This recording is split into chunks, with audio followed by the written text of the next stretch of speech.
8 साल पहले अपने हनीमून पर जोशीज ने मुझे देखा और प्यार से घर ले आए। प्लान ये था कि जब वो खुद का घर लेंगे तो दरबान बनकर मैं सबका स्वागत करूंगा। ओए यार, उनका दम अब भी इसी फ्लैट में और मेरा इस पैकिंग में घुट रहा है। कोई तो जोशीज को बताइए कि SBI max gain home loan से उनका खुद का घर हो सकता है और ओवरड्राफ्ट लेके वो इंटरेस्ट कम कर सकते हैं। अब हम तो ठहरे हाथी ना, बोल नहीं सकते। आप ही कह दीजिए ना प्लीज। SBI होम लोन्स हो सकता है। On its 25th year of excellence, EIILM Kolkata conveys best wishes to all its recruiters and ex-students. EIILM Kolkata offers BBA, MBA and PhD programs and has UGC recognized state government universities affiliation for all its courses. At Macaut off-campus, EIILM Kolkata is offering UG programs in computer application, business analytics, hospital management, media science and hospitality and hotel administration. EIILM Kolkata School of Hotel and Hospitality Management offers UG programs with international collaboration.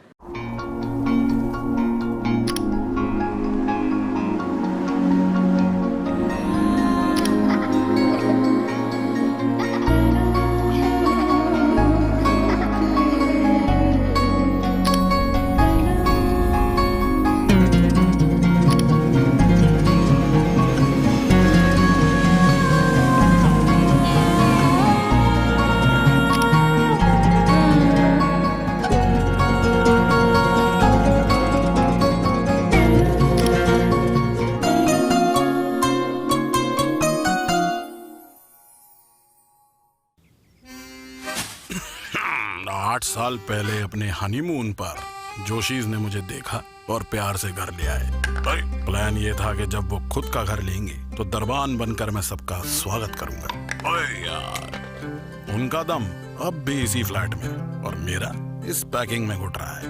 कोई तो जोशीज को बताइए कि SBI max gain home loan से उनका खुद का घर हो सकता है और ओवरड्राफ्ट लेके वो इंटरेस्ट कम कर सकते हैं। अब हम तो ठहरे हाथी ना, बोल नहीं सकते। आप ही कह दीजिए ना please.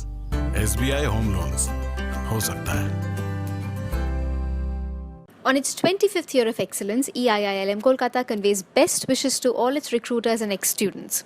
EIILM Kolkata offers BBA, MBA and PhD programs and has UGC recognized state government universities affiliation for all its courses. At Macaut off-campus, EIILM Kolkata is offering UG programs in computer application, business analytics, hospital management, media science and hospitality and hotel administration. EIILM Kolkata School of Hotel and Hospitality Management offers UG programs with international collaboration.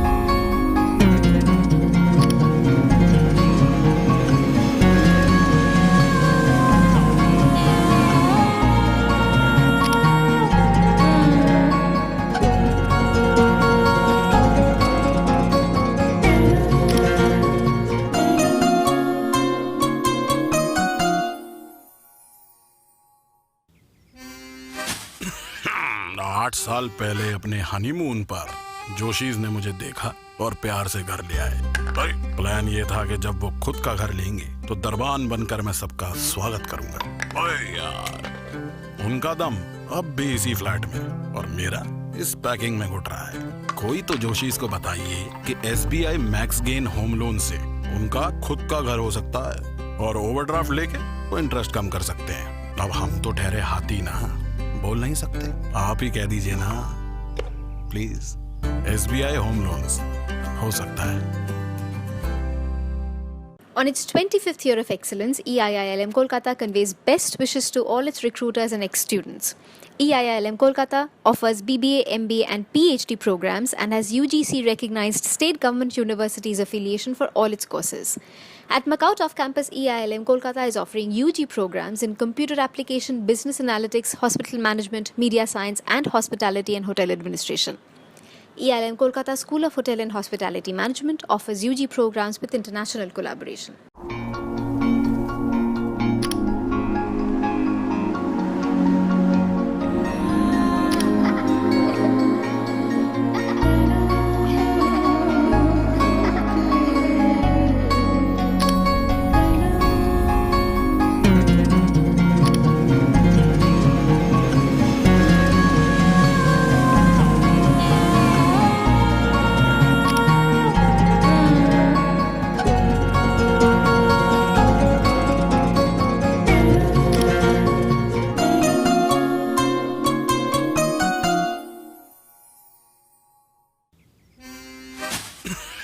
8 साल पहले अपने honeymoon पर जोशीज ने मुझे देखा और प्यार से घर ले आए। प्लान ये था कि जब वो खुद का घर लेंगे तो दरबान बनकर मैं सबका स्वागत करूंगा। ओए यार, उनका दम अब भी इसी फ्लैट में और मेरा इस पैकिंग में घुट रहा है। कोई तो जोशीज को बताइए कि SBI max gain home loan से उनका खुद का घर हो सकता है और ओवरड्राफ्ट लेके वो इंटरेस्ट कम कर सकते हैं। अब हम तो ठहरे हाथी ना।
Hello hello hello hello hello,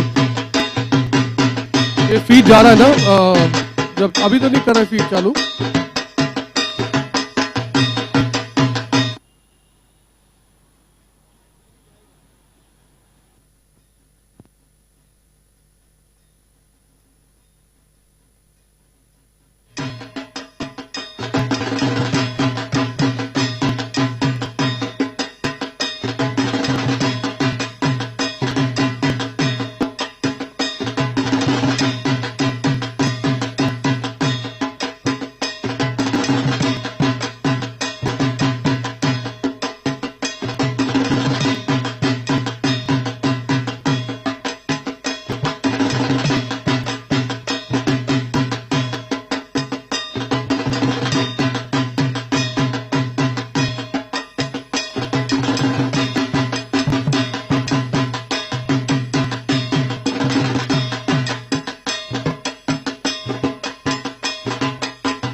check.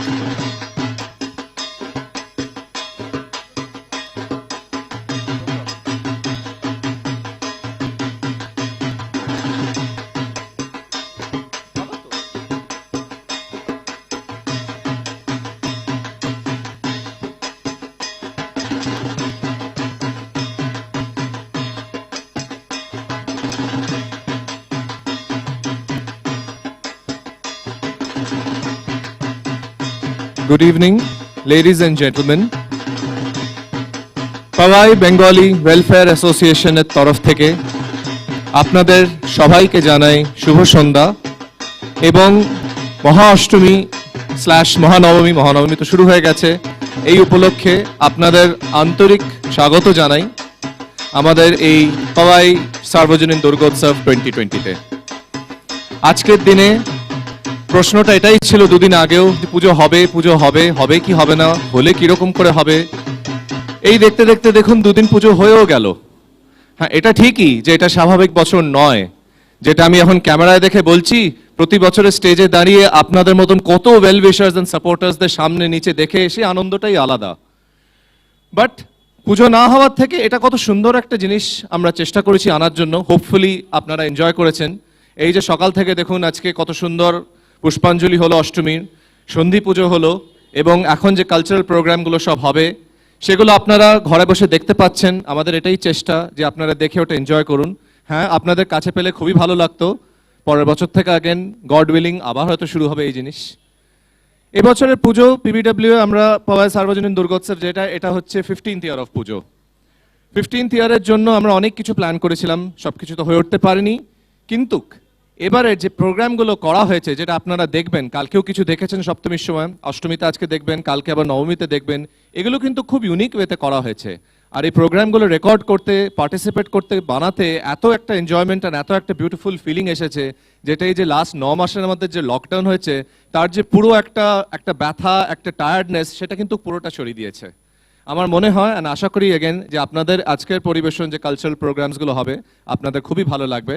আমি আপনাদের সাথে থাকবো, একটা কালচারাল প্রোগ্রাম আপনাদের এক্সপ্লেন করে বলে দেবো কি হচ্ছে কি না হচ্ছে। তো বেশি সময় না নিয়ে প্রথমটা দিয়ে শুরু করা যাক। আমাদের ফার্স্ট কালচারাল প্রোগ্রাম হবে ঈশানী দাশগুপ্ত দিয়ে একটা মিউজিক রিসাইটাল, গান। She is one of our young talents PBWA। তো ভার্চুয়ালি হোক, বাট আপনারা হাততালি দিয়ে ডেফিনেটলি এনকারেজমেন্ট দেবেন। সেটা ফার্স্ট প্রোগ্রাম হবে। তারপরে আমাদের একটা ছোট মতন এগেন প্রোগ্রাম হবে উইচ ইজ ভেরি ইউনিক। সেই প্রোগ্রাম হলো একটা স্টোরি টেলিং এর টাইটেল হচ্ছে ল্যাজে কাঠি। আর এটা যিনি বলবেন তিনিও হচ্ছেন আমাদের খুব প্রিয় লোক। ওনার নাম হচ্ছে সুপ্রিয় দা যেরকম করে বলে একটা স্টোরি, সেই স্টোরিটা সত্যি করে কিন্তু আমাদের সবাইকে অন্যদিকে একটা নিয়ে যায়। আশা করি এই দুটো প্রোগ্রামই আপনাদের খুবই ভালো লাগবে।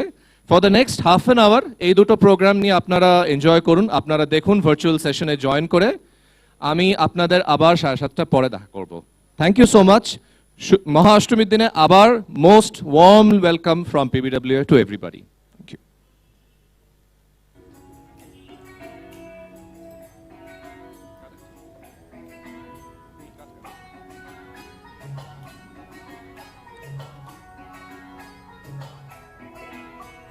ঢাক বাজা কাশর বাজা নদিয়ার শাক বাজা বছর পরে আবার এলো মাঝি।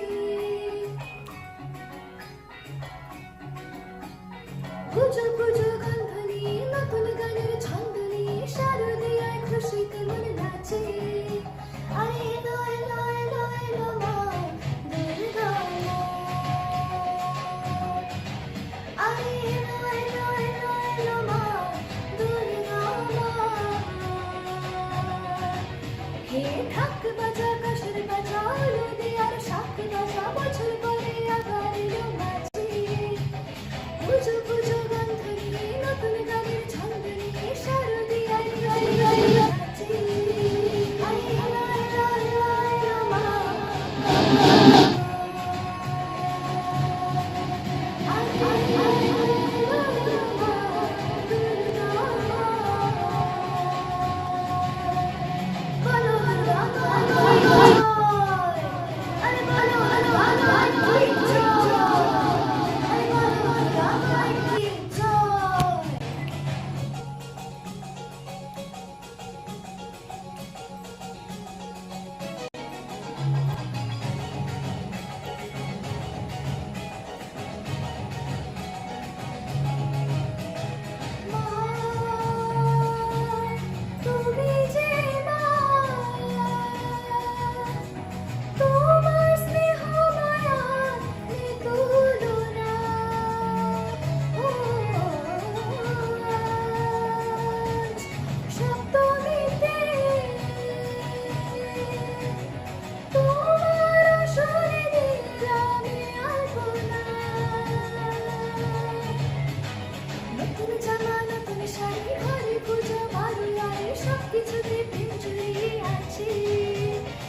পুজো পুজো গন্ধ নিয়ে নতুন গানের ছন্দ নিয়ে শারদীয়ার খুশিতে মন নাচি পুজো পুজো গন্ধ নিয়ে নতুন গানের ছন্দ নিয়ে শারদীয়ার খুশিতে মন নাচি পুজো পুজো গন্ধ নিয়ে নতুন গানের ছন্দ নিয়ে শারদীয়ার খুশিতে মন নাচি পুজো পুজো গন্ধ নিয়ে নতুন গানের ছন্দ নিয়ে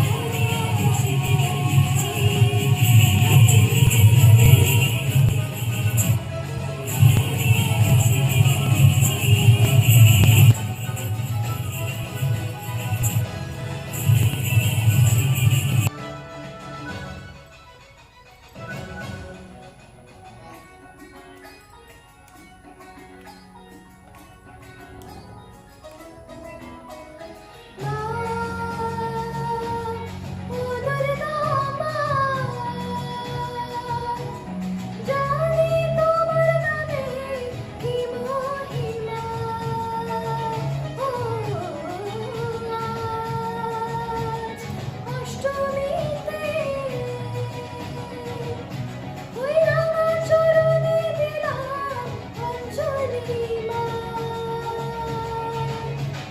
নবমীতে ভোগ বিষাদ দশমীতে মন বিষাদ বিসর্জনের সময় কাছে পুজো পুজো গন্ধ নিয়ে নতুন গানের ছন্দ নিয়ে শারদীয়ার খুশিতে মন নাচে আরে এলো এলো এলো এলো মা দুর্গা মা আরে এলো এলো এলো এলো মা দুর্গা মা বলো দুর্গা মায়ের কি জয় আরে বলো দুর্গা মায়ের কি জয় বলো দুর্গা মায়ের কি জয়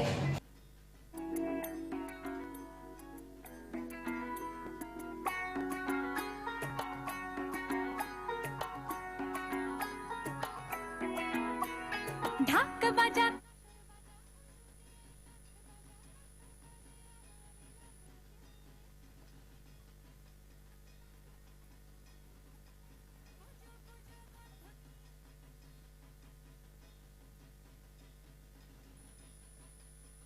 আসুন একটা গল্প বলি।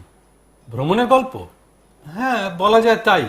কারণ ভ্রমণ তো শুধু আমাদের দেহ করে না, মনও করে। নানার যখন 8 বছর বয়স তখন ওর একটা পাখি ছিল। না, কোনো দাঁড়ে বসা পোষা পাখি নয়। পাখিটা ছিল ছোট্ট, সবুজ রঙের গা, কালো কুচকুচে ঠোঁট, লাল লাল পুঁতির মতো চোখ, আর লেজের ঠিক মাঝখান থেকে একটা লম্বা কাঠি বেরিয়ে আছে। একটা পাখি নয়, অনেকগুলো ছিল। তারপরে ওরা পাখিগুলো হারিয়ে গেল। আসলে নাম জানতো না তো, তাই নানা ওদের বলতো লেজে কাঠি পাখি। খুব সুন্দর দেখতে, সবুজ পান্নার মতো গা, আর কি চঞ্চল। এই 1 মিনিট ইলেকট্রিক তারের উপর বসবে, পর মুহূর্তে হাওয়ায় দেবে এক ডাইভ, মুখে কিছু একটা ধরে এনে আবার বসবে, আবার ডাইভ। ভারী মজার। নানা ওদের পেয়েছিল একটা গোপন জায়গায়। হ্যাঁ, ওদের বাড়ি থেকে প্রায় 2 কিলোমিটার দূরে একটা জলা ছিল, বেশ বড়। ওদিকে কেউ যেত না। বড়রা বারণ করতো, ওখানে নাকি চোরা কাদা আছে, আস্ত মানুষকেও টেনে নেয়, কুমিরও আছে। আর সন্ধ্যের পরে তো আলিয়া ভূত দেখা যায়, শুনলেও গা ছমছম করে। বাচ্চাদের তো ওখানে যাওয়া একদম বারণ ছিল। নানার দিদিমা একলাই একটা কাজের লোককে নিয়ে থাকতেন এক মস্ত বাড়িতে। একদিন কি হয়েছে, ভীষণ একটা কিছু বদমাইশি করেছে নানা, আর দিদিমা কানটি মুলে দিয়ে বকেছেন খুব খুব। আর নানার এত রাগ হয়েছে, সোজা গেট খুলে হনহন করে হাঁটতে হাঁটতে বেরিয়ে পড়েছে, যেদিকে 2 চোখ যায় চলে যাবে বলে, ফিরবে না, আর কোনো দিন ফিরবে না, কোনো দিন না। রেগে মেগে হাঁটছে তো হাঁটছে, হঠাৎ পা পড়লো জলে, ছপ ছপ। আরে জল কোথা থেকে এলো? চোখ তুলে দেখে, ওরে বাবা, এ তো ভুতুড়ে জলায় এসে পড়েছে। নানার 8 বছরের প্রাণ হুশ করে উড়ে যায়। আর একবার ভাবলো যে চিৎকার করে বাবা গো মাগো বলে দৌড়ে পালায়, কিন্তু হঠাৎ চোখ গেল উজ্জ্বল সবুজ উড়ন্ত একটা কিছুর দিকে। সেই প্রথম দেখলো লেজে কাঠি পাখি। মন্ত্রমুগ্ধের মতো অনেকক্ষণ দেখতে থাকলো ওদের ওড়াউড়ি, আর ওদের পিছু পিছু চলতে চলতে গিয়ে পড়লো ভুতুড়ে জলার মাঝামাঝি। ভুতুড়ে না হাতি। চারিদিকে তাকিয়ে দেখে অদ্ভুত এক জায়গা। যত দূর চোখ যায় ছোট ছোট ঝোপঝাড়, অনেক বুনো ফুল হয়ে আছে, আর এখানে ওখানে জল জমে আছে। ছোট ছোট জলের ধারা এদিক থেকে ওদিক সাপের মতো বয়ে চলেছে। চারিপাশে কোনো জনমানুষের দেখা নেই। দূরে যেখানে আকাশটা মাটির সঙ্গে মিলেছে সেখানে চাষির ক্ষেত বোঝা যাচ্ছে চষা জমির কালো রঙে। পরে একটু বড় হয়েও জেনেছিল যে যেখানে ওদের বাড়ি সেই রামরাজাতলার কাছ দিয়েই বয়ে যেত এখন অদৃশ্য সরস্বতী নদীর অনেক শাখা প্রশাখা। বর্ষায় বইয়ে দেয় ছোট ছোট ধারা, গ্রীষ্মে শুকিয়ে যায়। ছোটখাটো উঁচু নিচু ঝোপ জঙ্গলে ভরা জমি, আসে অনেক অন্য প্রাণী, শেয়াল, নেউল, বেজি, ভাম, আরো কত কি। সেই যে নেশা ধরলো নানার, একটু সুযোগ পেলেই উধাও হয়ে যেত সেই ভুতুড়ে জলায়। কেউ জানতে পারতো না। দেখতো ছোট জলের ধারায় রং বেরঙের মাছ, খলসে মাছ, তেচোকা মাছ। খলসে মাছগুলো নড়লেই গায়ের রং পাল্টায়। কত রকমের ফড়িং, মোটা লাল লাল, শরতের মেঘের চেয়েও পাতলা ডানাওয়ালা নাম না জানা ফড়িং, মিনিয়েচার হেলিকপ্টারের মতো সরু ল্যাজওয়ালা ফড়িং, আরো কত রকম। আর প্রজাপতি গুণে শেষই করা যাবে না। পাখি বা কম কি। আর সেই ল্যাজে কাঠি পাখিগুলো এই ঝাঁপাচ্ছে, এই বসছে। ভুতুড়ে জলা হয়ে উঠল নানার নিজস্ব স্বপ্ন রাজ্য। আরেকবার ওই ছোট্ট নদীর বাঁকে দেখে এক কাছিম মা আর তার চারদিকে কতগুলো ছোট্ট ছোট্ট বাচ্চা কাছিম। অনেকক্ষণ ধরে ওদের সাঁতার দেওয়া, খুঁটে খুঁটে শ্যাওলা খাওয়া দেখার পরে দুটো বাচ্চাকে একটা কৌটোতে ভরে বাড়িতে নিয়ে এসেছিল। সে কি ভয় আর উত্তেজনা! সবাইকে লুকিয়ে ওদের মামার বাড়ির পেছনের বারান্দায় রেখে দিয়েছিল। রোজ এদের শ্যাওলা, মুড়ি, ভাত এইসব খেতে দিত। আচ্ছা, কাছিমা নিশ্চয়ই বাচ্চা দুটোকে অনেক খুঁজেছে, কেঁদেছে। জলের মধ্যে কাঁদলে কি জল বেড়ে যায়? তারপরে নানা বড় হয়ে চলে গেল অনেক দূরের হোস্টেলে। একবার কলেজে পড়ার সময় শুনলো যে সেই জায়গাটার নাম এখন সুজলা। খুব সুন্দর নাকি হয়েছে। খুব উৎসাহ নিয়ে একদিন দেখতে গেল। গিয়ে যা দেখলো, হায় ভগবান! এ কি, সেখানে কিচ্ছু নেই, মাঠ নেই, ঝোপঝাড় নেই, ছোট ছোট জল নেই, কাদা নেই, ঘাস নেই, ফড়িং, প্রজাপতি, মাছ, কাছিম কিছুই নেই। আর লেজে কাঠিওয়ালা পাখিরাও নেই। এক ঝাঁ চকচকে হাউসিং কলোনি, সেখানে রাস্তা, বাড়ি, মানুষ, গাড়ি, দোকান, বাজার এইসব আছে। আর কোনো দিন নানা উন্মুখ হয়নি। তারপর তো সেসব ভুলেই গেল। চাকরি বাকরি সংসার করতে করতে বাসা বাঁধল বম্বে শহরে। লেজে কাঠিওয়ালা পাখিদের কথাও ভুলে গেল। না, ঠিক ভুলে যায়নি, সেই ভুতুড়ে চলার কথা মাঝে মাঝে মনে পড়তো নানার। বম্বেতে সময় সুযোগ পেলেই নানা বউ ছেলে মেয়ে নিয়ে বেড়াতে বেরিয়ে পড়ে গাড়িতে করে। একবার শুনলো যে কাছেই একটা বিরাট ওয়েটল্যান্ড আছে, সেখানে অনেক পাখি আছে।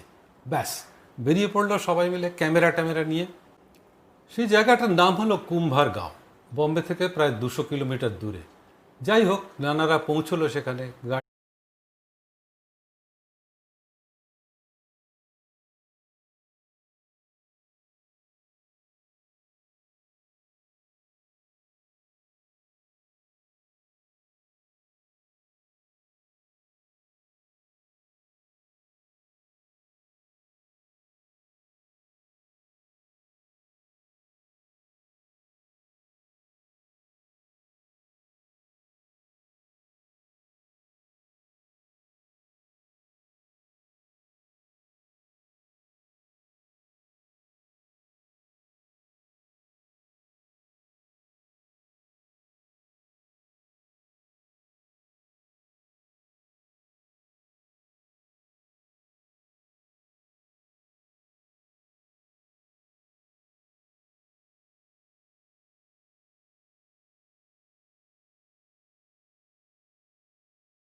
চেক।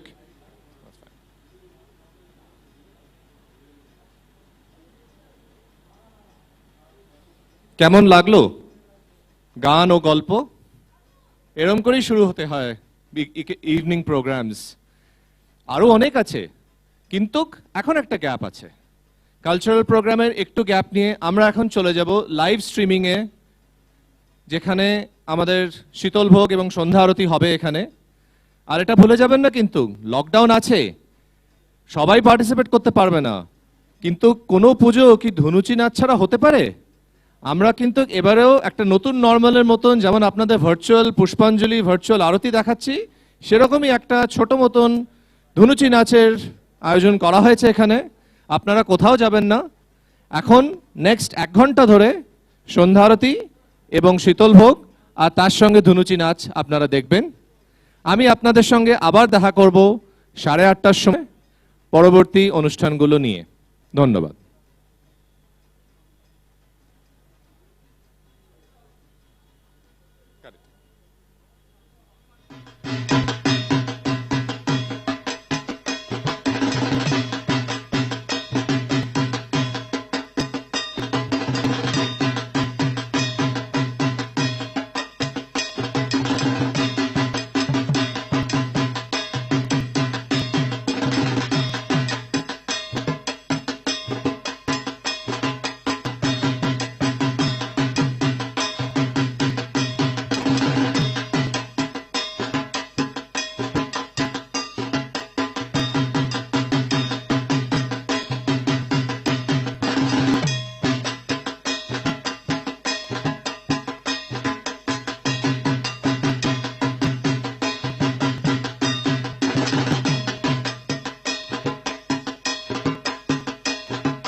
হ্যালো হ্যালো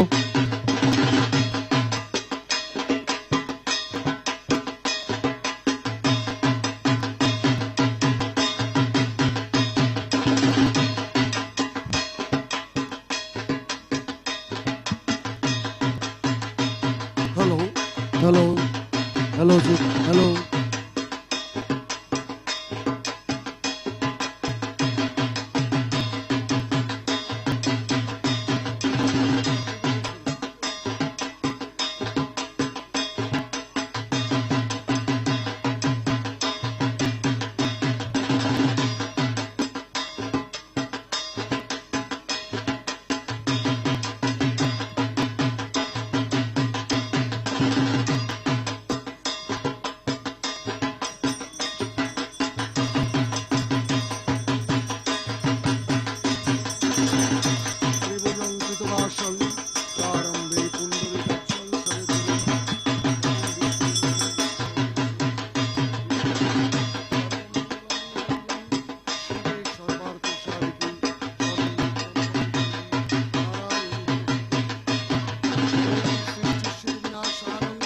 শক্তিভূত সনাতনী গুণাশ্রয় গুণময়ী নারায়ণী নমস্তুতে শরণাগত দীনাথী পরিত্রাণ পরায়ণী সর্বশস্তি হরে দেবী নারায়ণী নমস্তুতে ওম হ্রিং দুম দুর্গা মাতা ওই নমো ওম হ্রিং দুম দুর্গা মাতা ওম হ্রিং দুম দুর্গা মাতা এতদ গন্ধ পুষ্পং ওম নমো एतद् गन्धपुष्पं नमो कुर्माय नमो एतद् गन्धपुष्पं अनन्ताय नमो एतद् गन्धपुष्पं पृथिव्याय नमो ओम फट् नमो फट् नमो फट् नमो बं एतस्मै मा गंगा वै नमो मा गंगा वै नमो मा गंगा वै नमो ओम गंगे च यमुना चैव गोदावरी सरस्वती नर्मदा सिन्धु कावेरी जलेस्मिन् सन्निधिं ओम गंगा ओम गंगा वै नमो ओम गंगा ओम गंगा वै नमो नमो सद्यपातक संहन्त्री सद्य दुःख विनाशिनी सुखदा मोक्षदा गंगा गंगई मा परमानंदी ओम मा गंगा ओम मा गंगा ओम मा गंगा वै नमो बं एतस्मै पुष्पाय नमो ओम पुष्पाय नमो ओम पुष्पाय नमो पुष्पे पुष्पे महापुष्पे पुष्पवचादग्नि चं फट् स्वाहा ओम पुष्पाय नमो ओम पुष्पाय नमो पुष्पाय नमो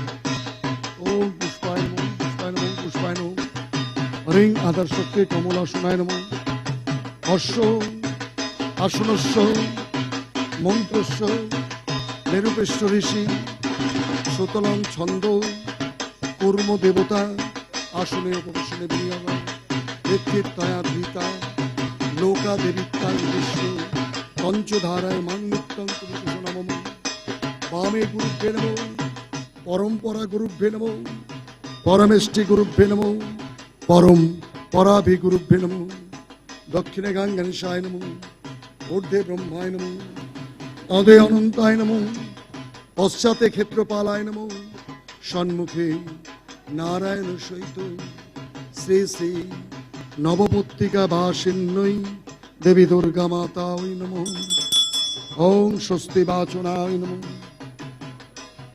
ओम विष्णु तस्सदद्द अद्वतादि विष्णु तस्सदद्द अद्वतादि कार्तिक मासे शुक्लपक्ष अष्टम मैंग संयुक्त नवम मैंग तीथ भरद्वाज गोत्र श्री केशव देव शर्मण पौरोहित जजमान जजमान नमो बाबा यथा नाम दासस्य यथा गोत्रस्य पावाई बेंगली वेलफेयर एसोसिएशन सभ्यबिंद मत संकल्पित सिद्धि आरम्भ फलप्रद सिद्धि कामनार्थे दीर्घायु कामनार्थे ग्रह दोष रोग शांति कामनार्थे व्यवसाय वाणिज्यिक चाकरी क्षेत्रे उन्नति कामनार्थे सर्वरोग शांति कामनार्थे धनधान्य अतुल ऐश्वर्य अर्थ काम मोक्ष फलप्रद सिद्धि कामनार्थे मंगलदायक गणेश आदि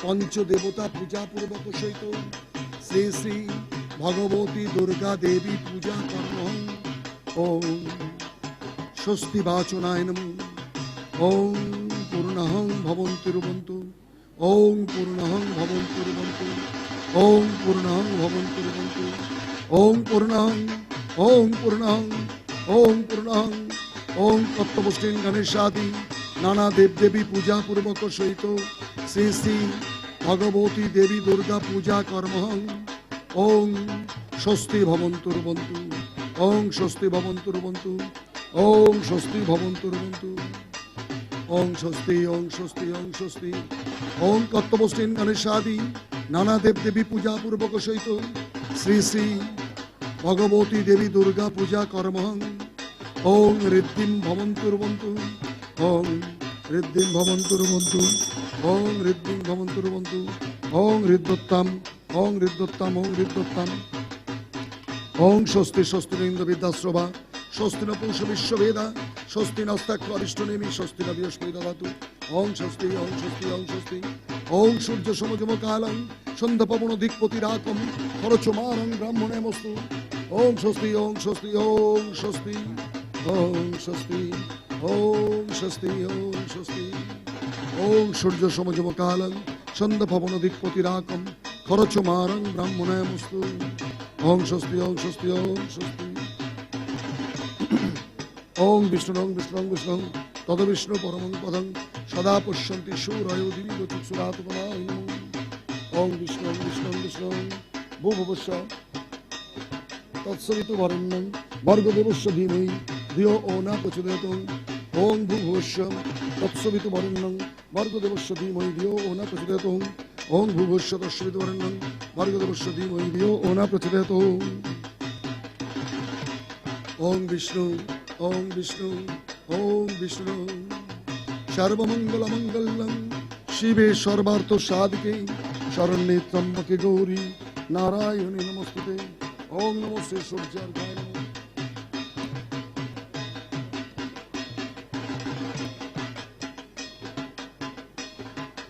ওম নমো সূর্যার্ঘায় নমঃ দুর্বা পুষ্প ভালো করে সাজান জিনিস দাও চাপা পড়বে কেন কি করে নেবো বলো দাওনি কেন অত দুর্বা আছে তুলসী পাতা ভর্তি তুলসী পাতা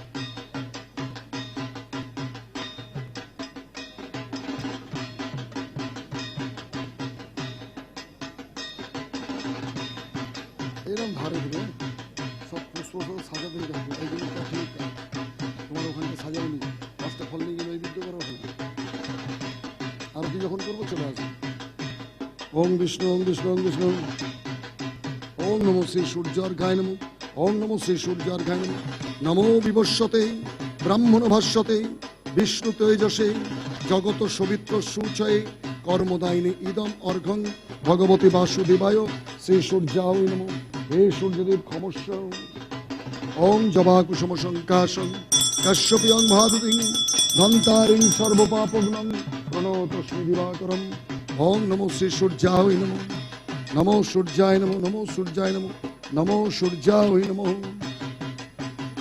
ওম নমো ওম ভূভুবস্য তস্যবিতু বরেণ্যং ভর্গদেবস্য ধীমহি ধিয়ো ন প্রচোদয়াৎ ওম বিষ্ণু ওম বিষ্ণু ওম বিষ্ণু ওম তজ্জিদিন ব্যাং স্বাহা মদ্দং ব্যাং মহিষা অনামিকা ব্যাং পুরিষ্টব ব্যাং করতল বিস্তব ব্যাং হস্তপরায় নমঃ ওম করতল বিস্তব ব্যাং হস্তপরায় নমঃ ওম করতল বিস্তব ব্যাং হস্তপরায় নমঃ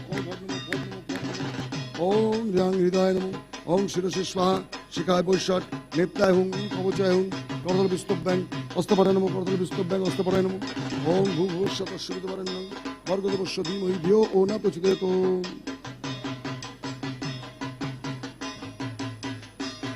ওম বিষ্ণু ওম বিষ্ণু ওম বিষ্ণু ওম বিষ্ণু ওম বিষ্ণু ওম বিষ্ণু ওম বিষ্ণু ওম আং হৃদয় নমঃ সংশিরসি স্বাহা সংশিকা বৈশাখ ওম আং দুর্গায় নমঃ ওম হ্রিং দুর্গায় নমঃ ওম দুর্গায় নমঃ ওম দুর্গায় নমঃ ওম হ্রিং দুর্গায় নমঃ দুর্গায় নমঃ ওম দুর্গামাতায় নমঃ সর্বমঙ্গলং মঙ্গলে বরেণ্যে বরণং শিবং নারায়ণং নমস্কৃত্যং সর্বকর্মাণি কারয়তে।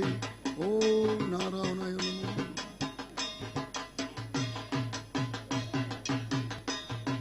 ওম নারায়ণায় নমঃ। ওম নারায়ণায় নমঃ। ওম নারায়ণায় নমঃ। ওম বিষ্ণু ওম বিষ্ণু ওম বিষ্ণু। ওম সিদ্ধিদাতা গঙ্গণেশায় নমঃ। গণেশাদি পঞ্চদেবতা গণেভ্যো নমঃ। গণেশাদি পঞ্চদেবতা গণেভ্যো নমঃ। ওম গণেশাদি পঞ্চদেবতা গণেভ্যো নমঃ। ওম খর্বং সুরতনং গজেন্দ্র বদলং লম্বোদরং সুন্দরং প্রসন্ন গন্ধমুগ্ধ মধুপ পল্লব গণ্ডস্থলং দন্তাঘাত বিদারিত বিরুধৈর সিন্ধু শোভাকরম বন্দে শৈলা সুতা সুতং গণপতি সিদ্ধিপাদ্যং কামদং। ওম সিদ্ধিদাতা গঙ্গণেশায় নমঃ। এষ সচন্দন গন্ধ পুষ্পং সিদ্ধিদাতা গঙ্গণেশায় নমঃ। এতৎ সচন্দন গন্ধ পুষ্পং সিদ্ধিদাতা গঙ্গণেশায় নমঃ। এতৎ অধিপতে দেবায় বিষ্ণুবে নারায়ণায় নমঃ। এতৎ সম্প্রদানায় ওম নমঃ সিদ্ধিদাতা গঙ্গণপতে নমঃ। হে সিদ্ধিদাতা গণেশ ক্ষমস্ব। ওম সিদ্ধিদাতা গঙ্গণেশায় নমঃ। ওম সিদ্ধিদাতা গঙ্গণেশায় নমঃ। ওম সিদ্ধিদাতা গঙ্গণেশায় নমঃ। এষম প্রজ্বলিত ধূপ সিদ্ধিদাতা গঙ্গণেশায় নমঃ। প্রজ্বলিত ধূপ ধূপ সিদ্ধিদাতা গঙ্গণেশায় নমঃ। প্রজ্বলিত দীপ সিদ্ধিদাতা গঙ্গণেশায় নমঃ। আমান্য নৈবেদ্যং ওম নমঃ সিদ্ধিদাতা গঙ্গণেশায় নমঃ। আগুন ফলায় সিদ্ধিদাতা গঙ্গণেশায় নমঃ। ফলতম সিদ্ধিদাতা গঙ্গণেশায় নমঃ। আজমনিয়ং সিদ্ধিদাতা গঙ্গণেশায় নমঃ। ফলতম্বুলং সিদ্ধিদাতা গঙ্গণেশায় নমঃ। পুনরাজমনিয়ং সিদ্ধিদাতা গঙ্গণেশায় নমঃ।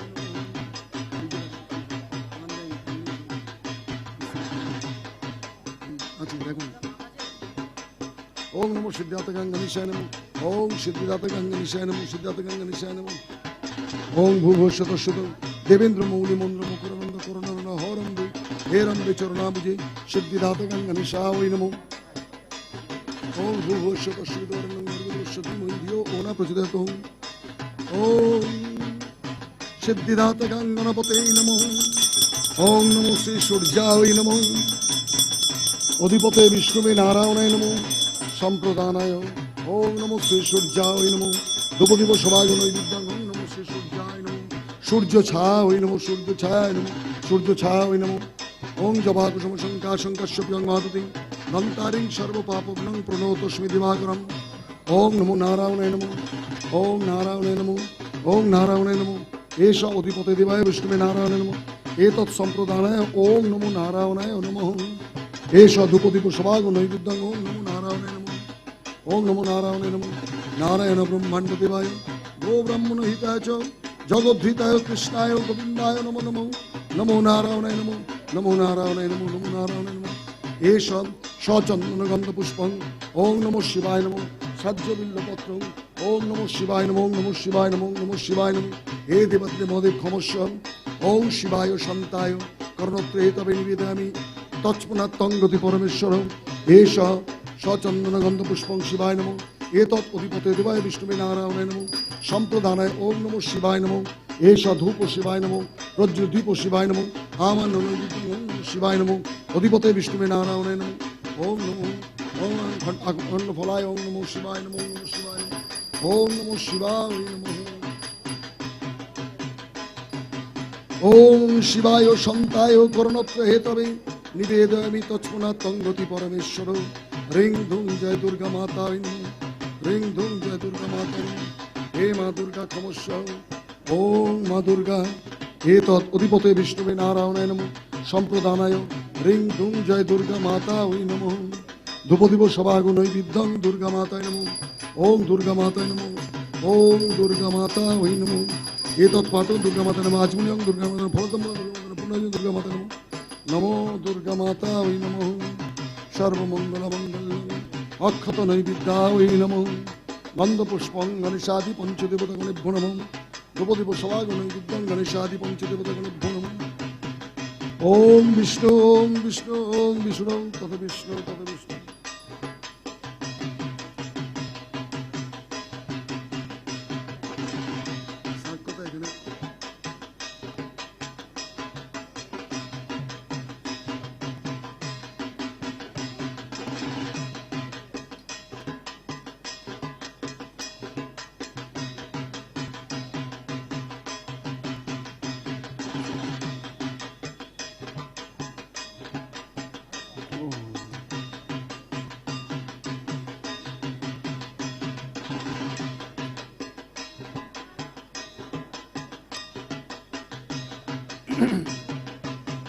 ওং জটাজুত সমাযুক্তং মূর্ণেন্দুকিত শেখরম লোচনত সংযুক্তং পূর্ণেন্দু সুদ্দিশননমম তপ্ত কাঞ্চন বর্ণভ্যং সুপ্রতিষ্ঠ সুলোচনম নব যৌবন সর্বণং সর্বভরণভূষিতম সুচারুদশনং দেবী পিয়ন্নত পয়োধরং ত্রিভুঙ্গ স্থানং সংস্থানং মহিষাসুরমর্দিনী মৃণালয় সংস্পর্শ দশবাহু সমন্বিতম ত্রিশূলং দক্ষিণধ্যায়ং খড়গচক্র কমাদদং তীক্ষ্ণবাণং তথা শক্তি দক্ষিণে সন্নিবেশয়েৎ অধস্থানং মহিষং তৎপুরুষং শিরোচ্ছেদং ওং প্রদর্শয়েৎ শিরোচ্ছেদং তদ্বদং খড়গপাণিং হৃদিশূলেন নির্ভণং নির্বোধন্ত বিভূষিতং রক্তরক্রিকিত কাঞ্চ রক্ত বিস্ফুতকেক্ষণং বেষ্টিত নাগপাশেনং বকুটি ভীষণং সপাশ বাম হস্তেন গীত কেশঞ্চ দুর্গায় বমোদুরবক্তঞ্চ দেব্যং সিংহ প্রদর্শয়েৎ শত্রুক্ষয়করং দেবী দৈত্য দানব দর্পং প্রসন্ন বরদং দেবী সর্বকাম ফলপ্রদম দেবান্ত দক্ষিণপাদং সিংহ পরিসংস্থিতং কিঞ্চিদুদ্ধং তথা বামষ্টং মহিষপরি স্তোমানঞ্চ তদপমময়ূর সন্নিবেশয়েৎ উগ্রচণ্ডা প্রচণ্ডা চ চণ্ডাগ্রচণ্ডী নায়িকা চণ্ডচণ্ডীবতী চৈব চণ্ডরূপিত চণ্ডিকা অষ্টাব্বী শক্তিবিষ্টাব্বী শততং পরিবেষ্টিতাং চিন্তয়েত জগতং ধাত্রী ধর্মকামর্থমক্ষদে ওং হ্রিং দোং মা দুর্গা মাতায় নমঃ জয় দুর্গা মাতায় নমঃ জয় দুর্গা মাতায় নমঃ জয় দুর্গা মাতা ওই নমঃ ওং ভট নমঃ ওং নমঃ ওং নমঃ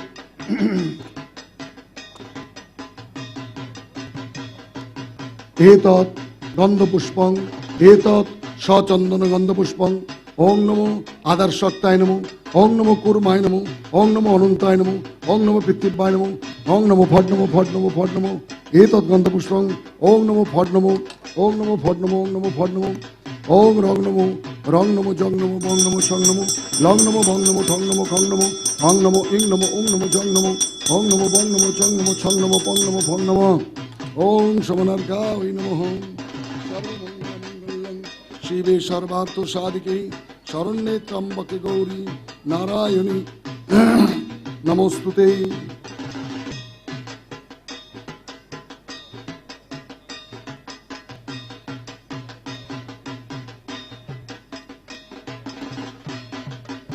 বং এ তস্मै সমানার্ঘায় নমঃ।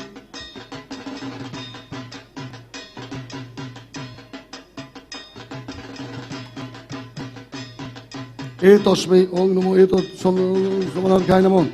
ওং এষ সচন্দন গন্ধপুষ্পং ষোড়শ মণ্ডলায় ততস্কলত্ম নমো সমমণ্ডলায় ততস্কলত্ম নমো বন্যমণ্ডলায় ততস্কলত্ম নমো ওং নমো সংসত্তায় নমো রঘুনাথং তপসনপং পর্বতলিঙ্গানত্ম নমঃ।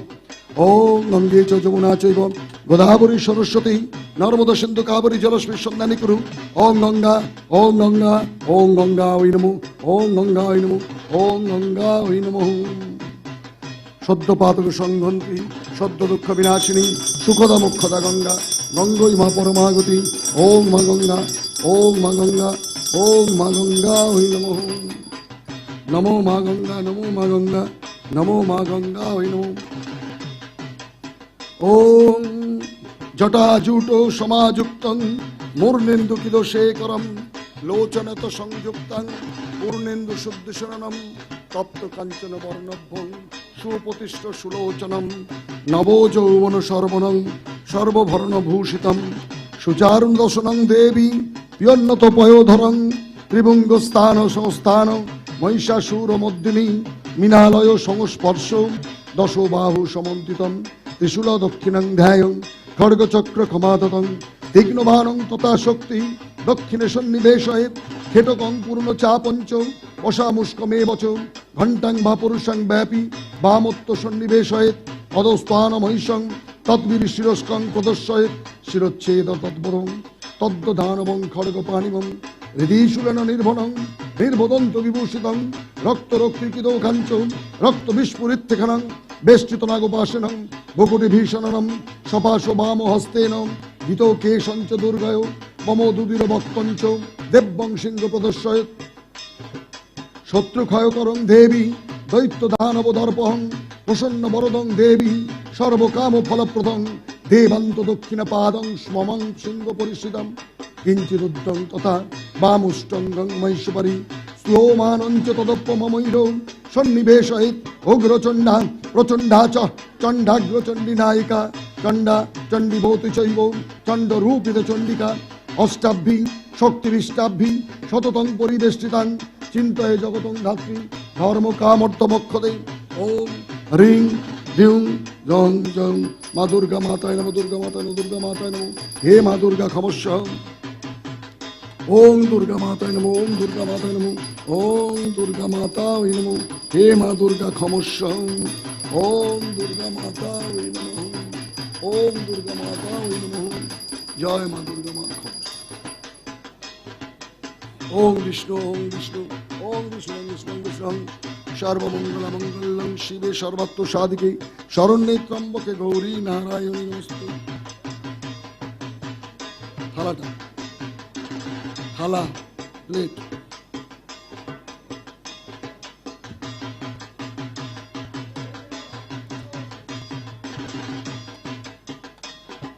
বং এ তস্মৈ নমঃ বং এ তস্মৈ পাদ্যং নমঃ ওং নমঃ পাদ্যং নমঃ ওং নমঃ পাদ্যং নমঃ ওং নমঃ পাদ্যং নমঃ এ তস্মৈ পাদ্যং নমঃ এতৎ অধিপতে দেবায় বিষ্ণুবে নারায়ণে নমঃ সম্প্রদানায় পাদ্যং ওং নমঃ ওং পাদ্যং নমঃ ওং পাদ্যং নমঃ ওং পাদ্যং নমঃ ওং জয়ন্তী মঙ্গলা কালী ভদ্রকালী কপালিনী দুর্গা শিবা ক্ষমা দাত্রী স্বাস্থ্যদা নমস্তুতে ওং জয় দুর্গা নবমূর্তিকা বাসিন্দে দেবী দুর্গা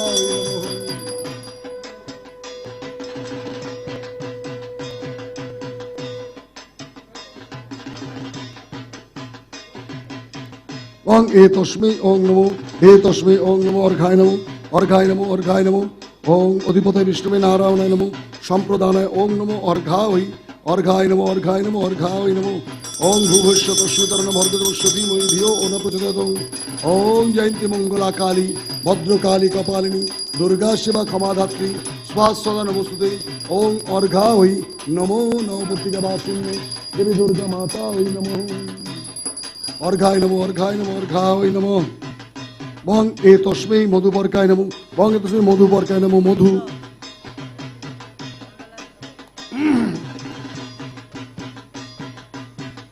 ওং মধুবর্কায় নমো ওং মধুবর্কায় নমো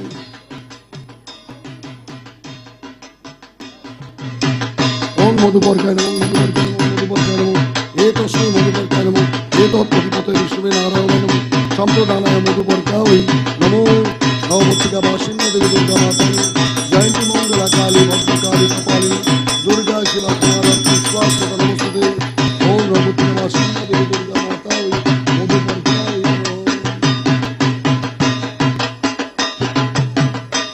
বং তস্মৈ আচমনে নমো ইদম আচমনীয়ং নমো এতৎ পুষ্পং ইদম আচমনে নমো এতৎ অধিপতে বিষ্ণুবে নারায়ণায় নমঃ সম্প্রদানায় ইদম আচমনীয়ং নমো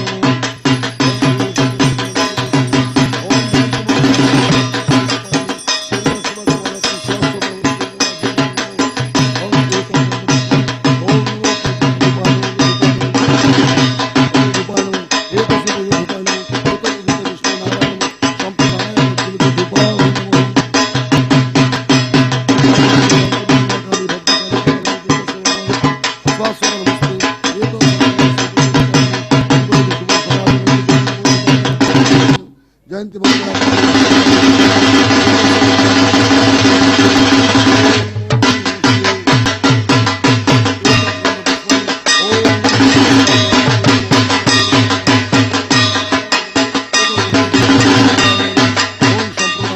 ওং নমো পরিধয় বস্ত্রা ওই নমো দেবী দুর্গা মাতা জয়ন্তী মঙ্গলা কালী ভদ্রকালী কপালিনী দুর্গা ওং পরিধয় বস্ত্রা ওই নমো এতৎ গন্ধপুষ্পং ওং নমো আবরণ দ্রব্যভ্যো নমো ওং নমো আবরণ দ্রব্যভ্যো নমো আবরণ দ্রব্যভ্যো নমঃ অধিপতে বিষ্ণুবে নারায়ণায় নমঃ সম্প্রদানায় আবরণ দ্রব্যভ্যো নমঃ আবরণ দ্রব্যভ্যো নমঃ ওম জয়ন্তী মঙ্গলা কালী ভদ্রকালী কপালিনী দুর্গা শিবা ক্ষমাধাত্রী স্বাস্বতা নমস্তুতে ওম বিষ্ণু ওম বিষ্ণু ওম বিষ্ণু।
দেবী গণেভ্যো নমঃ।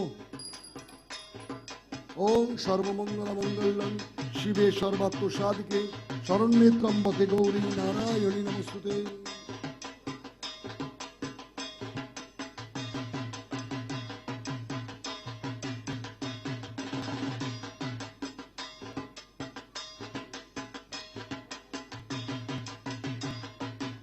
एतत् गन्धपुष्पं नमो नवग्रहगणेभ्यो नमः। एतत् गन्धपुष्पं नमो नवग्रहगणेभ्यो नमः। एतत् अधिपते विष्णुवे नारायणाय नमः। सम्प्रदानाय ओं नमो नवग्रहगणेभ्यो नमः। द्रौपदीव सभागो नैवेद्यं ओं नमो नवग्रहगणेभ्यो नमः। ओं नमो नवग्रहगणेभ्यो नमः। ओं नमो नवग्रहगणेभ्यो नमः। एतत् भारतं नवग्रहगणेभ्यो ओं नमो नवग्रहगणेभ्यो इदम् आचमने नवग्रहगणेभ्यो ओं जमाकुसुम संकाशं कश्यपियं महातिं धन्तारिं सर्वपापं प्रणोतस्मै दिवाकरं हे नवग्रहगण खमस्य।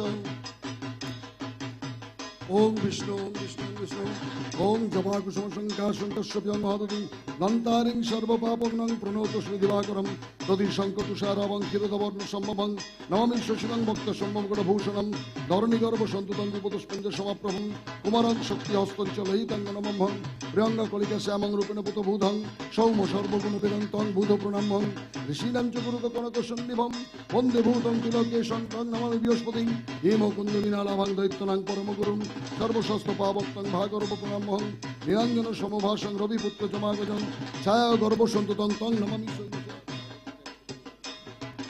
मर्दकायं महाघोरं चन्द्रैत्य विमर्दकं सिंहकाय सुतरुद्धं तं राहु प्रणमः पालड़ धूम शंकशं ताराग्रह विमर्दकं रौद्र रौद्र तपं पुराणकं केतु प्रणमं इति वैश्वगीत गीतं जपड़त सुषमाहितं विभावा ज्योतिबारात्रि शान्तितस्य न संशय ऐश्वर्यमशलं कोशमरग्धं पुष्टिवर्धनं नरो नारी निपुणञ्च भवेदुष्यब्दनाशनं ग्रह नक्षत्र च पिरस्काग्नि समुद्भव तां जां व्रतना संशय इति व्यास विरचित नवग्रहस्तुतं सम्पूर्णं ओं नमो नवग्रह गणेभ्यो नमः। ओं नमो नवग्रह गणेभ्यो नमः। ओं नमो नवग्रह गणेभ्यो नमः। जबाकुसुम संकाशं कश्यपियं महादतिं धन्तारिं सर्वपापघ्नं प्रणोतस्मै दिवाकरम् ओं खर्वं स्थूलतनं गजेन्द्रवदनं लम्बोदरं सुन्दरं प्रसन्नगन्धमुग्धमधुपल्लवकण्ठस्थलं दन्तगत विदारित विरुधैरसेन्दुशुभाकरं वन्दे शैलासुतसूतं गणपति सिद्धिपात्रं कर्मसु ओं नमो सिद्धिदातगाङ्गनिशाय नमः। एतत् द्रौपदीव सभागनैवेद्यं आमन् ओं नमो सिद्धिदातगाङ्गनिशाय नमः। ओं पशक्ष मालिकजस्तोजस्विनिभाज्य सौमयो पद्मस्न पद्मसोना ध्याचुश्रं त्रैलोक्य मातरं गौरवर्ण सुरपांच सर्वलंकार भूषितम रौगपत्र भद्रकारं वरदं दक्षिणतु श्रीं लक्ष्मी माताय नमो श्रीं लक्ष्मी माताय नमो श्रीं लक्ष्मी माताय नमो एषं सचंदन गंध पुष्पं श्रीं लक्ष्मी माताय नमो दीप्त विष्णु नारायण नमो संप्रदान श्रीं लक्ष्मी माताय नमो धूपदीप सभागो नैवेद्यं ओं नमो श्रीं लक्ष्मी माताय नमो हे महालक्ष्मी ओं विश्वरूपेश्व भाज्यस्य पद्मे पद्मालये शुभे सर्वात्म पाइमां महालक्ष्मी नमस्ते जय माँ लक्ष्मी जय माँ लक्ष्मी जय माँ लक्ष्मी माँ खमस्य बं एतस्मै पंचपतिपाय नमो बं एषे प्रज्वलित दीपाय नमो बं एतस्मै प्रज्वलित दीपाय नमो एतत् अधिपते देवाय विष्णुवे नारायणाय नमो एतत् सम्प्रदानाय प्रज्वलित दीपाय पंचपतिपाय नमो ओं प्राणेश्वः ओं अप्राणेश्वः ओं समानेश्वः अपनेश्वः स्वाहा नमो प्रज्वलित दीपाय नमो प्रज्वलित पंचपतिपाय नमो।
শুভ সন্ধ্যা সবাইকে। হোপফুলি আপনারা সন্ধ্যা আরতিটা এবং ভোগটা, আর আমরা তো হোয়াটসঅ্যাপ গ্রুপে দেখছি ধুনুচি নাচ, এত সুন্দর একটা ধুনুচি নাচ হলো, ওটা ছাড়া সবাই যেমন বলছে ইয়েস দুর্গাপুজোর স্পিরিটটাই কমপ্লিট হয় না যতক্ষণ না অষ্টমীর ইভিনিং এ ধুনুচি নাচ দেখা হয়। তো আই হোপ আপনারা সবাই এটাকে খুব এনজয় করেছেন। আমাদের নেক্সট যে সেশনটা এখন হবে, এটা এখন লাস্ট কিছু বছর ধরে পিবিডব্লিউ এর জন্য এটা খুবই একটা ইম্পর্টেন্ট ইভেন্ট হয়ে দাঁড়িয়েছে। এটা হচ্ছে সিইও পাওয়ার ওয়াক অ্যান্ড টক। এই ইভেন্টটা আপনারা যেমন সবাই জানেন, this is in support of MSS, আমাদের মিশন স্বয়ং সিদ্ধা, যেটা অলমোস্ট 14 বছর আগে বানানো হয়েছিল ফর উইমেন্স এম্পাওয়ারমেন্ট, তাদের জন্য, তাদের ইস্যুস নিয়ে কথা বলার জন্য। এবং পিবিডব্লিউ এ যেটা আমরা সবাই জানি যে কখনোই কোনো দুর্গাপুজো অনলি সেলিব্রেশন হয়নি, it has always been a celebration with a cause. একটা সোশ্যাল নিড, একটা যে আন্ডার প্রিভিলেজড আমাদের চারিপাশে লোকেরা আছে, তাদেরকে আমরা যতক্ষণ না তাদের জন্য ভালো কিছু করতে পারবো, পিবিডব্লিউ এর কখনই আমরা সেটা স্যাটিসফ্যাকশনটা আসেনি যদি এটা না করতে পারি। সো লাইক এভরি ইয়ার, এবছরেও অবভিয়াসলি এবছরের নিডটা আরো বেশি ডিফিকাল্ট, বিকজ এই কোভিড ক্রাইসিস এর লকডাউনের জন্য খুবই অনেক কিছু, অনেক লোকেদের অনেক মুশকিল হয়েছে। তাও আমরা যতটা চেষ্টা করেছি, কিছুটা সে আমফান সাইক্লোনের থেকে শুরু হয়ে তারপরে অনেক কিছু এখানে করা হয়েছে। তো আমি ব্রিফলি আপনাদের একটু বলে দিই। লাস্ট দুদিনেই ধরে নিন, আমরা আমাদের যে পার্টনার এনজিওস আছে, মহাকালী কেভস এ ওল্ড এজ হোম, অরফেনেজ আছে, তাদের বাচ্চাদের বা এল্ডার্সদের আমরা তাদের কাপড় জামা দিয়েছি নতুন, তাদের জন্য স্পেশালি যেমন আমরা মেম্বাররা যারা ভোগ পেয়েছি আজকে, তাদের জন্য ভোগ প্যাক করে ভালো করে দেওয়া হয়েছে। তার সঙ্গে আমাদের আর একটা পার্টনার এনজিও মুলুন্ডে আছে, যারা কমার্শিয়াল সেক্স ওয়ার্কার্সদের রিহ্যাবিলিটেশনে কাজ করে, তো তাদের জন্য সুন্দর শাড়ি নতুন করে দেওয়া হয়েছে, থ্যাঙ্কস টু অল মেম্বার্স।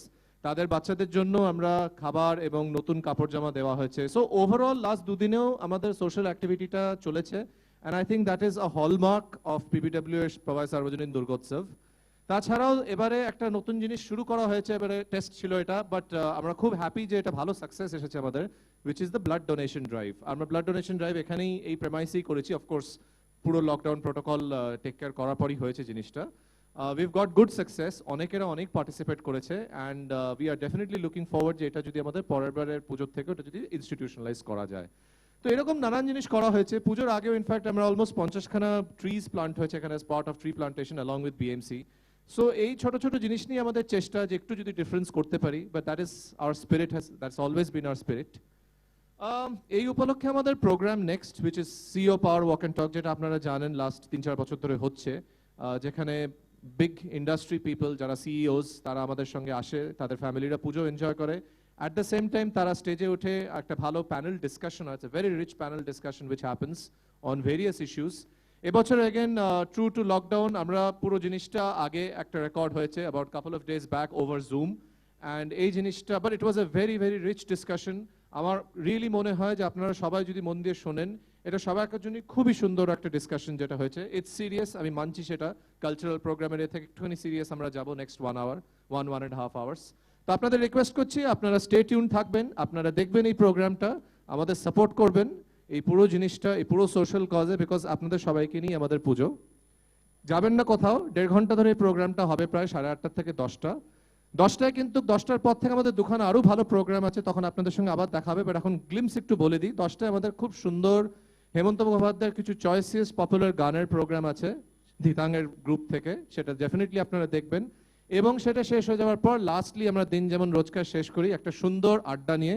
আজকে অবশ্য প্ল্যান আছে আড্ডা পুরোপুরি একদম ফ্রেন্ডলি হবে না, একটু ঝগড়াঝাটি করতে হবে, না আড্ডা না হলে মজা আসে না বাঙালিদের। তো ডেফিনেটলি আপনাদের সঙ্গে আবার দেখা হবে। Please stay tune for the CEO power walk next 1.5 ঘন্টার জন্য, তারপরে ধিতাঙের মিউজিক রিসাইটাল, অ্যান্ড লাস্টে শেষ হবে উইথ আওয়ার আড্ডা। থ্যাংক ইউ সো মাচ, থাকবেন সঙ্গে আমাদের।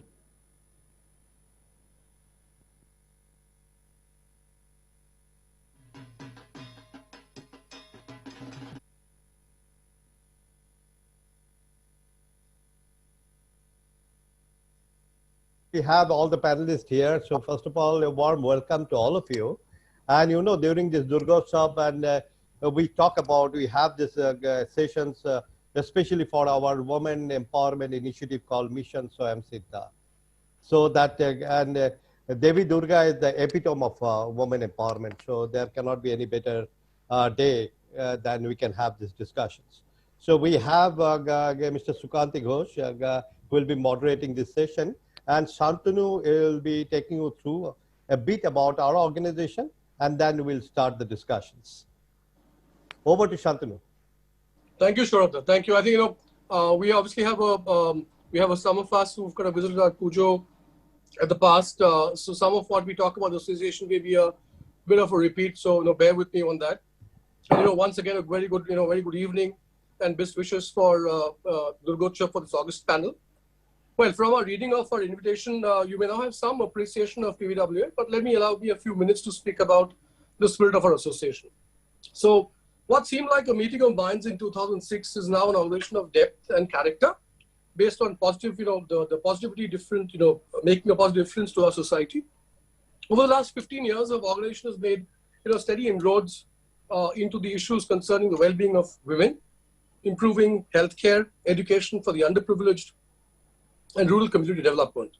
One of our sustained initiatives or engagements of PBWA has been in village adoption. So we're working with a couple of villages in a place called Tarasari in Johar district, where it is in intense poverty and has the maximum malnutrition deaths. Some of the things that we worked on here is things like providing daily breakfast for the school, education, water management, infrastructure development. Along with this, of course, in the Mumbai metropolitan area, we have intense engagements in the causes connected to the management of Delhi diseases, working with street children, destitute girls, and really not so fortunate, for not so fortunate friends from the sex worker and the LGBT community. Some of us are aware that, during the COVID times, PBW in a modest way has supported a couple of very noble initiatives. So we work with the organization called CanKids. CanKids works for children affected with cancer.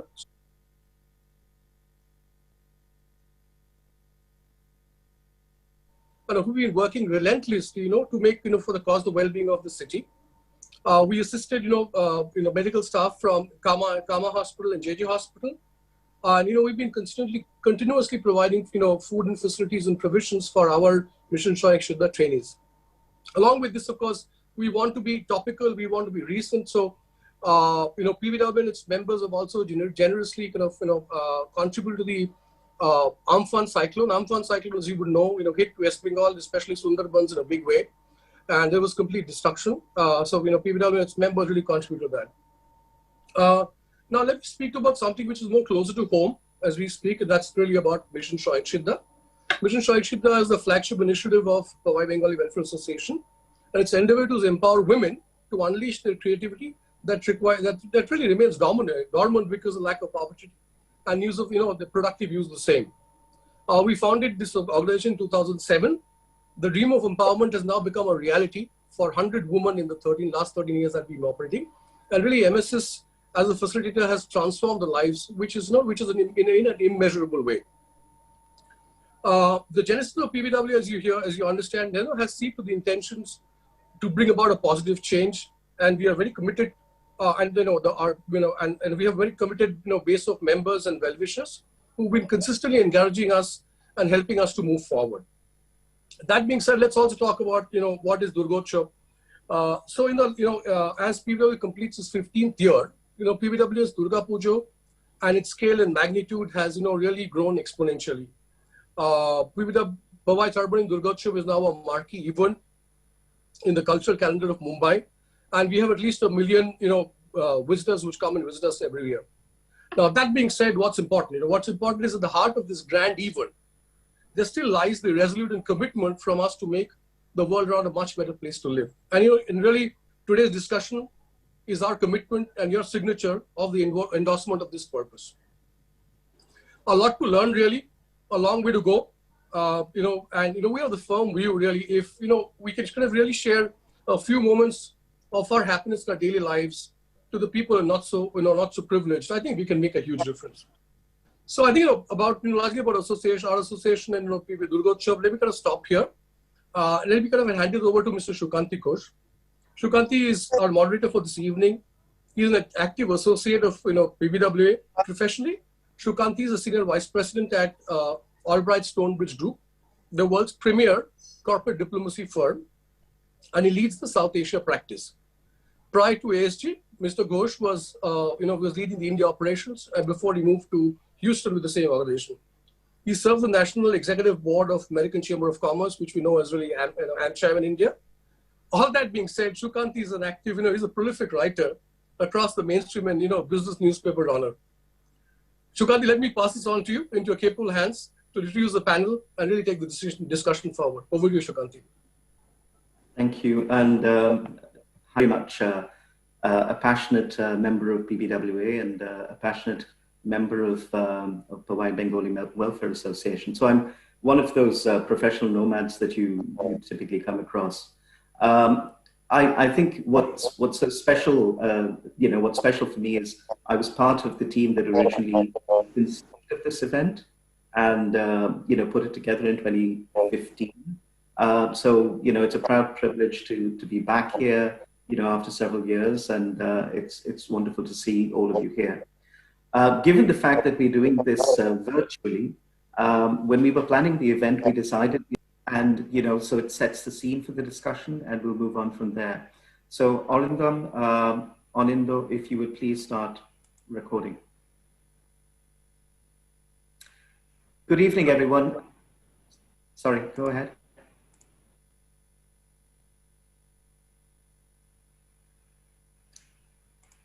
Great.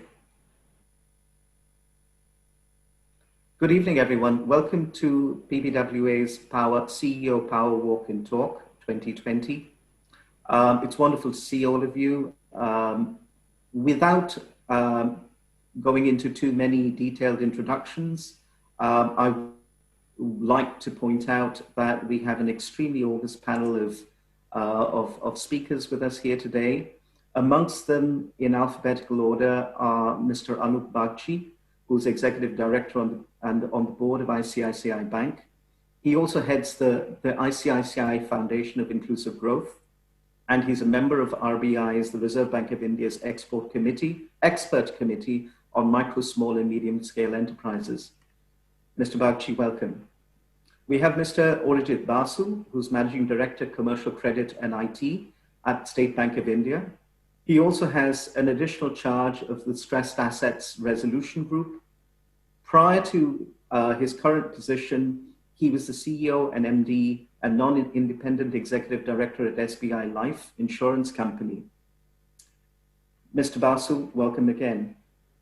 With us here, we also have Mrs. Arundhati Bhattacharya, who's the chairperson and CEO of Salesforce in India. I think most of us know Mrs. Bhattacharya from her amazing stint as the chairperson of the State Bank of India, when she's credited with upscaling the bank's technology initiatives to give the 212-year-old, national bank a digital edge and modernizing it in ways that are simply outstanding. It's for no reason that, no small reason that Mrs. Bhattacharya has been called out and has been awarded by Forbes as 25th in their list of most powerful women in the world and the 5th most powerful woman in finance in 2016. Mrs. Bhattacharya, it's a pleasure to have you here. With us here, and it's very gracious of you, Mr. Hiranandani, to join us here today. As the Powai Bengali Welfare Association, as you can imagine, we have a special relationship with you. We're very glad that you could join us here today. For those who do not know Mr. Hiranandani is an Indian billionaire entrepreneur. He's the co-founder and managing director of the Hiranandani Group. He's perhaps one of the most visible names in India's real estate business. And he's also on India's list of billionaires noted by Forbes. But I think, what is special to Mr. Hiranandani, if I may speak on his behalf, is his extreme passion for social work, his passion for community upliftment. And that's reflected in the work that he does with colleges, schools, hospitals, right around Bombay and around the country. So, Mr. Hiranandani, welcome. We have Mr. Rajiv Rajgopal, who's the Managing Director, ASCO Nobel India. As some of you know, most of you know, I hope, ASCO Nobel is one of the world's leading, if not the leading paint company and company that focuses on decorative surfaces. And Mr. Rajgopal, it's a pleasure to have you here. Prior to joining ASCO Nobel, he was the CEO Broadband and Data at Airtel India. And he's had a career that's taken him across various geographies around the world.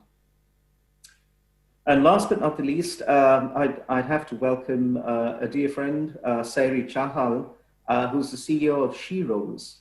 Sheroes, as some of you know, but I hope most of you will get to know before the end of the program, is a community platform for women, which offers support, resources, opportunities, and interactions for young women entrepreneurs.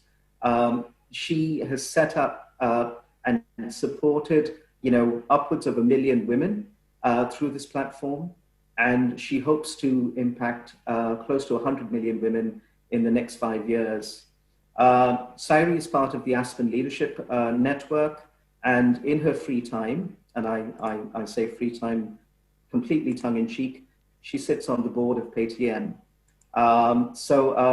Panelists, it's wonderful to have you here, and we're all honored to be in your company.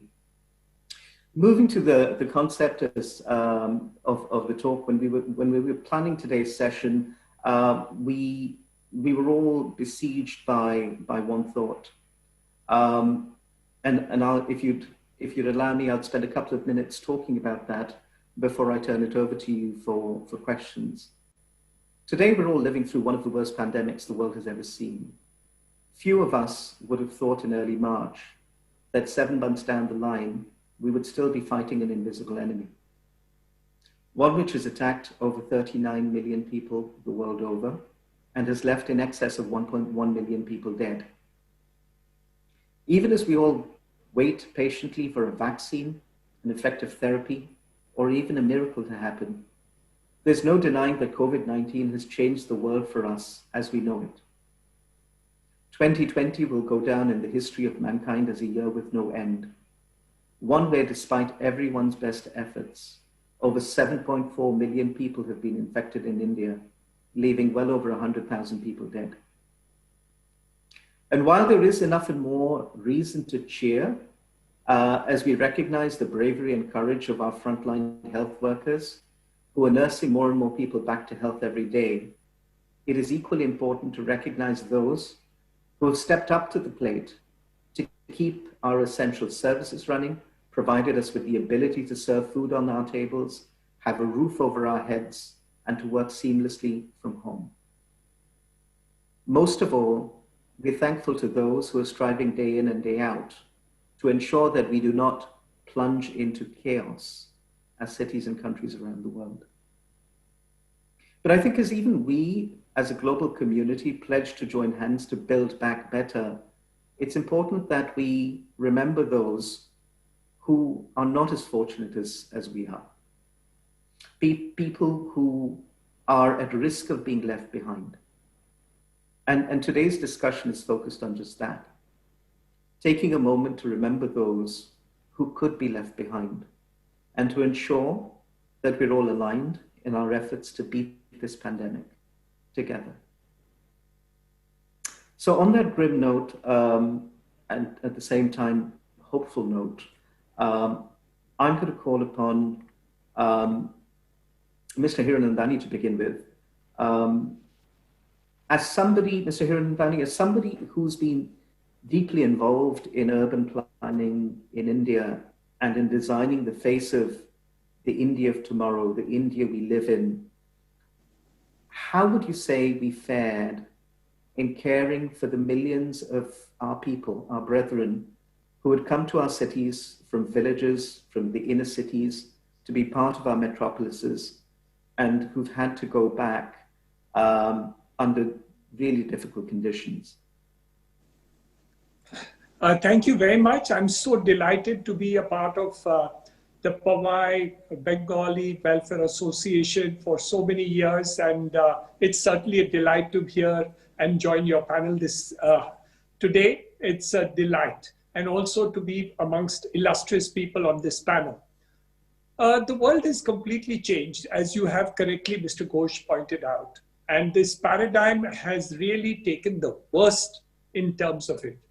The migrant workers in this country have had to walk back 1,000 kilometers, while we had trains parked in the yards, we had buses in the depots, and people still walked 1,000 kilometers. The richest city in the country, Mumbai, has more than 50% of its population living in slums. Not necessary that they should be there. Many of them have paid good amounts to stay there. And if you had actually built buildings of the sizes and shapes that were there, we would have done it. So there has been a lot of unfairness, injustice in terms of the treatment of people that have taken place in this pandemic and even otherwise, whether it is a situation which we need to do, and it's very correct to flag off all the negative issues to do. But on the other hand, look at the positive issues. Look at the fact that maybe 3 or 4 years ago, the 4 CEOs of Indian banks, including Mrs. Bhattacharya, were women in this country. So when we talk about women's emancipation, India has certainly led the way. If you look at the Prime Minister and President of India, we've had one before the United States of America has a woman president. We have had prime ministers, and we have had people in leadership position in this country. So there has been something special about India, but still a long way to go in order to save our situation in terms of injustice, impropriety, and other things that we need to make unlifted.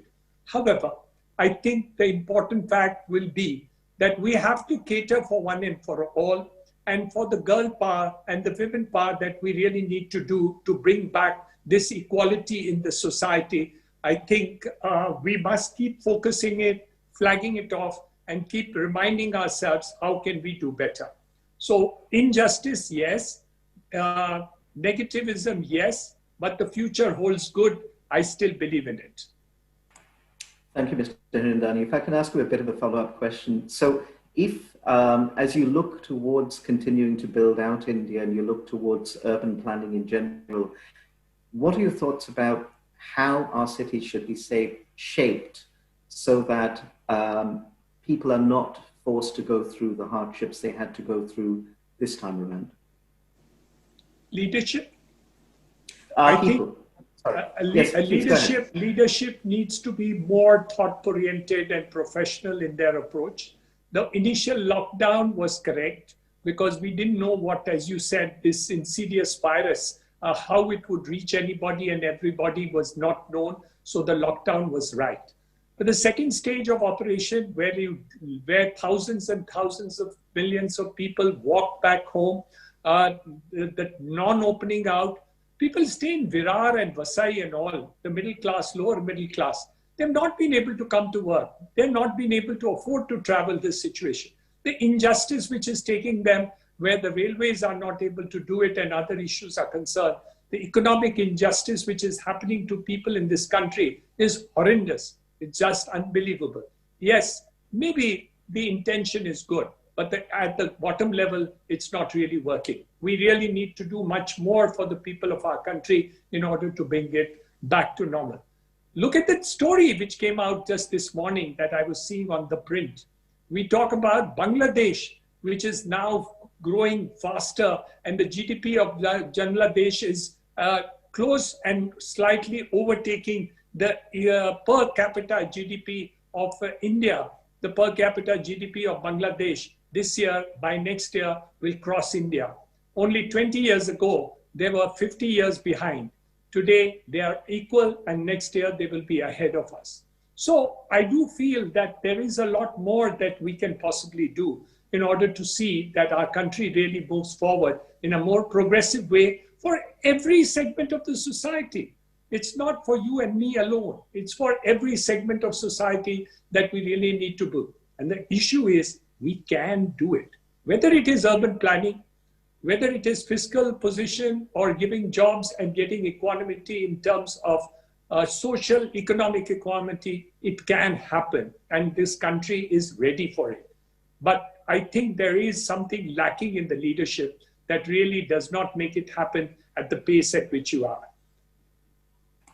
Thank you, Mr. Hirandani. If I can just move the conversation forward and call upon Mr. Bagchi. In addition to the migrant workers and the difficulties they faced, I think, there is another section of society that warrants calling out, and that is the MSME sector. If you look at the micro, small, and medium scale industry sector in India, and if you look at their plight, if you look at the fact that the sector together contributes to over 30% of the national GDP and employs over 40% of the people, how would you say they fared through this pandemic? And obviously, we know and we've seen governments around the world try and do as much as they can in terms of providing stimulus packages to them. Do you think enough has been done, or is there more that we could do together? So thank you, Mr. Ghosh, and you are absolutely right that the MSME is the link between the pure consumer retail end and then you have the larger corporate end. So there has to be a bridge between the two, and that is what MSME provides in a sense. And this pandemic has been very, very sort of bad for them for simple reasons that there are three issues that MSMEs face. The first big issue is that of payments. So when we were doing our study at RBI and with of course ministry representation there were essentially three different issues that MSME faces. Number one issue that they face is not, ironically, it's not payments. Payments is a big issue. I would say almost contributing 40% of the issue. But the big issue they face is the risk management issue. Okay, and the key man risk issue. And the other issue that they really face is this whole issue about lack of and supporting ecosystem, which makes them very vulnerable to shocks. So at a retail end, actually people are not so vulnerable to shocks. At a corporate end, they have their own balance sheets, etc., which makes them less vulnerable to shocks. It's in the middle that they are vulnerable to shocks. And in a financial term, what happens is lack of liquidity will immediately sort of have a very, very deep impact on them, which is not true for either a large corporate or a small retail or a consumer.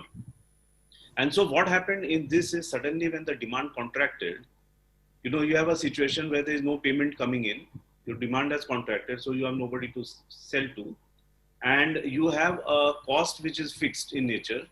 So what do you do in such a situation? And I must say that, while initially government didn't sort of move as fast, but after the credit guarantee scheme, I think it was a very, very well thought out scheme, and people really benefited from the credit guarantee scheme.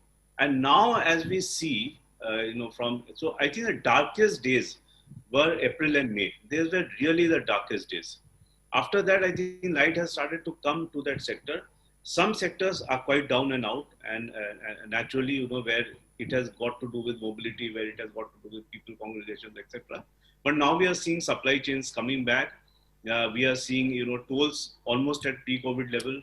We are seeing even passenger vehicles moving at around 80% of the pre-COVID levels. It is coming back, and with credit guarantee schemes, I think it is getting supported a little bit on the MSME side. But overall, I feel that even without COVID, pre-COVID also, there was vulnerability in that segment. So it is not, of course, COVID had a devastating impact on them, but pre-COVID also, the resilience of the sector itself was always low. And from that perspective, while we will do quick fixes by way of credit guarantee schemes, other things, overall we have to increase the resilience of that sector. And resilience of the sector essentially comes from risk management, market linkage, and I would say credit linkage. So credit itself, is just a supporting function.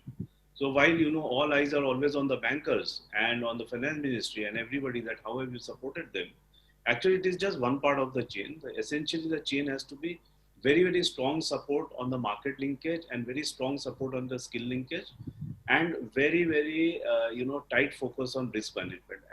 And I would say that, the German model is something that needs to be, or I would say overall European model, but certainly the German model needs to be studied and emulated, where there is a very large ecosystem, because it's also a big supporter of jobs.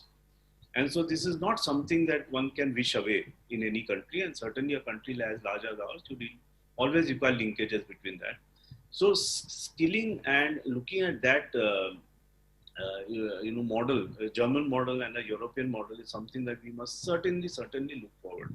Second, one thing which is outside of the definition of MSME are the traders, who are also in a way a lubricant in an economy. So, they are outside the MSME definition. Traders also are something that needs to be, strengthened. And when we strengthen the traders, you also decrease the friction in the economy and make sure that the distribution becomes better. But from an MSME perspective, resilience is something that we need to be improved, because if you look at an overall stress in the sector, and this is the publicly available data, the NPA levels are quite high. Even at the lowest level, it at 18%, but as you go higher, it is almost at 17%. And naturally, as a banker, it is difficult to support a sector where NPA levels are so high, because if your capital adequacy itself is not so high. So, it's very difficult to support all MSME sectors. But I would say that we need a slightly more structural support to the sector by way of ecosystem support. But this pandemic, just to quote some numbers, all the frequency indicators that are coming up, it is coming back quite sharply. And except for 8 to 10% of the economy, I would say that the balance 90% of the economy will be almost at 80% to 90%. And in some sectors are above, 100% of the economy. So from that perspective, I think there is certainly light at the end of the tunnel. And, I have been personally extremely sort of, inspired by the resilience of this sector and the way they have sort of brought down their cost structure, the way they have, changed their whole methods of working, the way they have brought in efficiency. I think the resilience of this sector is something to be really saluted for. And they will be back, and they are coming back. I can quote you about our bank. We are a large player in that sector. The credit summation, which is inflow into the accounts, in most sectors are coming back to near COVID levels. And, they are behaving quite well in that sector. There is certainly a section which is deeply impacted and would require more support, which I'm sure banks are giving. and restructuring is also on the way, so that will also happen. But overall, I think they have, I would say, largely come out now. If you take out the darkest days of April and May. Thank you, Mr. Bagchi. That's a wonderfully positive note. And on that note, I'm going to shift it to Mr. Basu.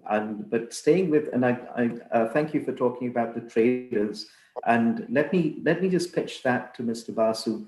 Mr. Basu, if you think about your erstwhile role in insurance, I'm going to stay there for a little while. And if you really look at the trader community, there are over 70 million traders in India.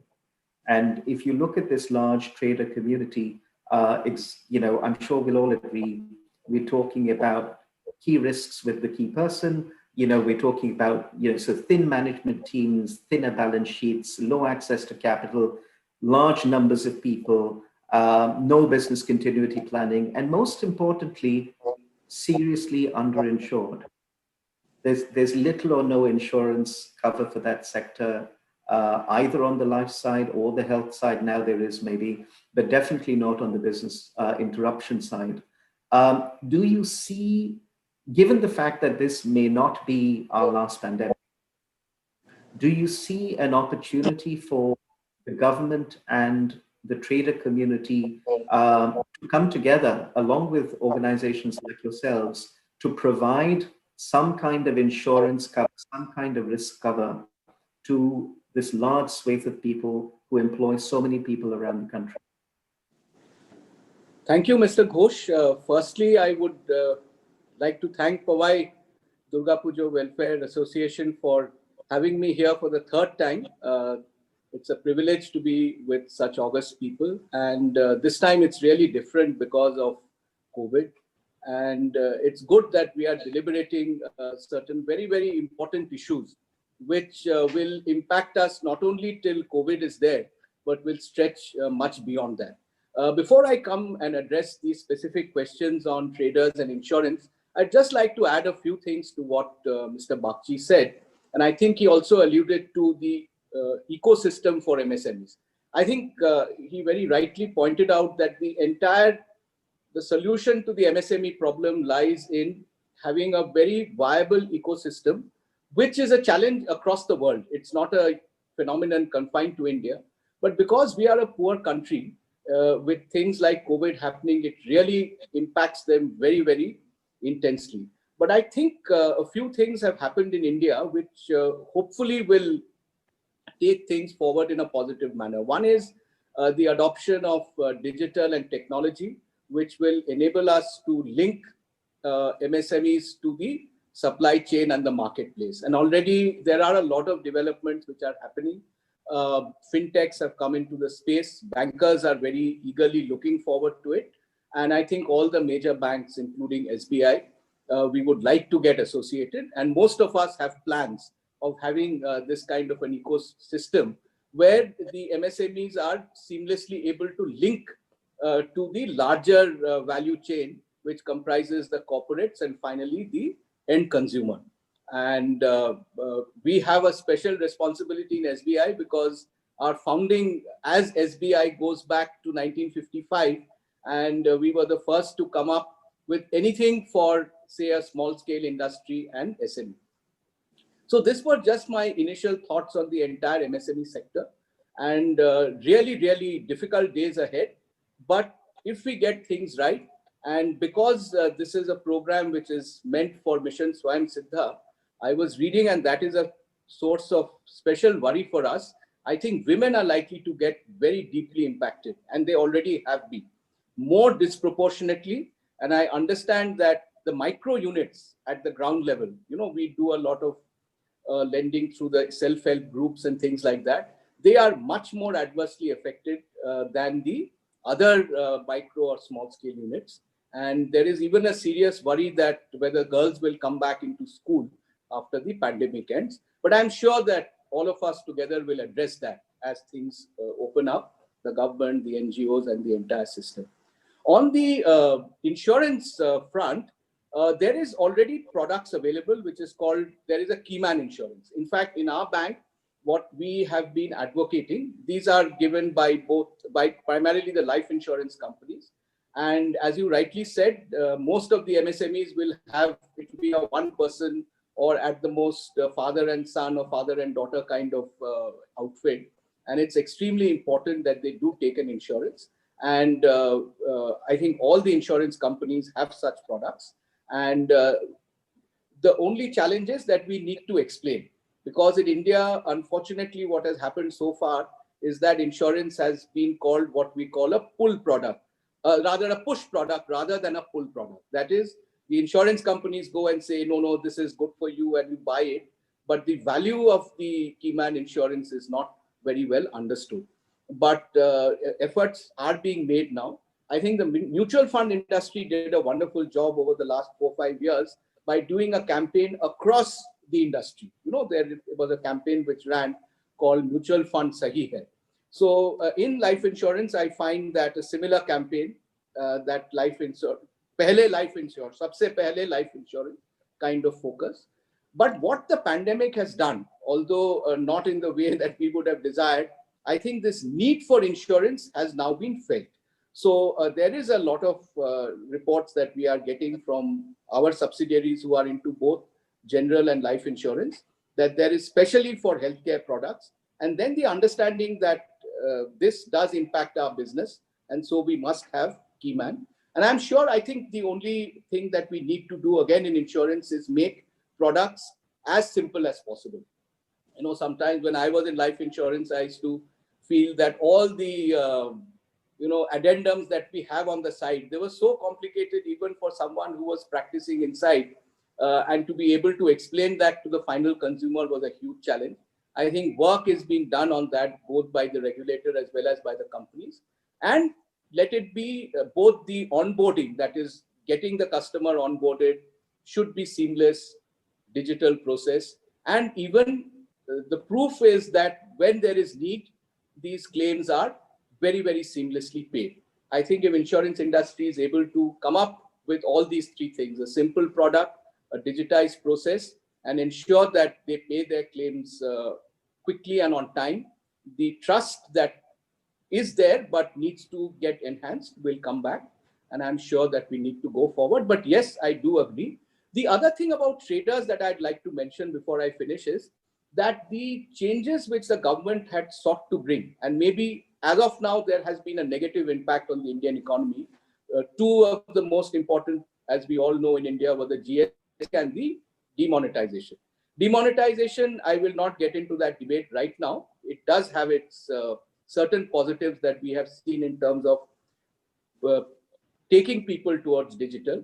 But the GST environment, I think, has really helped the bankers. And many of our products across banks, in SBI, we have the government, as you know, has come up with a scheme called the Mudra scheme, which we realized was not working so seamlessly when we tried to do it in a non-digital mode. So we have in SBI rolled out something called an electronic or e-Mudra scheme, which is much more efficient. And this, to a large extent, draws in from this ecosystem where we are able to have data from the traders. So they also must understand the more transparent they are, the more with their information, the more they reach out to have a viable business model, the more they connect well with the ecosystem. Then the banks, as Mr. Bakshi said, will then get the confidence to be able to reach out and support them. No, thank you. And if I may call upon Mrs. Bhattacharya, I've got a two-part question, starting with your earlier role and coming into your current role. So staying with the concept of insurance, and I promise not to labor the point, but just to be a bit provocative, $267 billion worth of stimulus packages have been, announced and handed out. Do you see scope for some kind of participative policy where the government contributes to part of the premium going to an insurance product for the MSMEs and our large 70 million trader community? So first of all, thank you very much. Thank you to the Powai Bengali Welfare Association. Again, for me also, I think this is the third time I'm on this panel, but I thoroughly enjoy going to your pandals, and my Sharodiya Abhinandan and Shubhecha to all of your viewers and all the people who visit your pandals. Uh, on the theme of MSME, there are two or three things that I feel very strongly about. One of them is that I think, the structure, the financial structure of these companies, where their capital is very, very thin, that is what prevents them from having the resilience that Anup was talking about. India is a resource poor country. Most of the people who set up these MSMEs, they do so with loans taken from friends and relatives and people they know, but they are loans, they are not equity. And raising equity is very tough for these MSMEs, more so for women. For women, it's really, really a struggle, okay? And that is why you have so few women entrepreneurs. So unless and until the government also looks at that and tries to do something about the capital structure, tries to maybe create a corpus where you can get maybe a no interest loan for 15 years, which is quasi equity, something of that nature, unless it is done, it becomes very difficult for any of these small companies to withstand the business cycles that are bound to happen. The pandemic just is an extra bad business cycle, but business cycles of this kind, they keep coming, and all of these companies or all of these organizations, including the micro-organizations, they get badly impacted. The second thing that I think, we need to understand about the MSMEs is the need for big corporates as well as for the government to ensure that contracts are honored and people are paid on time. These are the people who actually, get squeezed by the delays that happen in paying up of bills. Now, this is something where I think all of India needs to improve its record. The record of not paying on time and trying and delaying as much as possible. There were ways out of this. During the time, I think that I was in the bank itself, we had set up, and the initiative came even before I became chairman. We had set up a platform called Treads, which allows most of these MSMEs to put their bills on the platform. The bills would be presented to the drawee of the bill, and they would have to accept or reject it within 30 days. And once it's accepted, it becomes whoever is the corporate or the government on which it is drawn, they become the risk, and therefore this bill then is presented on the platform, and financiers, including banks and others, they can actually bid and discount the bill. And obviously, as a result of that, the traders get it, the traders or whoever we are talking about, the MSMEs, they get the discounting at the lowest possible interest, because it's literally, auctioned off. And the risk is no longer with the small guy, the risk is with the big guy, okay? Now, this is something which even means we've been pushing, at least during my time, I pushed it very, very hard to try and get every single organization, including the government, the quasi-government, the PSUs, and the large corporates all on this platform. It wasn't able. It even came in Mr. Arun Jaitley's speech, in the finance minister's budget speech, with a firm date by which time all PSUs would be on this platform. I don't think that there is that much of traffic on that platform even today. And I think, if these are certain things that would make the ease of business for all of the smaller entities much, much better and much, much easier, especially during bad times. I think, we need to look at many such little things in order to ensure that we are creating an infrastructure, creating an environment which nurtures the MSMEs properly. Again, the reason for that. Their ecosystem is very strong. They are the largest job provider. But what is it that we are trying to make them, stronger? What are the specific steps that we are taking in order to make them stronger? So while, the suggestion that you gave that maybe the government could add a little bit onto the premium, that would obviously be something that the government should look at. They've already been doing that in respect of things like Ayushman Bharat. and making a big difference there in health insurance. This is also definitely something in business disruption of small enterprises. If they step in on this, I'm sure, it is something that would be a very progressive steps. But I think, the major things that are required is capital. The major things that are required is payments on time. So all of these things, I think, they will play a part towards actually empowering our MSMEs. But having said that, let me also tell you something. I am really and truly surprised at the number of MSME conversations that we as a company, and this is my present company, Salesforce, is having. We have about 2,700 connections in India, including about 450 NGOs. Okay. But out of that, let me tell you, more than 2/3 are MSMEs. So to think that the MSMEs are all backward, that they don't understand digital, that they're not going in for the latest technology, that's not true at all. There are a lot of young entrepreneurs out over there who are really and truly leveraging on today's technology in order to improve their way of working. And therefore, what it really needs is, as I said, that helping hand. What it really needs is for people to be able to understand that this is an entrepreneur who's honest, who's going to work hard, and therefore, we can take a risk with them. And maybe that initial risk may be something that the government needs to take rather than expect the private sector to do it. Believe me, within 2 to 3 years, if they prove good, the private sector will take over everything. And the government can then go on to the next set of entrepreneurs. So I think, there is a lot that can be done for this sector, no doubt at all about it.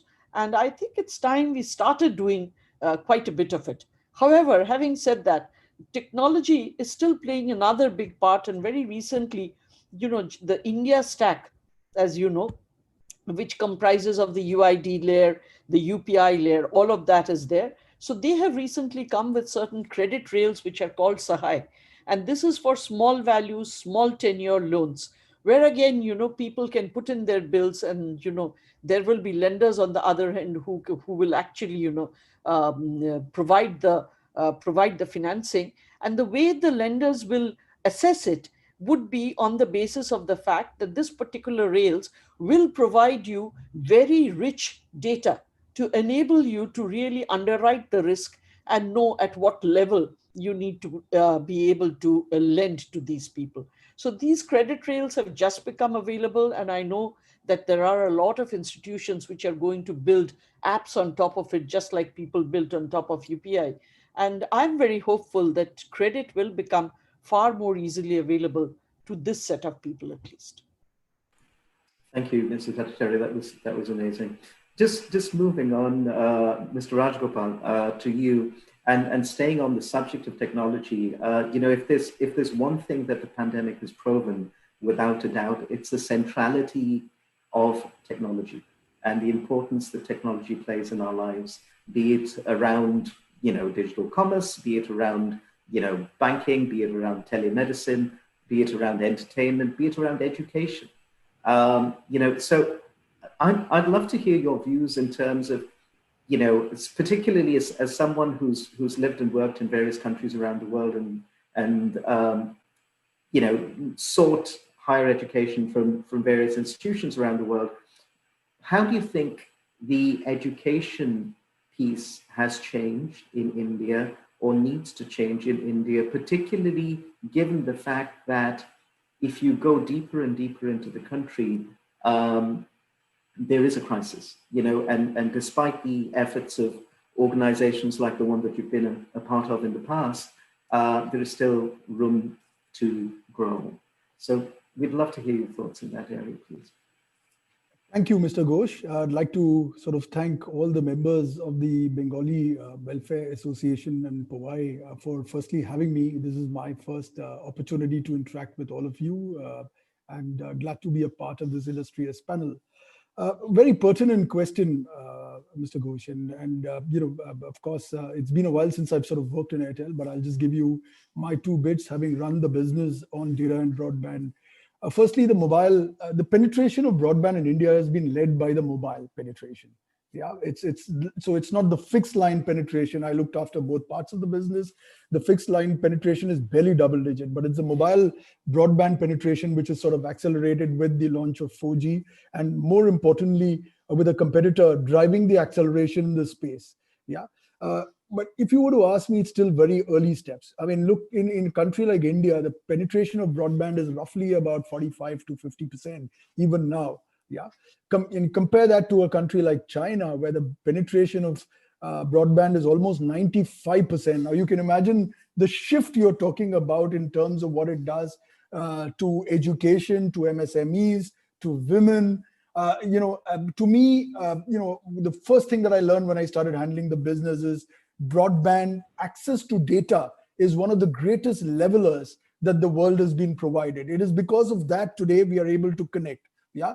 The challenge which has happened over a period of time has been that unfortunately globally and in India, telecom operators have actually been at the suffering end, while the apps and the applications that run on the mobile network have made huge amounts of money. So you've got, I think it's been an unfair world where you see the WhatsApp, Facebook, Team, Microsoft Teams, Zoom actually being extremely profitable, whereas the telcos, and this is not just in India and global, have actually, which laid the infrastructure actually going through it. And that's one of the reasons why, countries like ours, particularly in South Asia, telecom operators have been pretty hesitant in putting it. I ran a circle, and I would tell you that, one of the things when you put a circle is you start looking at what is the sort of break-even cost that putting a tower in a village is.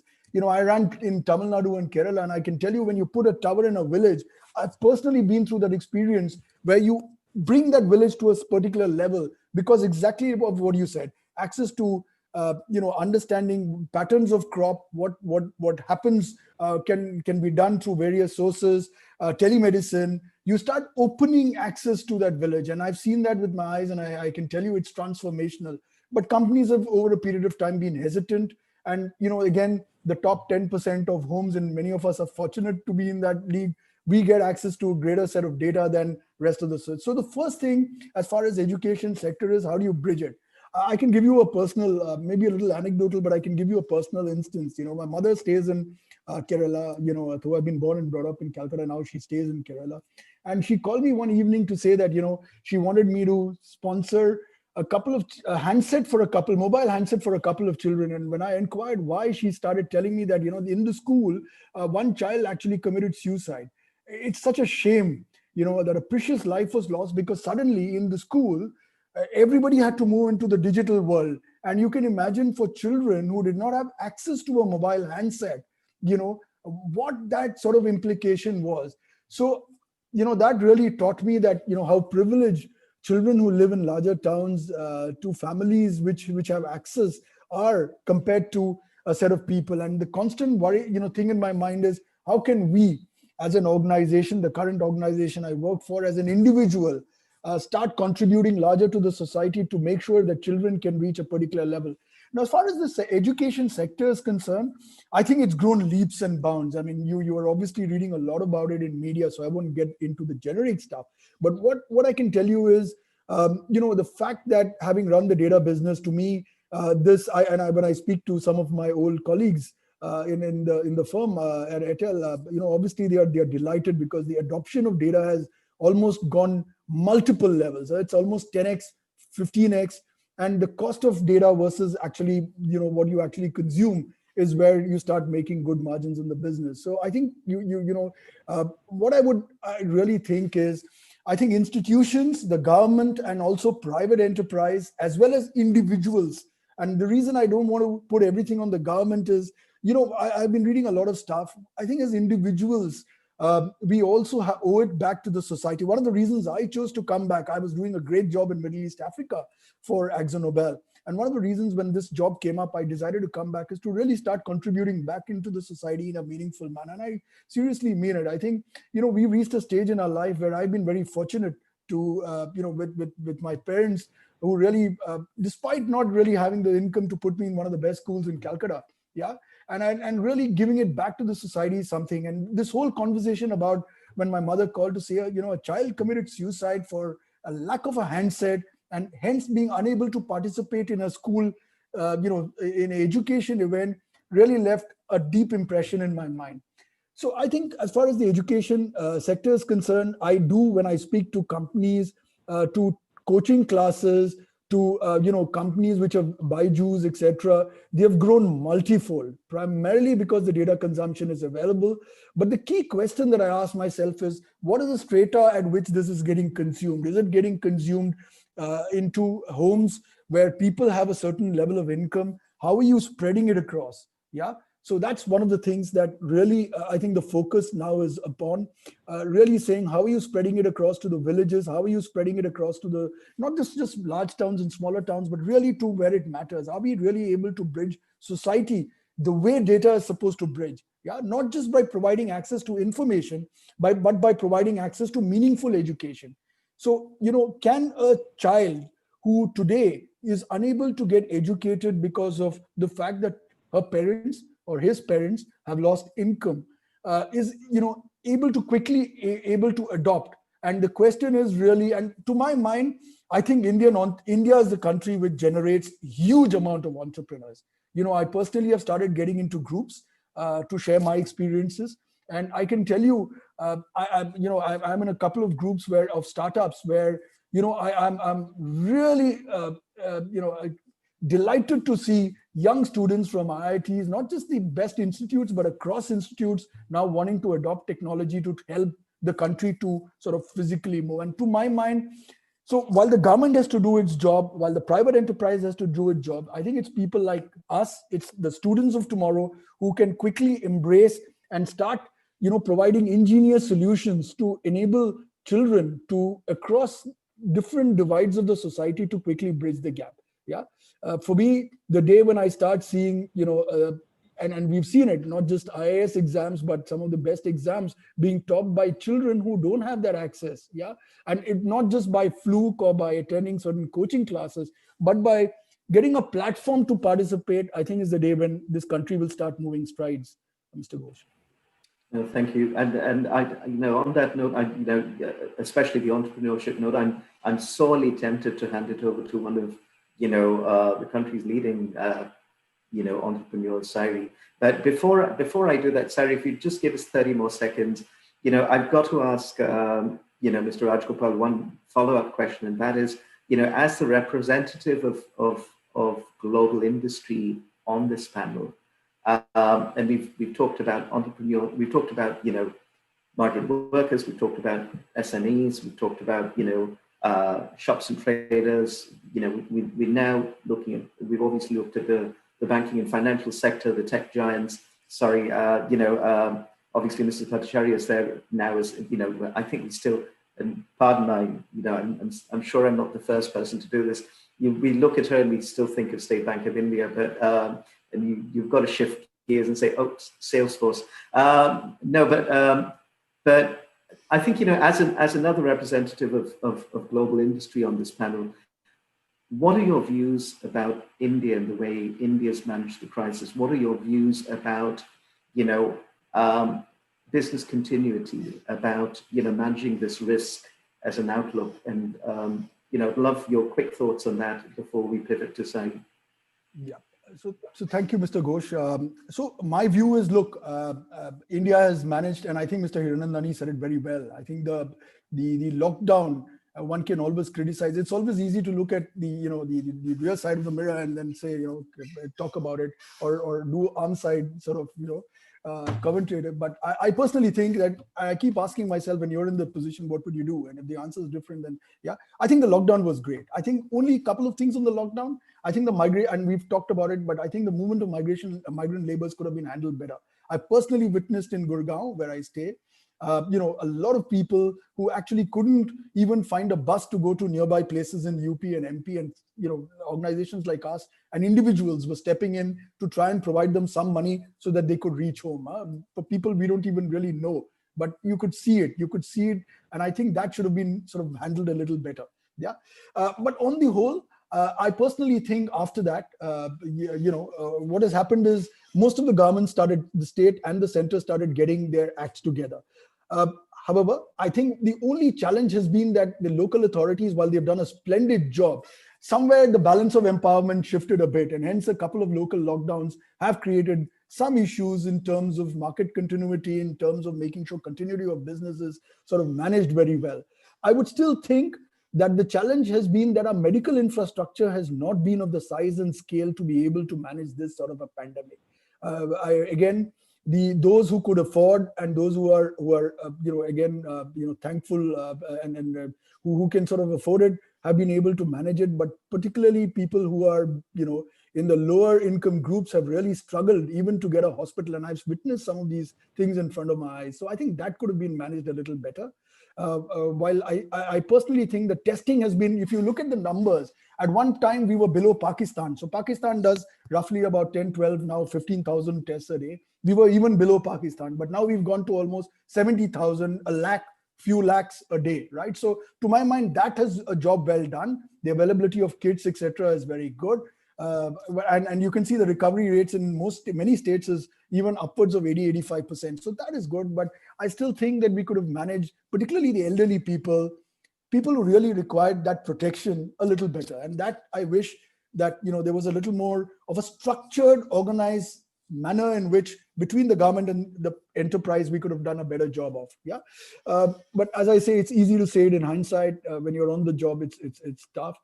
My belief is, look, again, I would go back to what Mr. Bakshi said. We are seeing a good recovery. Now, I do not know. I'm seeing various alphabets, V, W, K. I'm not let me be honest, I'm not an economist. And I think some of the other panelists are far better entrenched. But if you personally ask me, my intuitive feel, having worked in different countries, is I think India will have one of the sharpest recoveries if everything is done well, if the vaccine comes on time early next year, if the availability of that vaccine is not limited to the upper strata of the society or the middle and upper strata of the society, but across strata of society, where we owe it to the right set of people, particularly people who've given their lives to make sure that our lives are saved, particularly in the hospital, and people who are able to, sanitary workers, a lot of women. So I think that is critical. To me, I just want to also just mention the topic today is about women empowerment. And to me, the success of a country, let me just take two examples. I mean, you look at what New Zealand has done, look at what Germany has done. Now, it may be coincidental, but I don't think these things are coincidental. I think both Angela Merkel and Jacinta have done a brilliant job of being able to manage. Why? I personally believe that ladies have a higher sense of intuitive power and empathy. So resilience is great, and when I run organization, I can tell you, I think both men and women can show a high amount of resilience, but I think empathy and the ability to be intuitive and know what to do across the different strata of the society is a critical success factor for India as we start moving ahead. On a personal note, in my current organization, AkzoNobel, we are you were very kind in saying we are a global leader. We are a midget in India, as you know, because one of our competitors has a 50% market share. So one of the things I keep telling my team is, what are we doing differently, and how are we really embedded to the society in which we operate? And one of the things we've done is we are the first company that have got 100 women painters in Delhi. This started when I started getting my home painted after joining the organization. My wife turned around and said, "Why do I see all men?" When I speak on the colors and I speak to the interior designer, it's all women. But when the people come home, why is it all men? So we decided, that thought sort of stayed in my mind, and my team has done an immaculate job of getting 100 women painters done. We did it in the month of Jan-Feb. Unfortunately, COVID then hit us in the month of March. We made sure all the 100 women who are painters in Delhi are protected. And as the season starts, as work has started coming in, that's something that we want to carry in. We truly want to see women empowerment in an organization today where we have the same challenge. A large percentage of the organizations run by males. One of the things that we are openly sort of now pushing forward is that for any role, we must have a woman. Because, this thought of saying, no, women can't do a factory job, women can't do a sales job, to my mind is dated. I've worked in parts of the country where everything is open. Today, we have got a lot of women in our factories. We've got a few sales colleagues. We've got to make sure that they're treated well. They're treated in a manner where they can help to become the evangelists and recruit more.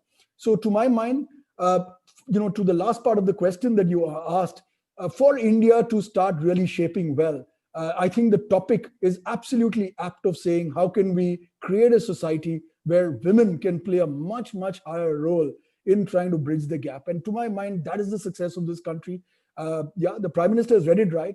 But I would only say that not to leave it only to the marriageable age, but to much bigger causes in the country, where if we can start sponsoring girl children to get educated across the critical states, make sure that we are able to make their lives meaningful, make sure they are able to get the right platforms to and opportunities to do it, pretty much like many people who are privileged. I think there will come an India of tomorrow. Thank you.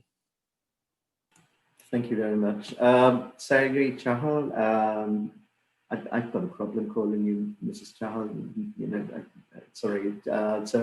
But I know Sari a bit too well. So, but yes, Ms. Chahal, so you've been set up on two fronts. One is as somebody who's actually done an amazing job of making India proud for using technology for social good. Would you tell us a bit more about how the pandemic has affected the million women that you work with day in and day out? And what's your vision for tech entrepreneurs, for women entrepreneurs who are wanting to help lead the country out of chaos? Thank you. Thank you so much for having me here. And I think it's amazing to listen to my co-panelists. So look, I think just to give everyone a very quick introduction of what we do. So we're really using two metrics here. One is that India has one of the biggest gender gaps that exist in the world. We are one of the lowest on the WF ranking every year, but we are also a country with 600 million people on the internet. And I think, 5 years ago when I started my company, there were barely 10 million women online. And that number officially, as of last December 19, was 270 million women connected to a device.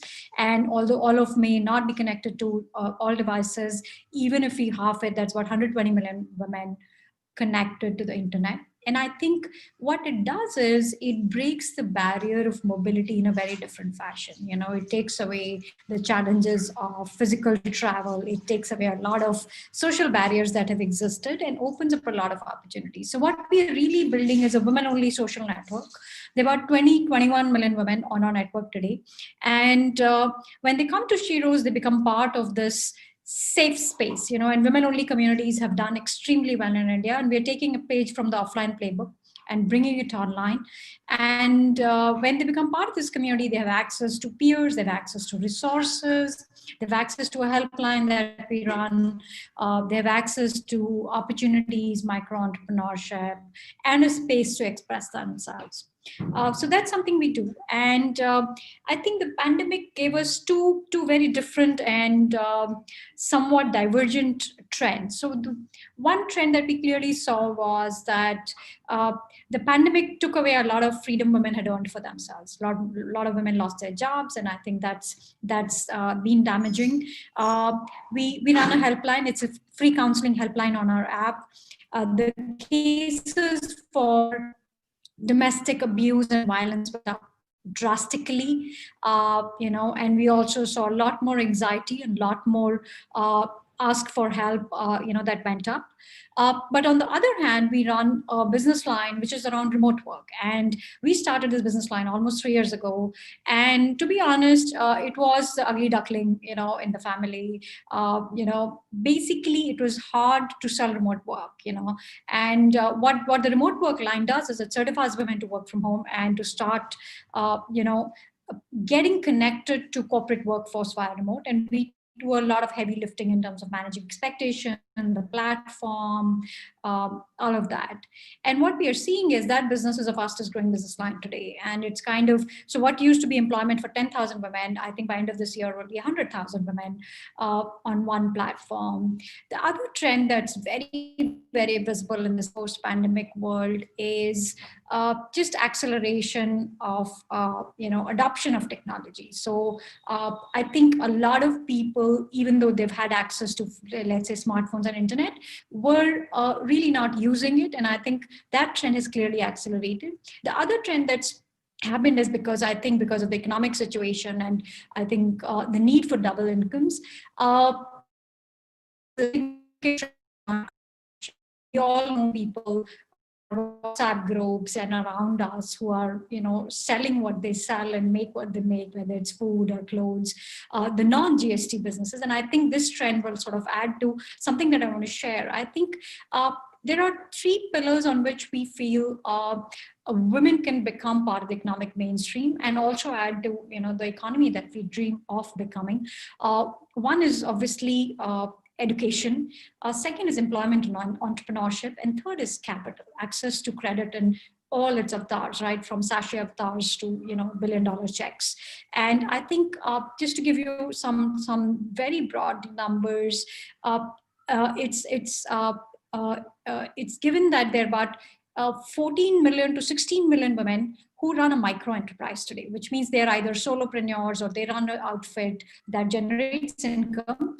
And these 16 million women employ anywhere between 22 million to 27 million additional hands, and these are direct employment. And some estimates say next 3 to 4 years, if this number of 16 million is doubled, these 16 million women who can become micro entrepreneurs will end up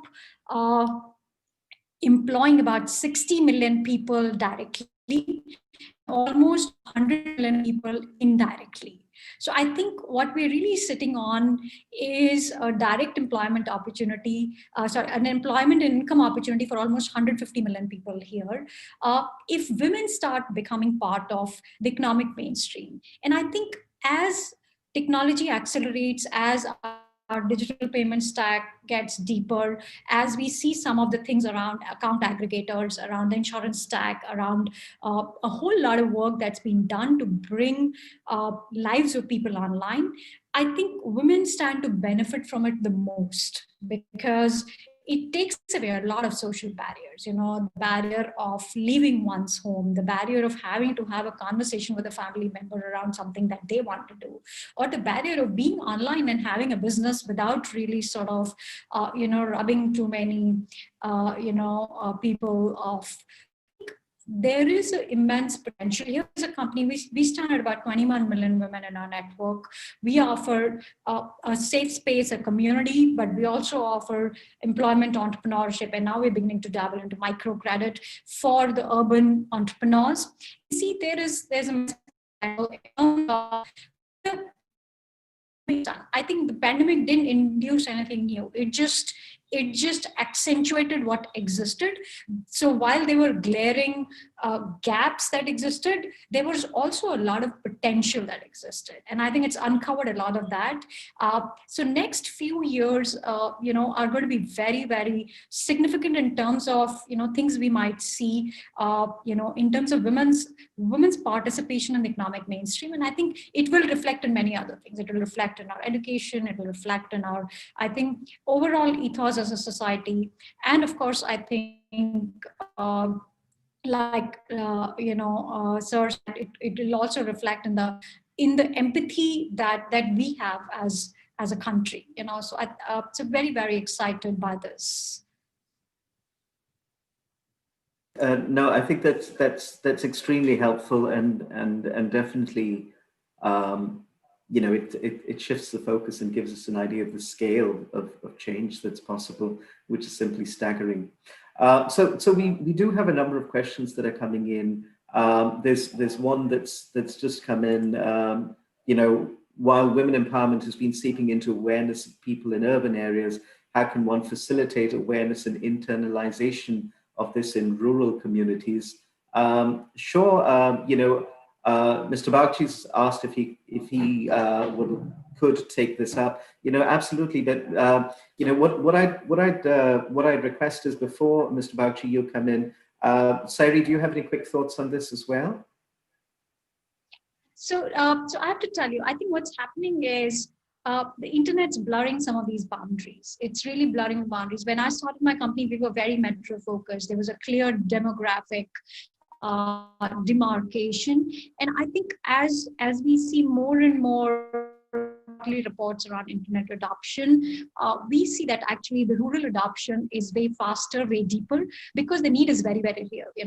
Rural consumers are not using the internet for gaming and ordering food. They're really using it for, very, very significant services around healthcare and, livelihood. So we know that. And I think with women, the fact is the pandemic kind of accelerated this trend in a big way. We still have gaps around, affordability, around access, around data packs, around just the, the hierarchical order in a home where, the woman gets like the poorest device or sometimes no device, and there's a family owned device. But look, I think this is an unstoppable trend.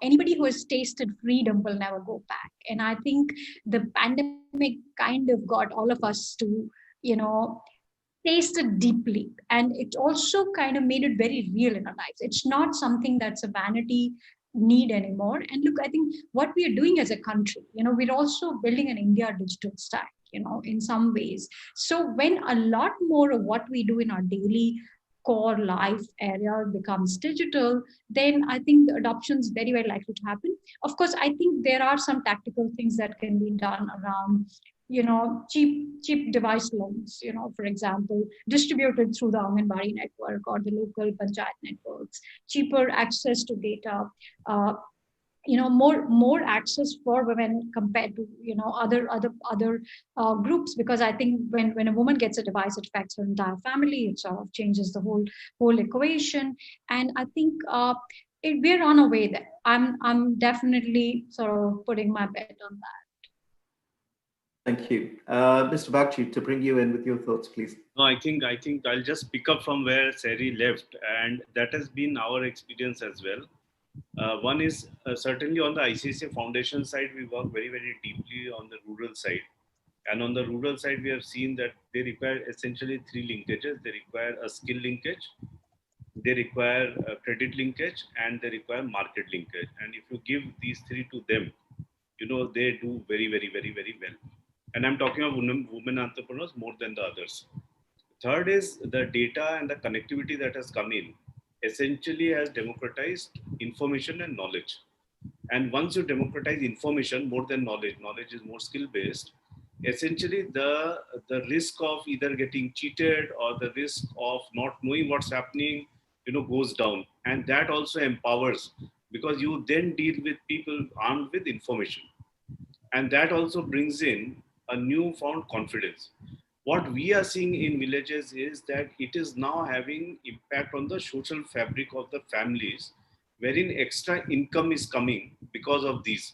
When extra income comes onto the family, actually the equilibrium gets disturbed in a way, because it pushes back the normal equilibrium that we have in the villages of, I must say, a bit of a male domination, a bit of all of it. The positive thing that we see is that as woman brings in money into the family, it has deep impact into the education of the family. And they then invest most in their children and education. And that then over a period of time, we feel that is very, very transformational. So we are also getting, but we are getting this, and it is not a noise, it is a very, very clear signal that linking up these three is critical. That is skill linkage, market linkage, and credit linkage. Getting the money into, even if it is 2,000 rupees per month, 3,000 rupees per month, it's a big additional income. It gives freedom. Freedom essentially means it goes back to children and its education. And that is creating a lot of transformation that is there. We have also seen that they say in the general panchayat also increases as the economic freedom comes in. So I feel that, and so I completely 150% agree with Sherry that digital and tech has transformation beyond what we can imagine. And it is a force where there is absolutely no U-turn. The other thing that we see is that they are quite connected with each other once they have digital. And once they are connected with each other, the information flows quite seamlessly. And there is a collective power that comes in. and that is also transformational to the society. So all in all, I feel that, in the semi-urban and rural areas, the impact is deeper and impact is large. But because they are geographically spread out, you don't see the impact at a network basis so quickly. But it is certainly coming back in a network impact. And I feel that these three farm bills that have come out, the change in farm bills, I would say that this is the 1991 of in the farming sector and in the agri sector. And here you will see a lot of micro entrepreneurship coming in, because the whole agri chain will get transformed. And when agri chain gets transformed, you will see a lot of small industries, very micro entrepreneurship coming out. When this transformation happens, we feel that in 2 to 3 years we should be looking at a big change in this value chain. So I completely agree with Mr. L that data tech is very transformative. Empowerment is extremely transformative, and it is most transformative when women get empowered. It is most transformative for the societies. So Absolutely. Absolutely. Can I call upon Mrs. Bhattacharya, please, and Mr. Rajgopal thereafter? But Mrs. Bhattacharya, I'm looking at a question that, well, three questions. One which Abhijit Banerjee's written, and he's talked about. Well, the first question that catches my attention is one that somebody called Shukriyo has written, and he's turned around and talked about the drop in the number of women coming into the workforce in India. The second question is a question that Abhijit's talked about in terms of retaining mid-career women given the rise of family responsibilities. And the third is, the one by Ashok Mukherjee, who said, how can organizations attract more female talent? As a woman leader, or rather as a leader who is a woman and a woman who's held, the highest levels of employment in multiple organizations, what are your views on all three questions, please? So I think, all of these three things are actual, and all of these trends are very worrying. So if I take the last one first, as to how to bring more women into the workspace, I think I agree with Sari that technology is one of the answers. And while the pandemic itself, we are actually seeing that a lot many women from the middle class families are actually giving up jobs during this period, because much of the housework that used to be done by part-time workers, they have been stopped from coming in for fear of infections, and that work has fallen on the women of the house. So they are unable to manage both office and housework, even though it's all from home. It's just become too much for some of them. But as the pandemic recedes, what it will do is it will empower a lot of people who are not able to step away from home to actually become part of the workforce. Because one thing that companies have learned is that, you do not need to worry about productivity if people are working from home. I remember back in 2015, when I was trying to create a work from home platform for women in SBI, there was a lot of pushback, not only from the men, but also from the women themselves, because there was a feeling that if you allow some people to work from home, then, they will slack off, they will actually not produce enough. All of that, I think, has been put to rest. There are very many ways of assessing productivity, and you don't need to have somebody physically looking over your shoulder to make sure that you're doing the job. As a result of this, actually, a lot of women who can't step out of the house, but who are absolutely well qualified to do a job, will actually be able to rejoin the workforce. However, as I said, currently that may not be the situation, but that's how it's going to happen going forward. The second thing is, how do we ensure more people get into the workforce? I think, given the way things are right now, we need to encourage more and more STEM education amongst girls. I think this is one of the key things that we really need to do. Girls today, first of all, they are falling behind in education itself. Sari was talking about the fact that, today, a lot of women don't even have phones. Now, first and foremost, it's the haves that have the phones. And if you're looking at education, there are already a number of people who are behind. These people during this 1 year are not getting educational inputs because they don't have means of access.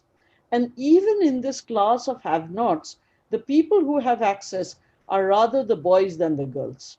So, girls suffer even more. Now, as a result of this, what happens is they are already behind, and yet you want to get them ahead. And STEM education is something, which if it doesn't have a good foundation, it's something that's very difficult to take forward. People traditionally have felt that women don't have the abilities to really, be in the STEM fields. And that is more, I think, a perception than anything else. So we need to work a lot more to ensure that there is far more STEM education amongst girls. That I think is very important. As for people leaving the workforce midstream, I think there are very many situations in India which are not exactly similar in the rest of the world. One situation, of course, is that, women still are the primary caregivers over here, and especially for children, and especially in urban homes, when children are in the from class 10 to class 12, that's the time when there is a lot of competition to not only train the kids for the examinations that they have to provide, but also for the competitive examinations in order to become an engineer or a doctor or whatever you want to be. There are competitive exams now even for becoming lawyers. So there are competitive exams everywhere. So wherever you need to be. And somehow or the other, the feeling is that it is the mother who has to provide this support. So chauffeur the child around to the coaching classes, ensure that he or she gets their complan at night and wakes up early in the morning. So it's all the mother's responsibility. And in case the child is not able to make it and the mother has not been around to provide this support, the mother will be made to feel guilty by everybody around her.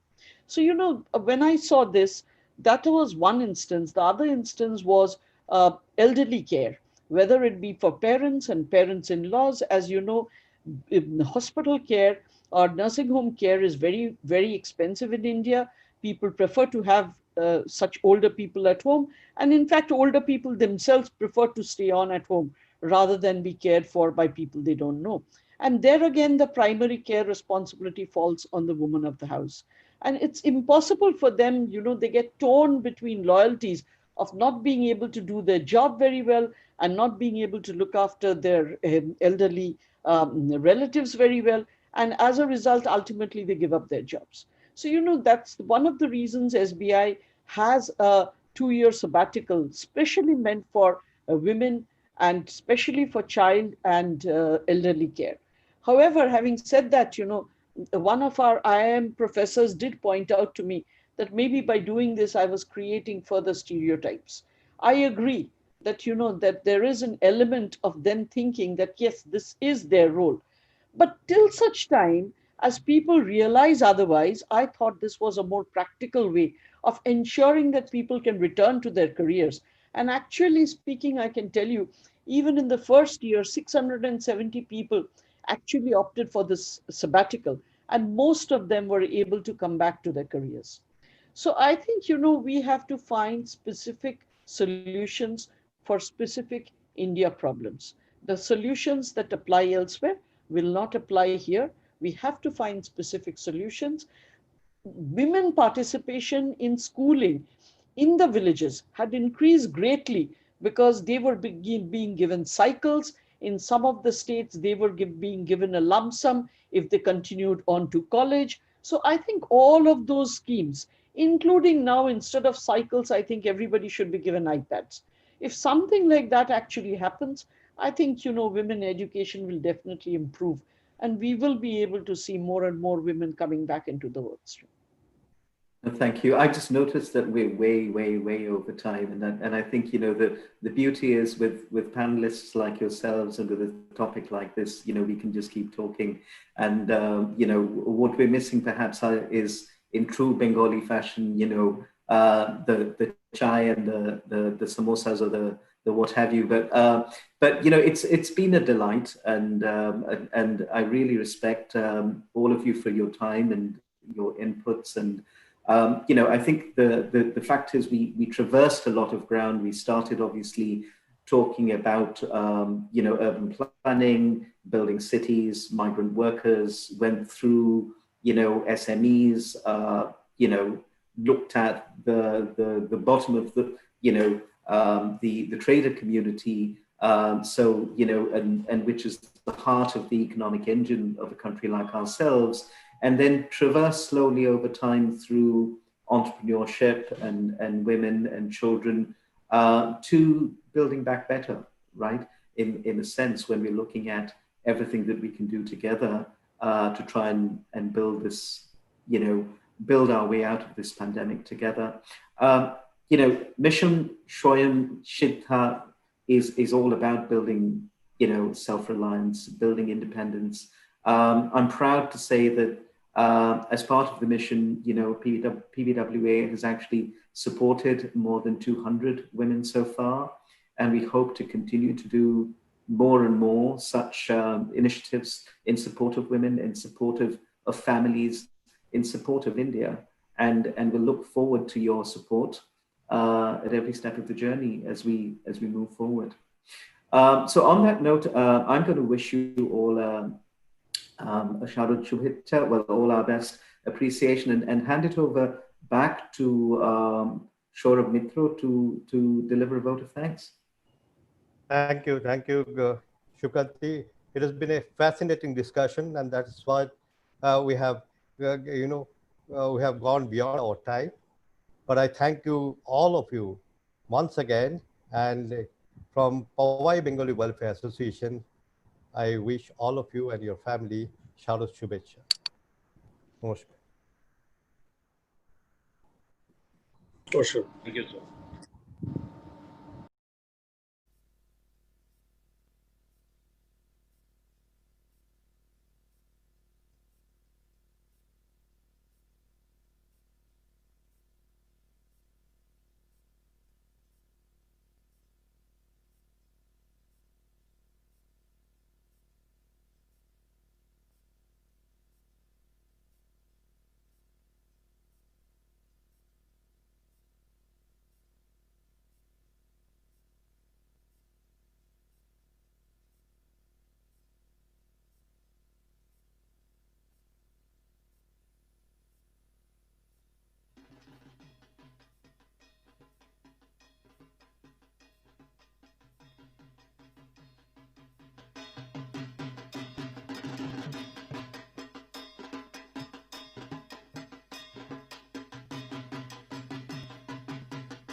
Check. Still low. Little higher. Volume higher. Check. ঠিক আছে?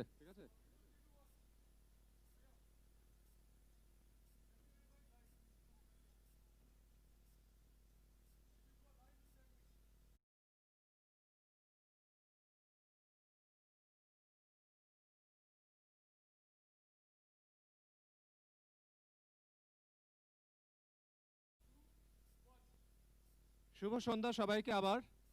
কিরম লাগছে বিকেল থেকে যে প্রোগ্রামগুলো চলছে? শুরু হলো গান দিয়ে, তারপরে গল্প হলো, তারপরে ধুনুচি নাচ দেখা হলো, এবার একটা গম্ভীর ডিসকাশনও হলো যেটা নিয়ে সোশ্যাল ওয়ার্ক পত্রপুরো আমরা যেটা করি। আই হোপ আপনাদের সবাই এটা খুব ভালো লাগছে দেখতে।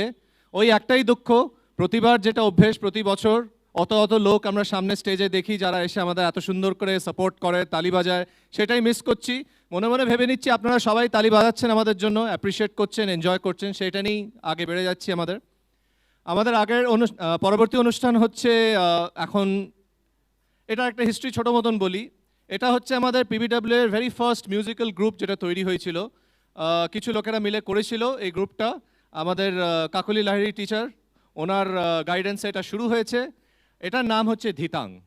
ধিতাংয়ের নাম শোনা মানেই সবাই বাঙালিরা ওই ধিতাং বলেই বলবে, অ্যান্ড তার সঙ্গে একজনেরই লোকের নাম মনে আসে, তার নাম হচ্ছে হ্যালো চেক বার্থ অ্যানিভার্সারি আমরা সেলিব্রেট করছি, আর সেটাকে কমেমোরেট করার জন্যই, সেটাকে সেলিব্রেট করার জন্যই আমরা এবারের ধিতাঙ্গের পারফরমেন্স হেমন্ত মুখোপাধ্যায়ের ওপরে বেস করে করা হয়েছে। 4 or 5 of his very very popular songs, এই গানগুলো সবাই কোনো না কোনো সময় গুনগুনিয়েছে, এমনিতেই গাই, কতবার দেখা হয়েছে ফিল্মে, এখানে ওখানে।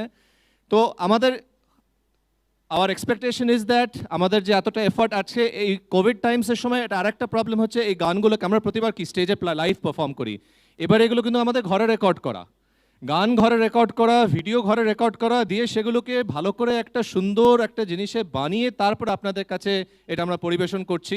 আশা করি আপনাদের খুব ভালো লাগবে। এবার শুরু হচ্ছে ধিতাঙ্গের পারফরমেন্স। জোরে হাততালি ঘরে বসে সবাই। Thank you. তরফ থেকে আপনাদের সবাইকে জানাই শুভেচ্ছা। এই বছরটা একটু অন্যরকম। কত অন্যরকম সে তো আপনাদের বলে দিতে হবে না। গত 8 মাস ধরে আমরা রোজ তাকে অনুভব করছি আর তার সঙ্গে যুদ্ধ করছি। সেই যুদ্ধের একটা ছোট অংশ হলো যে পুজোর সময় ডিজিটালি এইভাবে আপনাদের কাছে পৌঁছে যাওয়া। পিবিডব্লিউ এর ধিতাং দল 8 বছর ধরে পুজোর সময় নিয়ে আসছে আপনাদের কাছে নানান রকম গান, এবারেও নিয়ে আসছে, কিন্তু অন্যরকম ভাবে, সব রকম স্বাস্থ্যবিধি মেনে, সতর্কতা অবলম্বন করে। কিন্তু তাই বলে ধিতাঙের সেই মন্ত্র কিন্তু পাল্টায়, সেই একই আছে। ধিতাং ধিতাং বলে মাদলে তান তোলে, ঝালেও আছি ঝোলে, চাটনিতে অম্বলে, পুজোর কথা হলে ধিতাংকে কেউ ভোলে। বাঙালির ঋতুচক্রে হেমন্ত আসে শরতের পরে, কিন্তু আমরা শরতেই হেমন্তকে নিয়ে চলে আসলাম। হ্যাঁ, ঠিক ধরেছেন, হেমন্ত মুখোপাধ্যায় এই মহান শিল্পীর জন্ম শতবার্ষিকী বছর। তাই এই বছরের ধিতাঙের নিবেদনে থাকছে হেমন্ত মুখোপাধ্যায়ের 5টি গান। প্রথমেই শুনে নিন হেমন্তের সেই প্রাণ মাতানো গান ও নদীরে একটি কথা শুধাই শুধু তোমারে। গাইছেন অনুপ গুপ্ত, মধুমিতা গুপ্ত ও অভিজিৎ ঘোষ। ও নদীরে একটি কথা শুধাই শুধু তোমারে, ও নদীরে একটি কথা শুধাই শুধু তোমারে, বলো কোথায় তোমার দেশ, তোমার নেই কি চলার শেষ, ও নদীরে।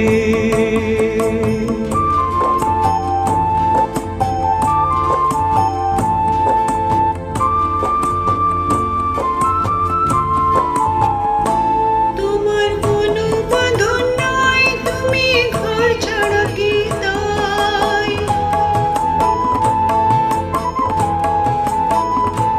তোমার কোনো বাঁধন নাই, তুমি ঘর ছাড়া কি পাই। এই আছো ঘাটার, আবার এই তো দেখি জোয়ারে, বলো কোথায় তোমার দেশ, তোমার নেই কি চলার শেষ, ও নদীরে।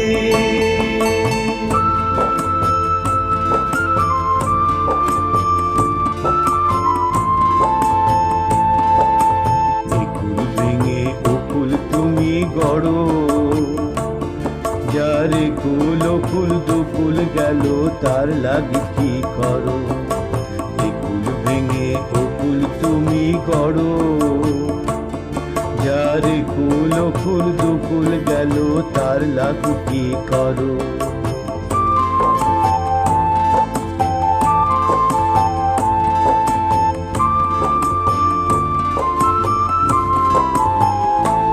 আমায় ভাবছো মিছে পর, তোমার নাই কি অবসর,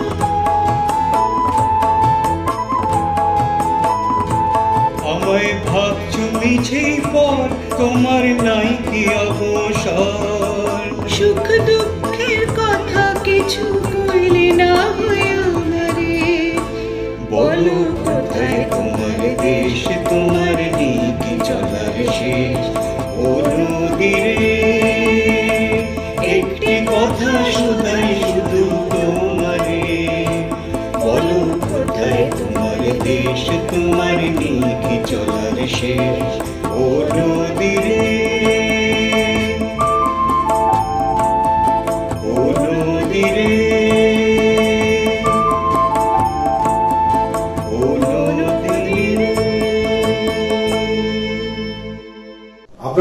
করতালির আওয়াজ আসছে কানে নয়, বুকের মধ্যে। 1935 থেকে 1989, 54 বছরের সঙ্গীত জীবন হেমন্ত মুখোপাধ্যায়। আজীবন বন্ধু ছিলেন তিনজন: কবি সুভাষ মুখোপাধ্যায়, লেখক সন্তোষ ঘোষ আর হেমন্ত মুখোপাধ্যায়।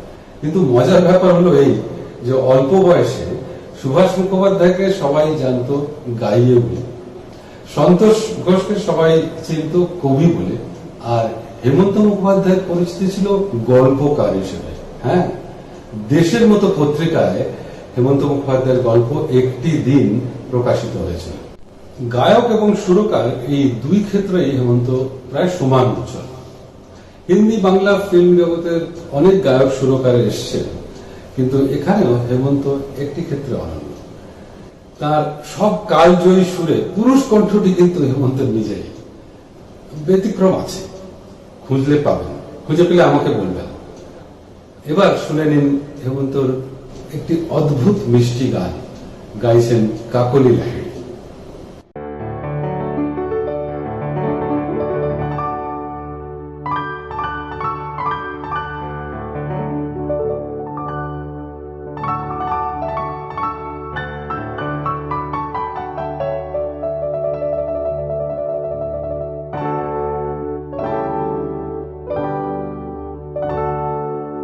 ওলির কথা শুনে বকুল হাসে, ওই তাহার মতো তুমি আমার কথা শুনে হাসো না তো।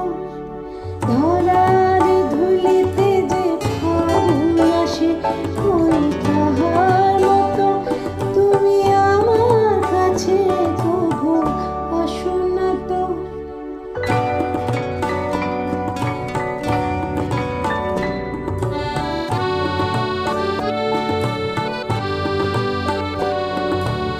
আকাশ পারে ওই অনেক দূরে, যেমন করে মেঘ যায় বয়ে উড়ে। আকাশ পারে ওই অনেক দূরে, যেমন করে মেঘ যায় বয়ে উড়ে। যেমন করে সে হাওয়ায় ভাসে, ওই তাহার মতো তুমি আমার স্বপ্নে কভু ভাসো না তো। ওলির কথা শুনে বকুল হাসে, ওই তাহার মতো তুমি আমার কথা শুনে হাসো না তো।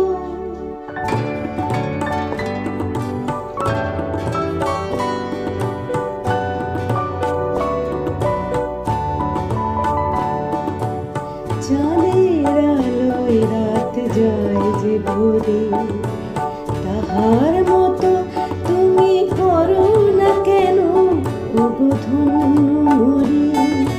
চাঁদের আলোয় রাত যায় যে ভোরে, তাহার মতো তুমি করো না কেন ওগো ধন্য মোরে।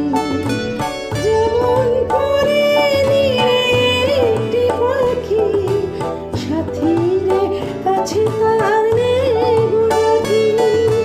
যেমন করে নিয়ে একটি পাখি সাথীরে কাছে তার নেই গুণাকি। যেমন করে সে ভালোবাসে, ওই তাহার মতো তুমি আমায় কভু ভালোবাসো না তো। ওলির কথা শুনে বকুল হাসে, ওই তাহার মতো তুমি আমার কথা শুনে হাসো না তো। ধরার ধুলিতে যে ফাগুন আসে, ওই তাহার মতো তুমি আমার কাছে কভু আসো না তো। কতজন এই তথ্য জানেন আমি জানি না।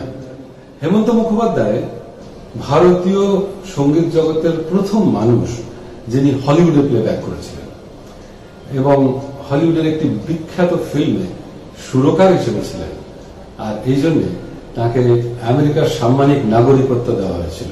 বিখ্যাত পরিচালক কনরাড ব্রুকসের ফিল্ম সিদ্ধার্থের জন্য। ফিল্ম গানের অতুলনীয় রোমান্টিক মায়াময়তায় ভরা ছবি ও গানের যদি একটা লিস্ট বানানো যায়, তাহলে পরের গানটা থাকবে তার একদম প্রথম সারিতে। শুনে নিন, গাইছেন দিব্যেন্দু সেন শর্মা ও মধুমিতা গুপ্ত।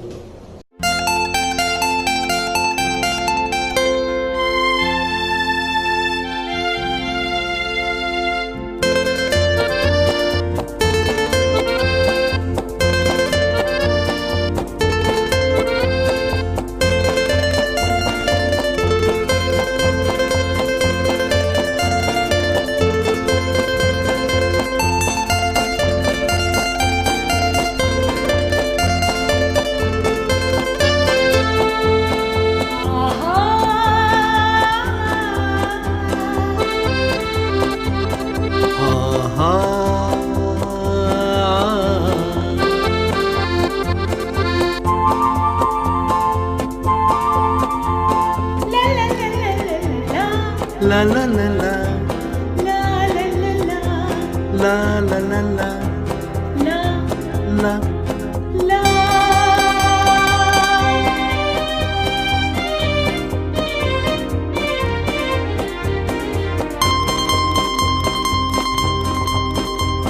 এই পথ যদি না শেষ হয় তবে কেমন হতো তুমি বলো তো? যদি পৃথিবীটা স্বপ্নের দেশ হয় তবে কেমন হতো তুমি বলো তো? তুমি বলো। এই পথ যদি না শেষ হয় তবে কেমন হতো তুমি বলো তো? লা লা লা লা লা লা লা লা লা লা।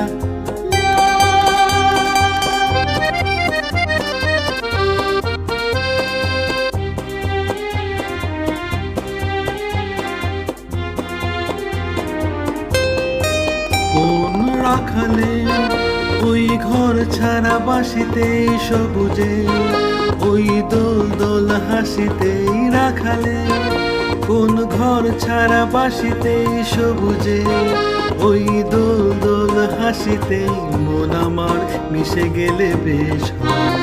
যদি পৃথিবীটা স্বপ্নের দেশ হয় তবে কেমন হতো তুমি বলো তো? বলবো না। এই পথ যদি না শেষ হয় তবে কেমন হতো তুমি বলো তো?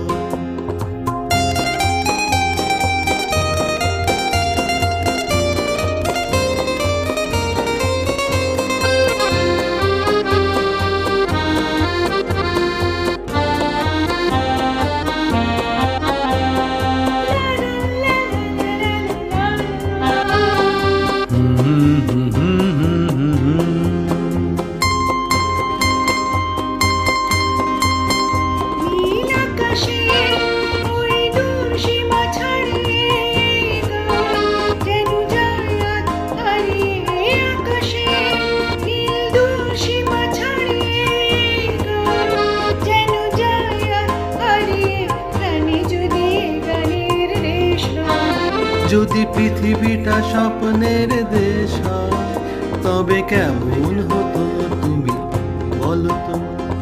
তুমি বলো। না না তুমি বলো। না না তুমি বলো। তুমি বলো। তুমি বলো। তুমি বলো। তুমি বলো। তুমি। এই পথ যদি না শেষ হয় তবে কেমন হতো তুমি বলো তো?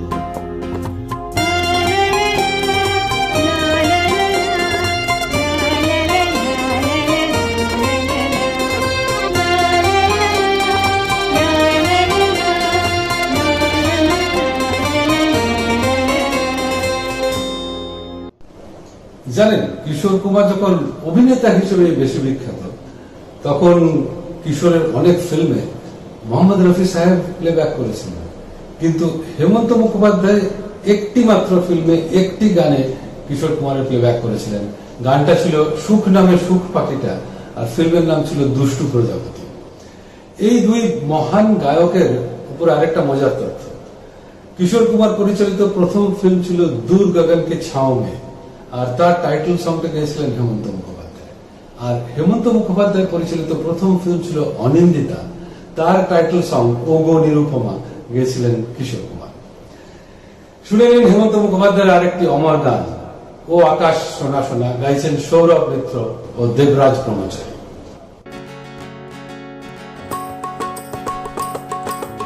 ও আকাশ সোনা সোনা, এ মাটি সবুজ সবুজ, নতুন রঙের ছোঁয়ায় হৃদয় লেগেছে, আলোর জোয়ারে খুশির বাঁধ ভেঙেছে। ও আকাশ সোনা সোনা, এ মাটি সবুজ সবুজ, নতুন রঙের ছোঁয়ায় হৃদয় লেগেছে, আলোর জোয়ারে খুশির বাঁধ ভেঙেছে।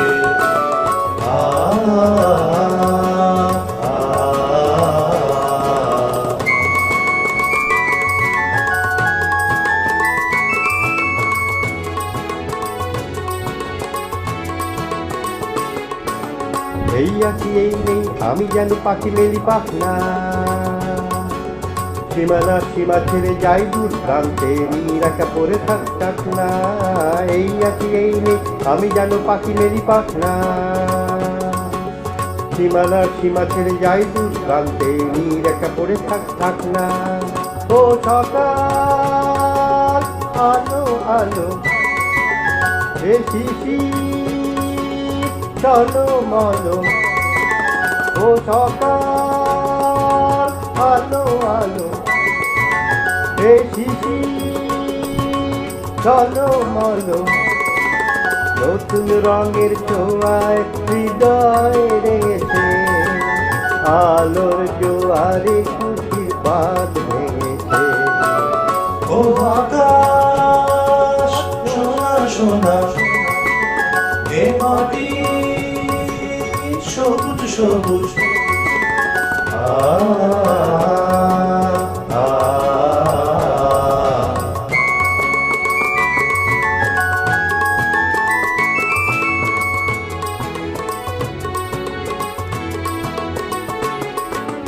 যায় যদি যায় যাক এই মন হারিয়েই যাক না, নিষেধের বাধা নেই সুন্দর সব সীমা ছাড়িয়েই যাক না, যায় যদি যায় যাক এই মন হারিয়েই যাক না, নিষেধের বাধা নেই ওই সুন্দর সব সীমা ছাড়িয়েই যাক না। ও বাতাস খুশি খুশি, ও পলাশ হাসি হাসি, এ বাতাস খুশি খুশি, ও পলাশ হাসি হাসি, নতুন রঙের ছোঁয়ায় হৃদয় লেগেছে, আলোর জোয়ারে খুশির বাঁধ ভেঙেছে। ও আকাশ সোনা সোনা, এ মাটি সবুজ সবুজ, নতুন রঙের ছোঁয়ায় হৃদয় লেগেছে, আলোর জোয়ারে খুশির বাঁধ ভেঙেছে। ও আকাশ সোনা সোনা, এ মাটি সবুজ সবুজ, ও আকাশ সোনা সোনা, এ মাটি সবুজ সবুজ। সবাই জানেন যে শুধু মহান শিল্পী নয়, হেমন্ত মানুষ হিসেবেও ছিলেন খুব বড় মাপের। খ্যাতির শিখরে পৌঁছেও তার সাধারণ সহজ সরল জীবনযাত্রা আর মৃত্যুর পরে প্রকাশ পেয়েছে তার অসংখ্য দান ধ্যান আর সমাজ কল্যাণমূলক কাজকর্মের কথা। জানেন, একবার পদ্মশ্রী, একবার পদ্মবিভূষণ সবিনয় প্রত্যাখ্যান করেছিলেন হেমন্ত মুখোপাধ্যায়। কজন মানুষের এমন সাহস থাকে? না, কোনো প্রতিবাদ নয়, আসলে উপাধি খেতাব এইসবে হেমন্ত বিশ্বাস করতেন না। হেমন্তের গানের কথা উঠলে অবশ্যম্ভাবীভাবে আরেকজনের নাম আসবে, তার নাম হলো সলিল চৌধুরী। বলাই যায় যে এরা দুজনে মিলে বাংলা গানকে 50 বছর এগিয়ে দিয়েছিলেন। অনেক নতুন গানের জনরা শুরু করেছিলেন, আমরা সেই সব সুর, সেই সব গানে আজও মাতি। চলুন এমনই একটা গান দিয়ে শেষ করি আজকের অনুষ্ঠান। পথে এবার নামো সাথী, পথে হবে এ পথ চেনা। গাইছেন কাকলি লাহিড়ী, অনুপ গুপ্ত, মধুমিতা গুপ্ত ও দিব্যেন্দু সেন শর্মা।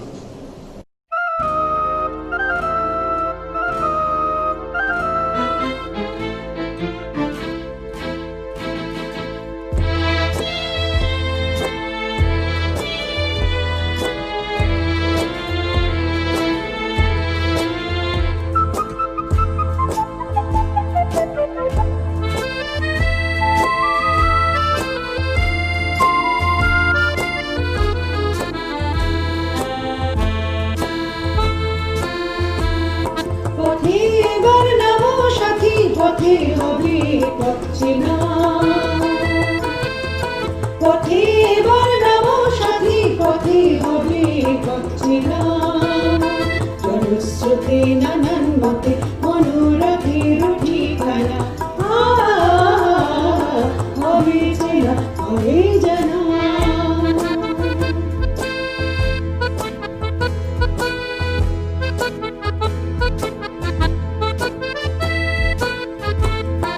অনেক তো দিন গেল বৃথাই সংশয়ে, এসো এবার দ্বিধার বাধা পার হয়ে। অনেক তো দিন গেল বৃথাই সংশয়ে, এসো এবার দ্বিধার বাধা পার হয়ে। তোমার আমার সবার স্বপন মিলাই প্রাণের মোহনায় কিসের মালা। হবে চেনা, হবে জানা। পথে এবার নামো সাথী, পথে হবে পথ চেনা।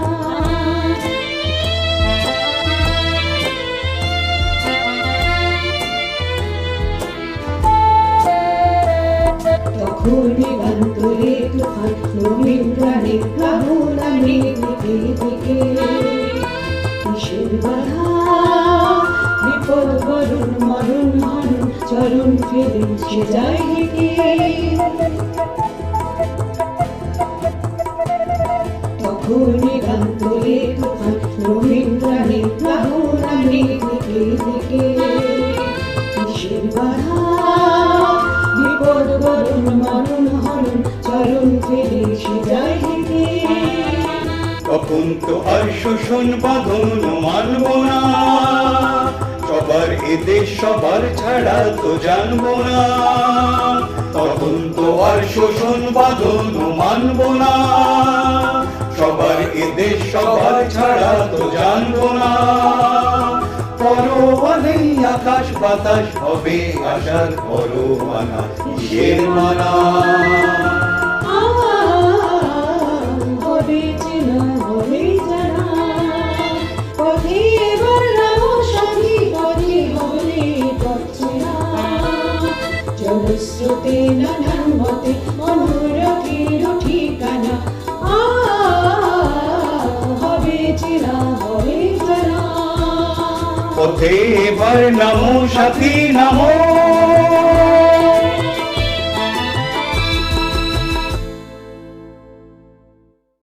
আমাদের আজকের শিল্পীরা ছিলেন অভিজিৎ ঘোষ, অনুপ গুপ্ত, মধুমিতা গুপ্ত, দিব্যেন্দু সেন শর্মা, দেবরাজ ব্রহ্মচারী, সৌরভ মিত্র ও কাকলি লাহিড়ী। যন্ত্রানুষঙ্গে ছিলেন কিবোর্ডে মানুষ চৌধুরী, তবলায় শঙ্কর নন্দী ও গিটারে ঋষি সিং।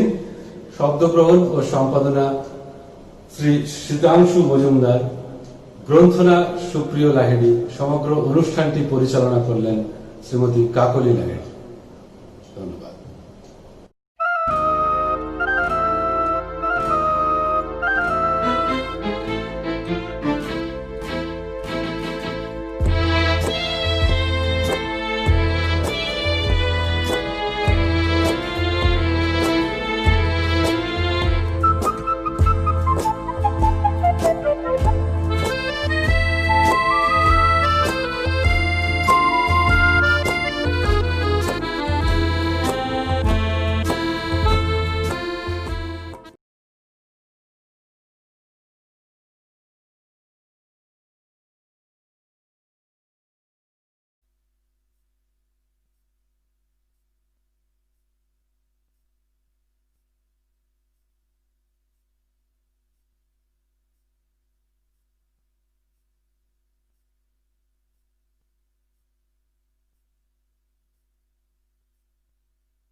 যাচ্ছে, মানে যতটা ভেবেছিলাম সেরকম নয়, সবই হচ্ছে। সেটাই তো বলছি, চলে আসার পর এখন মিস করছি, মনে হচ্ছে ইস ভালোই মজা হচ্ছে।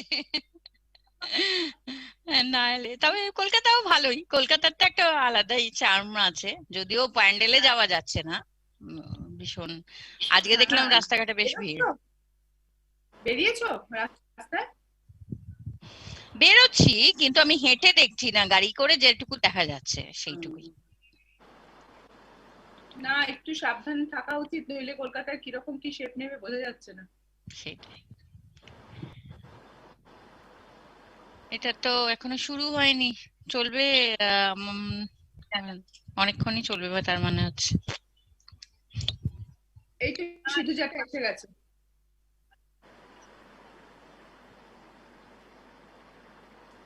মন্দিরা কি জয়েন করেছে? উত্তম কুমারের এগেইনস্টে কিছু বললে পরে হয়ে যাবে।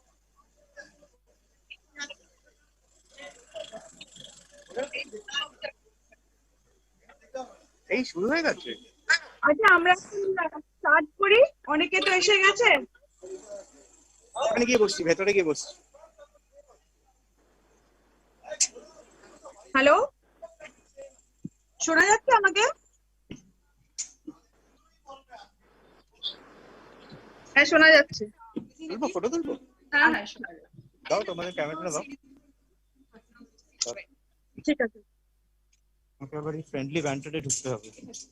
আরো 1 মিনিট ওয়েট করে যাই, মন্দিরা দিন জয়েন করেছে কিনা দেখার জন্য, তারপর আমরা স্টার্ট করব।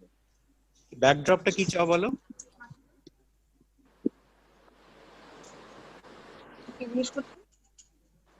কার প্রশ্ন?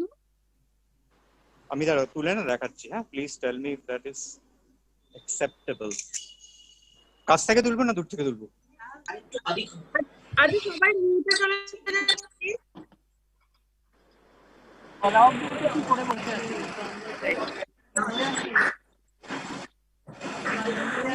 হ্যালো,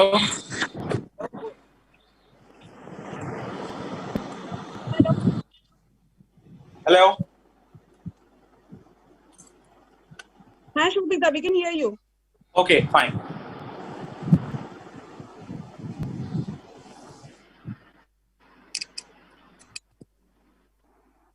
ঠিক আছে, আমরা এখন শুরু করছি আজকের অষ্টমীর আড্ডা। তো অনেকেই জয়েন করে গেছে, আস্তে আস্তে আশা করছি তোমরাও জয়েন করে যাবে। সবাইকে জানাই শারদীয়ার প্রীতি ও শুভেচ্ছা।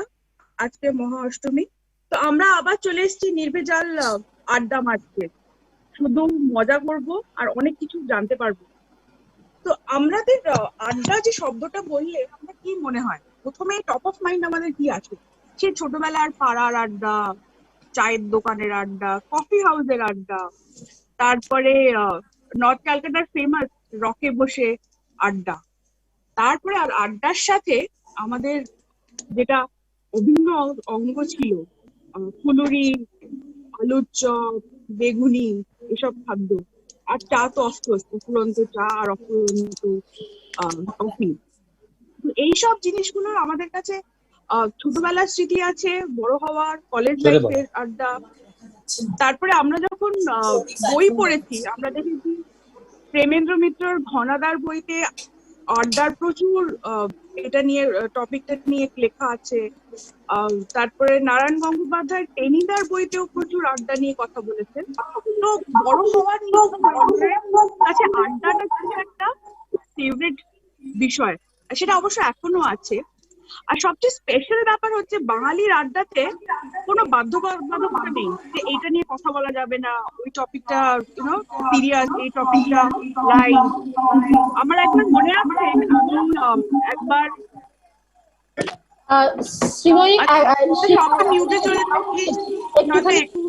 একটুখানি পজ কর।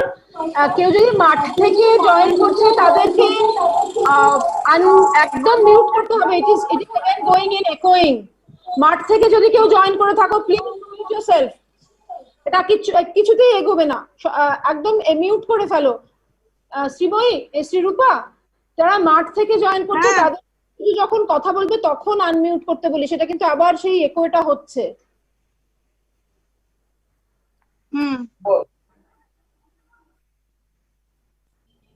আর অনিন্দকেও রিকোয়েস্ট করছি যে অনিন্দ যদি সবাইকে মাঠ থেকে জয়েন করাটাই উচিত ছিল না, কারণ এটা আবার কালকের মতন হবে। মাঠ থেকে ওটা করলেই ওই জুমের ক্ল্যাশিংটা হচ্ছে, কালকে যেটা হয়েছিল না সেইটা হলে সেই ওই মানে ওই ক্ল্যাশিংটা হবেই আজকে। ওই দেখো, কারণ স্পিকারে আওয়াজ চলছে তো সেটাতে মুশকিলটা হচ্ছে। মাঠের স্পিকারে আওয়াজ চলছে, তাহলে মাঠের স্পিকারটাকে অফ করতে হবে, কিছু একটা করতে হবে। Whoever is there in the মাঠ। অনিন্দ কি মাঠে আছে? মনে হয় মাঠের স্পিকার অফ করে দিয়েছি, এবার আমার মনে হয় ইট উড বি ওকে।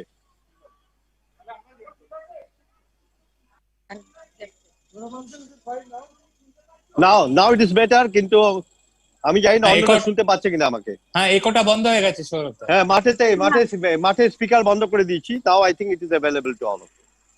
যদিও আমরা সব মাঠে, আমরা কয়েকজন মাঠেই আছি, মাঠ থেকে জয়েন করি, অটোতে বসে করছি। তোমরা যারা মাঠে আছো না, তোমরা একটুখানি দূরে দূরে থাকো, দূরে ক্ল্যাশ করে যাবে, তোমরা দূরে থাকো। আমরা চারজন চারদিকে ছড়িয়ে গেছি এবং মাঠের স্পিকারটাকে অফ করে দিয়েছি। এখন কোনো চিন্তা নেই তোমাদের। হ্যাঁ, ব্যাস। হ্যাঁ, এবার আরম্ভ করে দিই। উত্তম কুমার শ্রেষ্ঠ মানুষ, কখন আরম্ভ হবে এটা কথাটা? না, এখন সৌরভ এটাকে মিউট করবে, তারপরে মিউট করো, তারপরে আমরা আরম্ভ করব। তো আমি যেটা বলছিলাম, আড্ডার টপিক প্রচুর আছে বাঙালির জীবনে। যেমন আমার মনে আছে, আমি একবার মিনি বাসে করে যাচ্ছিলাম বেহালা থেকে ক্যামাক ট্রিপ। আমার পেছনে দুজন ভদ্রলোক বসেছিলেন যারা তপসা মধ্যবিত্ত বাঙালি।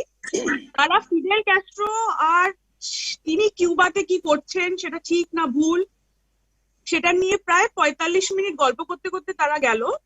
আর তারপর যখন আমরা থিয়েটার রোডে ঢুকলাম, হঠাৎ করে ওটা মুরগির ব্যবসাতে চেঞ্জ হয়ে গেল। তো আমি একটু হকচকিয়ে গেছিলাম যে এতক্ষণ ধরে যারা ফিডেল ক্যাস্ট্রো নিয়ে ডিসকাস করছে, তারা এখন মুরগির ব্যবসাতে একদম ডিরেক্ট জাম্প করে গেল, মাঝখানে কোনো গ্যাপ নেই, কিছু নেই। তো এটাই মনে হয় বাঙালির আড্ডার মজার ব্যাপার। আরেকটা মজার ঘটনা আমার জীবনে এখনো হয়, যে আমার বাড়ির যে ড্রাইভার কলকাতায়, সে ফিফা ওয়ার্ল্ড কাপের প্রচুর বড় ফ্যান। তো প্রত্যেকবার যখন ফুটবল ওয়ার্ল্ড কাপ হয়, সে আমাকে ফোন করে। সে জানে আমি জার্মানি সাপোর্টার আর সে আর্জেন্টিনার সাপোর্টার।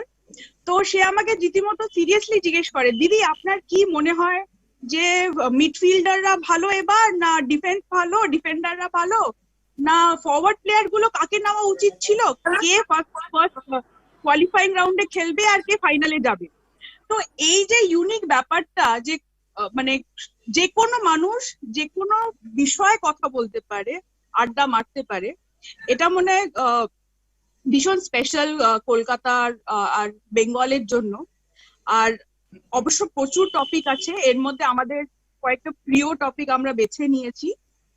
একটা হচ্ছে সিনেমার জগৎ থেকে, যেখানে আমরা উত্তম কুমার আর সৌমিত্রকে নিয়ে কথা বলবো।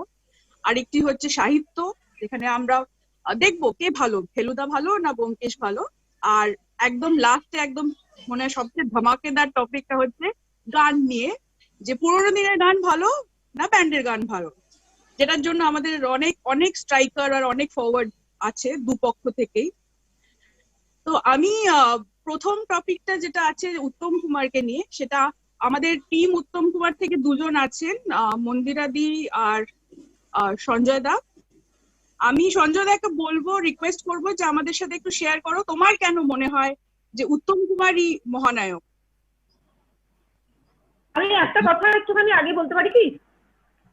হ্যাঁ, বলো। এটা হচ্ছে উত্তম কুমার আর সৌমিত্র টপিকটাতে প্রথমে উত্তম কুমারকে বলা হবে, এটা কে ঠিক করেছে? আমি সেটা আগে জানতে চাই। এইটাই তো নরমাল, এইটাই তো হওয়া উচিত। এটাই মহানায়ককে দিয়ে শুরু, গল্পটা তো এখানে শেষ হয়ে গেছে। আমি কিন্তু মন্দিরাদির সাথে একেবারে একমত। Soumitra generations after generations line cross করে যাচ্ছে। আমার কথা হচ্ছে, প্রথমে প্রথমেই আমার মহানায়ককে নিয়ে কথা বলতে হবে 10 মিনিট, তারপরে গল্প শেষ হয়ে যাবে, আর তারপরে চরিত্র অভিনেতাদের নিয়ে কথা।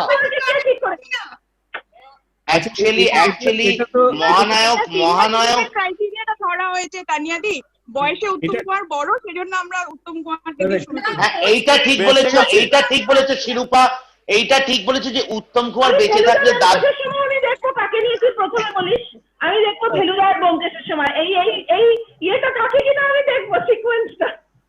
আচ্ছা, আমরা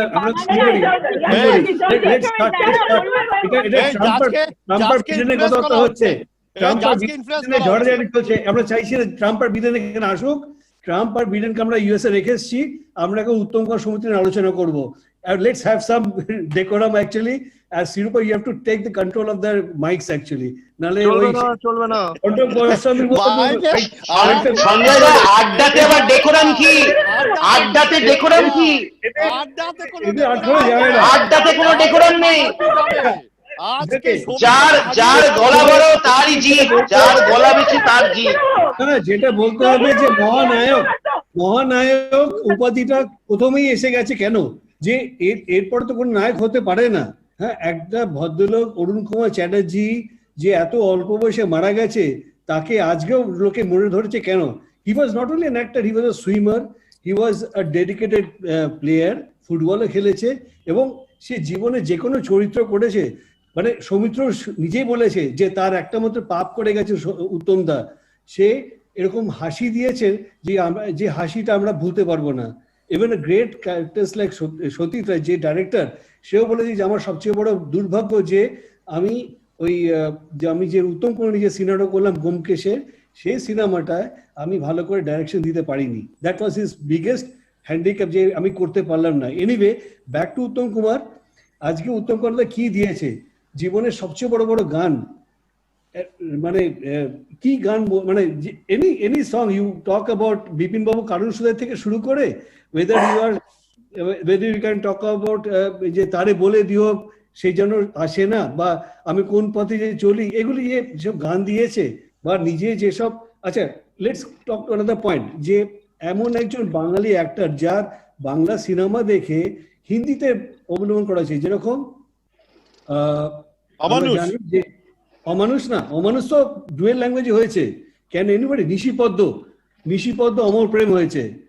সবার উপরে ওয়াজ কালাপানি বাই দেবানন্দ। হ্যাঁ, Chhadmabeshi was made to Chupke Chupke by Dharmendra. মানে কোথায়, মানে does anybody stand in front of that?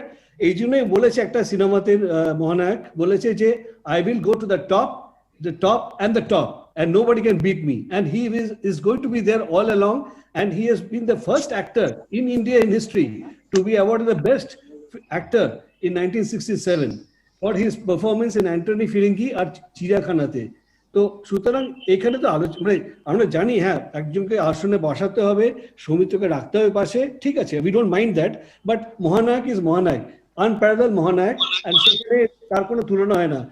Any actress you name of, whether Suchitra Sen, মানে এই যে সুচিত্রার সাথে, ঠিক আছে, এটা তো they are the better half। যারা মার এক রোল করেছে, যে ছায়াদেবী, she also said that আজকে আমি যদি মনে করি যে আমার একটা ছেলে যদি হয় উত্তম করে ছাড়া আমি তারপর চিন্তা করতে পারি না। Okay, now over to others for a good.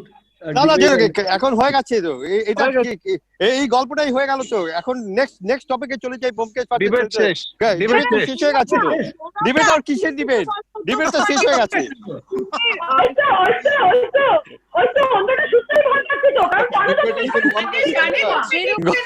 গল্পটা শেষ হয়ে গেছে আজকে। তৈরি করেছে সৌমিত্রের উপরে। আরে অ্যান্টনি ফিরিঙ্গি গ্রেট ডিরেক্টর, তোমার নাম সেই গ্রেট ডিরেক্টর যখন নায়ক বানিয়েছিল তখন উত্তম কুমারকে নিয়েছে, সৌমিত্রকে নেয়নি। কারণ ওখানে মহানায়ক অ্যান্টনি, নায়ক হতে গেলে উত্তম কুমারকে নিতে হবে, কারণ ওখানে সৌমিত্রকে দিয়ে হবে না। সৌমিত্রকে বলতো মাকুন্দ, আমরা বলতাম সৌমিত্র মাকুন্দ, হাসতে পারে না, হ্যাঁ নাচতে পারে না, হাসতে পারে না, ও খালি খেতে পারে খালি। হ্যাঁ 4 মিনিট ছাড়া কিছু চলে না। হ্যাঁ আমাদের এখানে চলতেই পারে না, গল্পটা এখানে শেষ হয়ে গেছে। যেদিকে উত্তম কুমার মারা গেল আমি ছিলাম কালীঘাটে, মানে ভিড়ে লোকে কান্নাকাটি করছে, ওপরে ওই ট্রাকের উপর বসেছিল রঞ্জিত মল্লিক, সে একবার মুচকি হেসেছিল। তাহলে তুই ভাবতে পারো সৌমিত্র যেদিন কথা উঠলো মারা গেল, ভগবানও আরেকদিনের জন্য ফিরিয়ে দিল আরো কতদিনের জন্য, যাতে আরো কিছুদিন আমাদেরকে করতে পারে। এই কথা এই লোকটা কে বলছে? এই বলটা কে কে কে বলছে? তা কে? মুখটা দেখি, মুখটা দেখি। কে বলছে তা কে? আপনি করে আপনি করতে দাও, সুদীপ্ত করতে দাও, আমরা কোনো আপত্তি করব না। আরে সুদীপ্ত কলকাতা থেকে আপনি কি এরকম ও আসলে বসে আলোচনা করুন, কিন্তু সিনেমাতে ঠিক জমবে না। ওই নিরূপা বলতে দিতে হবে। সঞ্জয় একটা ছোট্ট কথা, সত্যজিৎ রায় কটা সিনেমা উত্তম কুমারকে নিয়ে করেছিলেন? করেনি তো, কারণ নায়ক একটাই করেছে, নায়ক একটাই। বাকি তো চরিত্র অভিনেতার জন্য তো নেবে লোককে, ওকে নেবে, তাকে নেবে, তাকে নেবে। দেখো সঞ্জয়দা প্রথমেই বললো যে উত্তম কুমার অসাধারণ সুইমার ছিল, অসাধারণ খেলোয়াড় ছিল। সে তো জন আব্রাহামও দারুণ সুইমার, দারুণ খেলোয়াড়। তাহলে কি জন আব্রাহাম নায়ক হয়ে যাবে? না, কোনো নায়কের একটু সৌমিত্রের ব্যাপারে বলো না সবাই। তুমি একটা কাজ করো সঞ্জয় দা, এক মিনিট সঞ্জয় দা, সঞ্জয় দা তুমি একটা কাজ করো, ছেলেকে দুটো সিনেমা দেখাও, একটা হচ্ছে নায়ক আর একটা হচ্ছে সোনার কেল্লা। দুটো সিনেমা দেখাও, দেখো কোনটা ছেলে তোমরা বুঝতে থাকে। না না ওটা কোনো কথা না তো।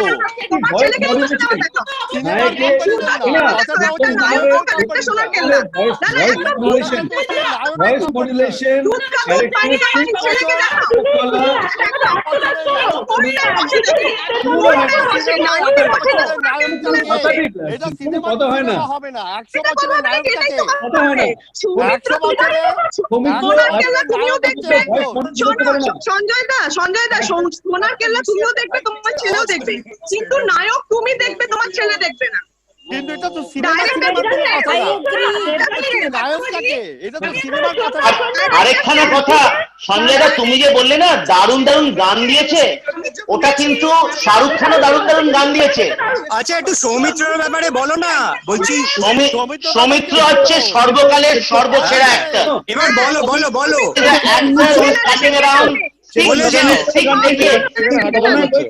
শাহরুখ খান মহানা করেছে, হ্যাঁ ভালো গান গেয়েছিল অনেকগুলো, হ্যাঁ কুমারের গলায় অনেকগুলো গান হয়েছিল, কিন্তু সৌমিত্র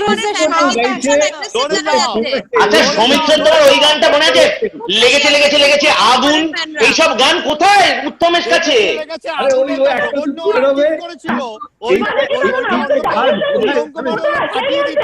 ওইখানে যা জঘন্য অভিনয়, এই পথ যদি শেষ হয়, হ্যাঁ এই পথ যদি শেষ হয়, আমি জামিনী তুমি শশী হে, হ্যাঁ বীর ছোট প্রতি নেই, ওটা তো হেমন্ত মুখার্জির ক্যালিবার বেশি, ওটা হেমন্ত মুখোপাধ্যায়ের ক্যালিবার বেশি।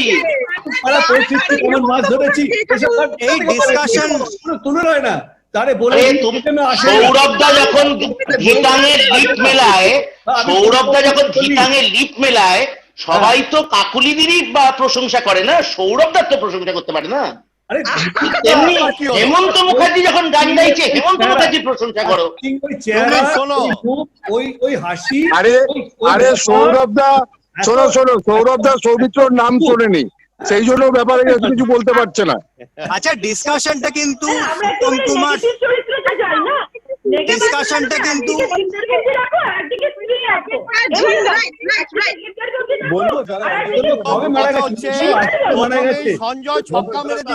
সৌমিত্র আর উত্তম একটা একসাথে সিনেমা করেছিল ঝিন্দের বন্দি।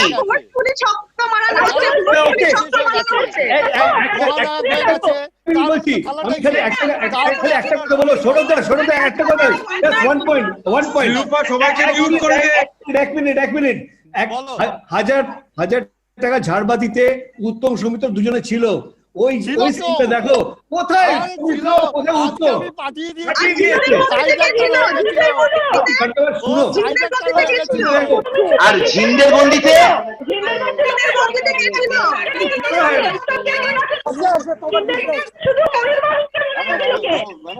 আচ্ছা ডিসকাশনটা কিন্তু for and against Uttam Kumar হয়ে যাচ্ছে ডিসকাশনে সৌমিত্র সম্বন্ধে কিছু বলতেই পারছি না আমরা উত্তম সৌমিত্র সম্বন্ধে আরে তানিয়া ডিসকাশনটা সৌমিত্র হিসাবে হবে আর তানিয়া সৌমিত্র ডিসকাশন হবে উত্তম কুমার ধারে কাছে নেই দেবাশিস তুমি আগেই বলে দাও সৌমিত্র আড়াই প্যাচে লাথি মারতে পারতো সাধারণ দৌড়তে পারতো বাইক চালাতে পারতো যা খুশি বলো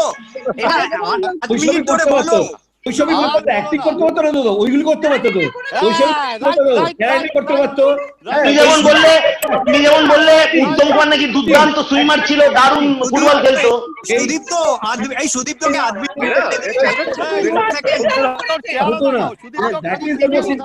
সুদীপ্তকে 30 সেকেন্ড দাও সৌমিত্র ব্যাপারে কিছু বলার জন্য না আমরা 30 সেকেন্ড দেব না আমরা ছক্কা মেরে দিয়েছি খেলা শেষ করে দিয়েছি আরে আলোচনাটা সৌমিত্র নিয়ে হোক উত্তম কুমার নিয়ে নয় বলেছো আলোচনাটা সৌমিত্রকে নিয়ে হোক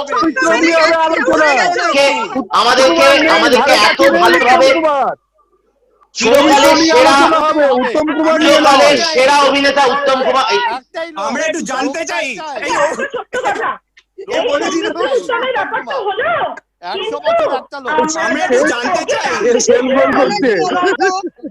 আমরা জানতে চাই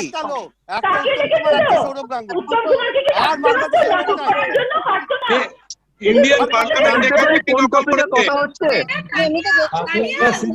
বাংলা সিনেমায় রোজগার করিয়ে দেওয়া এই একটা দিক নিয়ে আসা কোনো তুলনা হয় না হতে পারবে সব কটা এমপি এমএলএ হবে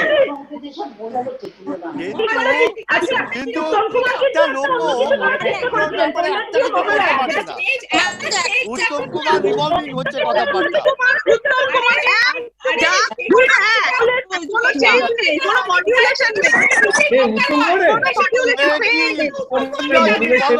উত্তম করে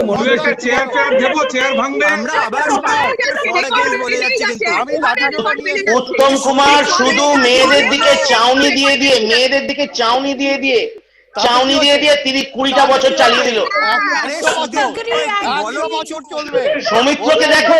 সৌমিত্রকে দেখো যে ঝিন্দের বন্দি বলো ফেলুদা বলো ওই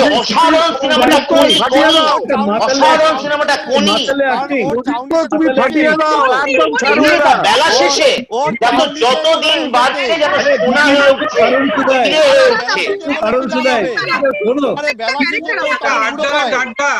যখন তুমি উত্তম কুমার ও সৌমিত্র একসাথে আছে তো ওটা বলো যখন উত্তম কুমার মরে গেছে তখন আর কথা বলে লাভ নেই সৌমিত্রকে নিয়ে কথা বলো সৌমিত্র দিয়ে কথা হবে না খালি উত্তম কুমারকে নিয়ে কথা হবে সবাইকে নিয়ে কাজ করতে চাই আচ্ছা উত্তম কুমারের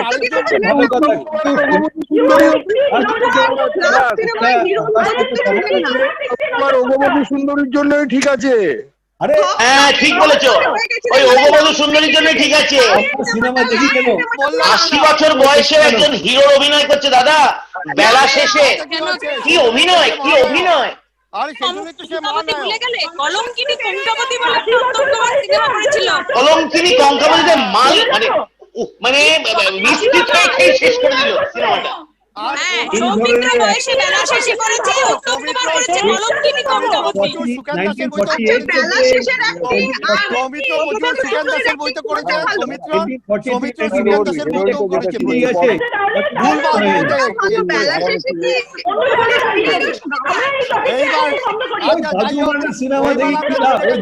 শোনো আরে শোনো সুচিত্রা সেন না থাকলে উত্তমকে চিনতে পারতো না চির নবীন চির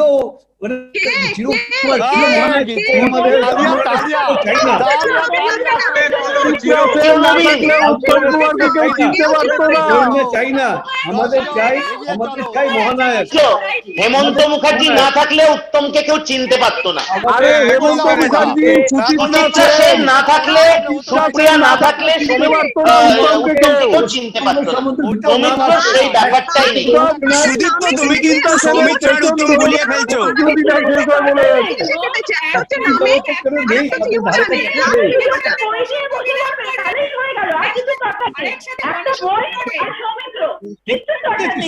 এক্সারসাইজ করে, ক্যারাটে করে, দৌড়তে পারে, ভালো কথা।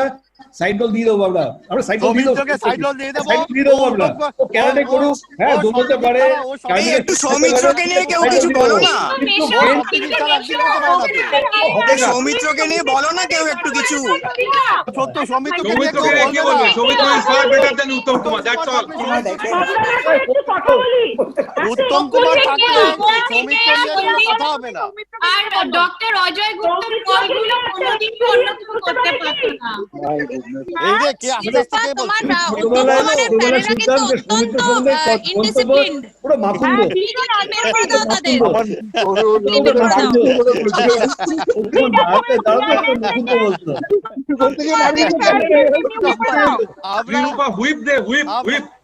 আমরা উত্তম কুমারের লোক ভাড়া করে অর্ডার অর্ডার খুব বাজে, খুব বাজে।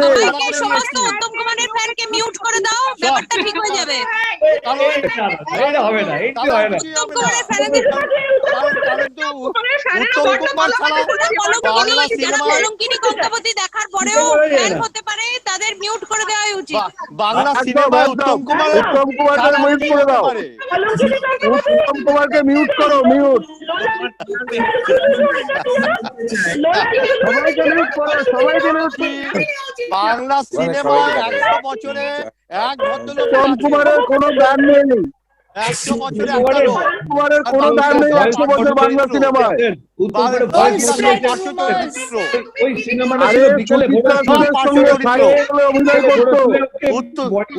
কুমার ছাড়া কেউ নেই, বাকিরা সব পার্শ্ব চরিত্র। উত্তম কুমার যতদিন বাংলা সিনেমা বেঁচে থাকবে, সৌমিত্র মানুষের মনে সারা জীবন বেঁচে থাকবে। শুধু রোমান্টিক হিরো হিসেবে বেঁচে থাকবে। চালিয়ে যাও, আমরা আছি, চালিয়ে যাও। উত্তম কুমার শুধু রোমান্টিক হিরো হিসাবে মনে থাকবে, শুধু মেয়েদের হাতছাপ।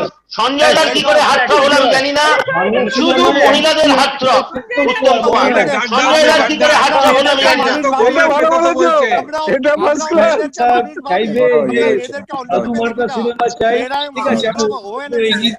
কোনো ব্যাপার না। হ্যাঁ, আর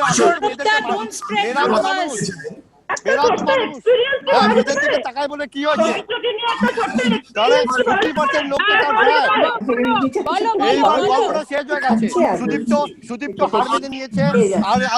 যদি কমপ্লিট কোন অ্যাক্টরকে বলতে চাও, ভারতবর্ষে সৌমিত্র ছাড়া কেউ নেই, একজন কমপ্লিট অ্যাক্টর। তুমি অ্যাজ আ পার্সন কি করে জানলে উত্তম কুমারকে? টালিগঞ্জে মেকানিক ছিল, টেকনিশিয়ান ছিল, উত্তম কুমার প্রত্যেককে হাতে হাতে টাকা দিত। পয়সা দিয়ে কিনতো, পয়সা দিয়ে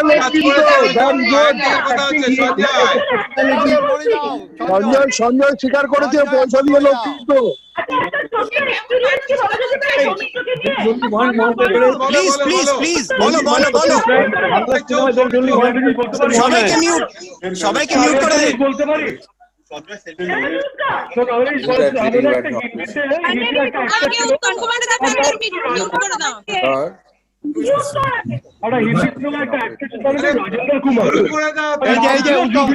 উত্তম কুমারের আরেকজন ফ্যান, এই যে আরেকজন ফ্যান এসে গেছে উত্তম কুমার। আমিও ফ্যান, আমি উত্তম কুমার। এই যে উত্তম কুমার স্বীকার করেছে উত্তম কুমার পয়সা দিয়ে কিনতো। ভোট হচ্ছে নাকি? উত্তম কুমার পয়সা দিয়ে কিনতো বলছে তো।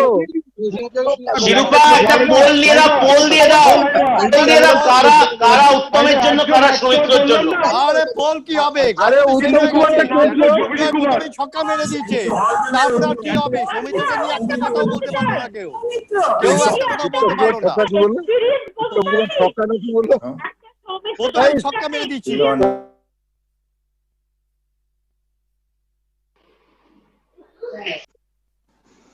সঞ্জয় ওপেনিং স্টেটমেন্টে ছক্কা মেরে দিয়েছে। এই রে, আমাকে আমাকে তানিয়া শেখ আমাকে মিউট করেছিল। খুলে গেছে, মিউট খুলে গেছে। এই যে উত্তম কুমারের ফ্যানেরা আমাকে দাবাইতে পারবে না। দেখতে পাচ্ছি আমরা 20 জনের ভেতরে 2 জন ফ্যান। হ্যাঁ, তো 23 জনের ভেতরে 2 জন উত্তম কুমারের ফ্যান, সেটাতেই বোঝা যাচ্ছে যে কিরকম ফ্যান ফলোইংটা কিরকম। দরকার নেই না, দরকার নেই। মাউন্ট এভারেস্ট কিন্তু একাই থাকে উপরে, মাউন্ট এভারেস্ট একাই থাকে উপরে। মাউন্ট এভারেস্টকে অনেকগুলি ছোট ছোট পাহাড় নিতে হয় না। লড়ে যাও, আমাকে বারবার তানিয়া শেখ মিউট করে দিচ্ছে। যাদের সৌমিত্রকে ঘিরে একটা ভীষণ সুন্দর স্মৃতি আছে। সৌমিত্র যে কি লেভেলের মাল্টিফ্যাসেটেড সেটা উত্তম কুমারের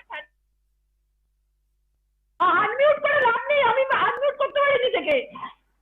উত্তম কুমার সম্বন্ধে কথা বলুন, সেই যে স্মৃতিটা, সৌমিত্র সম্বন্ধে যে স্মৃতিটা এবং তার ইন্টেলেকচুয়ালিজমের যে স্মৃতি, আমরা কিছু লোক we were very fortunate to experience that that personality সামনাসামনি।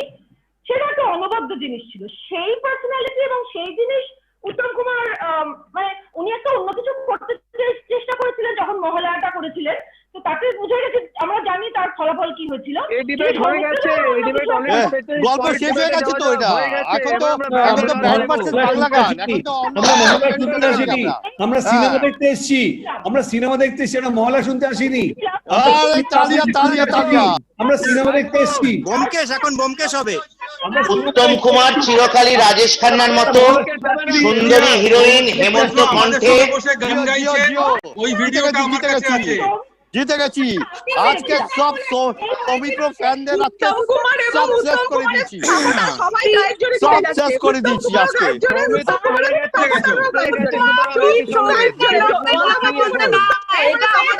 আমরা সাইড গোল দেবো, না না কথা দেবো, ক্যারেটে করতে দেবো। উত্তম কুমারটা কে গো? নাম শুনছি কে ওটা? আমরা কথা বলি না। উত্তম কুমারটা কে? উত্তম কুমারটা কে? আজকের দিনে যা ছবি হয়, রোমান্টিক হিরোর কোনো দাম নেই, রোমান্টিক হিরোর কোনো দাম নেই। বছরে একটা দুটো সিনেমা রোমান্টিক হয়, এখানে উত্তম কুমারকে নেওয়া যাবে, বাকি সব ছবিতে সৌমিত্রকে নিতে হবে। একটাও নিতে হবে না। উত্তম কুমার বাঁচা থাকলে সৌমিত্র একটা রোলও পেত না। উত্তম কুমার মরে গেছে বলে সৌমিত্র রোলগুলো পাচ্ছে। যতদিন উত্তম কুমার বেঁচে ছিল, বাংলা সিনেমায় প্রেম, ভালোবাসা, রোমান্টিক তুলনা এখন সুখেন দাসের চলছে। উত্তম কুমারের তুলনা সুখেন দাসের সঙ্গে চালু করেছে এখন।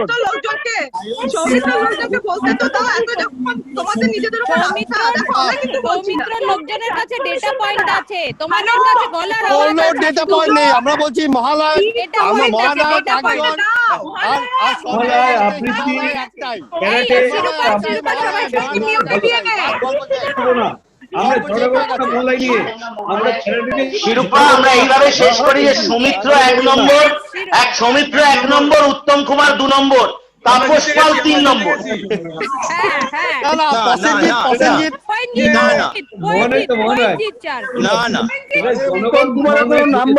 উত্তম Kumar is a combination of Prosenjit and Tapas পাল।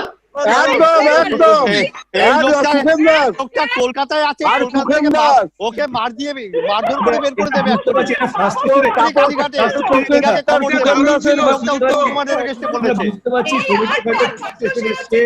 তারা রেগে গেছে, তারা এখন মুখ্যমন্ত্রী বলতে করেছে, আমরা বুঝতে পারছি। আমরা এখনই আরে প্রসেনজিৎ বলেছে যে আমি এখন উত্তম কুমারের জায়গায় হ্যাঁ মহালয় এইসব নিয়ে ঘুরে বেড়াচ্ছে। হ্যাঁ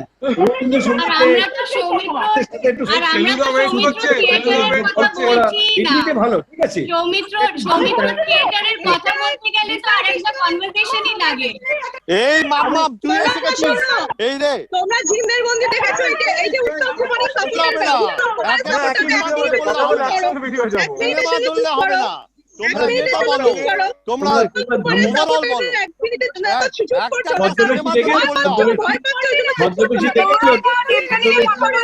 তুমি বেলা শেষেটা দেখেছো?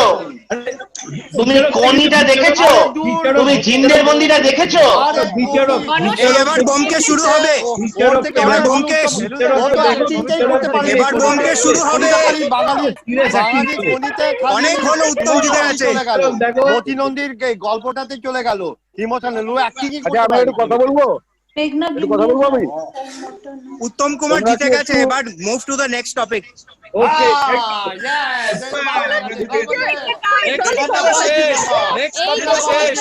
শ্রীময়ী দেবাশিসকে বার করে দাও বাড়ি থেকে আজকে।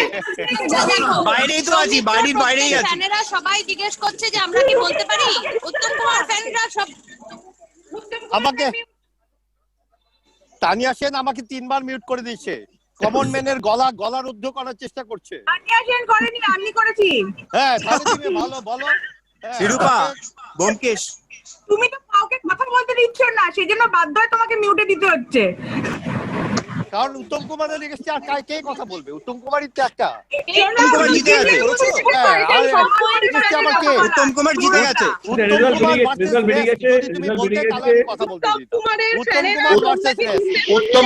উত্তম কুমার লাস্টের দিকে নিজেই নিজের এগেনস্টে ছিল। উত্তম কুমার লাস্টের দিকে নিজেই নিজের এগেনস্টে ছিল, তাই জন্য তাড়াতাড়ি মারা গেল।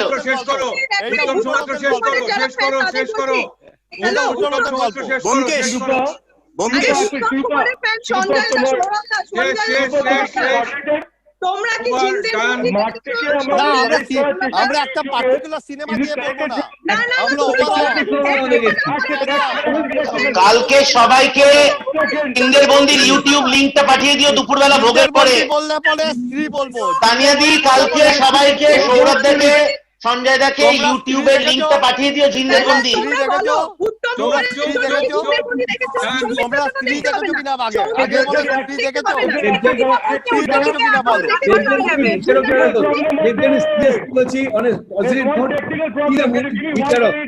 বিচারকটা দেখলে বুঝতেন কত পাওয়ারফুল একটা বিচারক।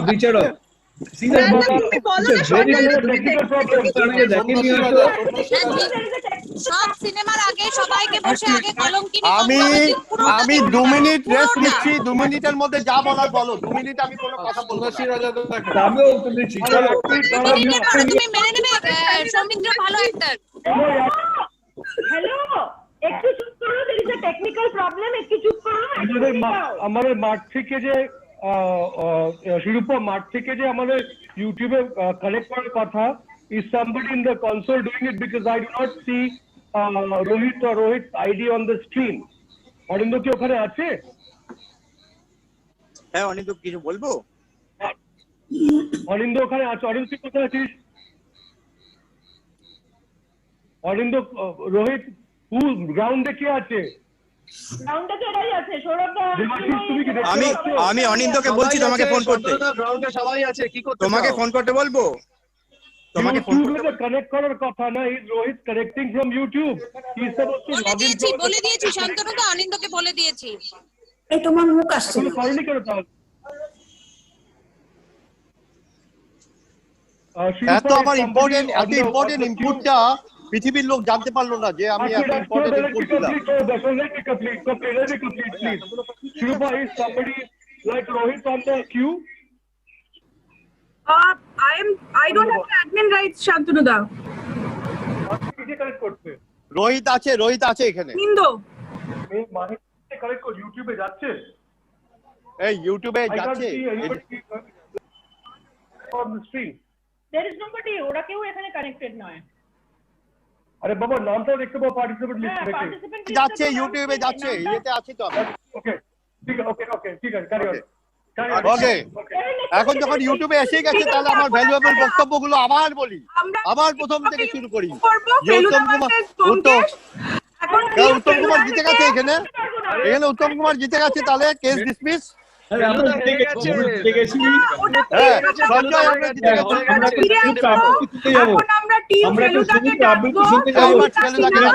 এবার ফেলুদা আবৃত্তি শুনতে যাবো আমরা এখন।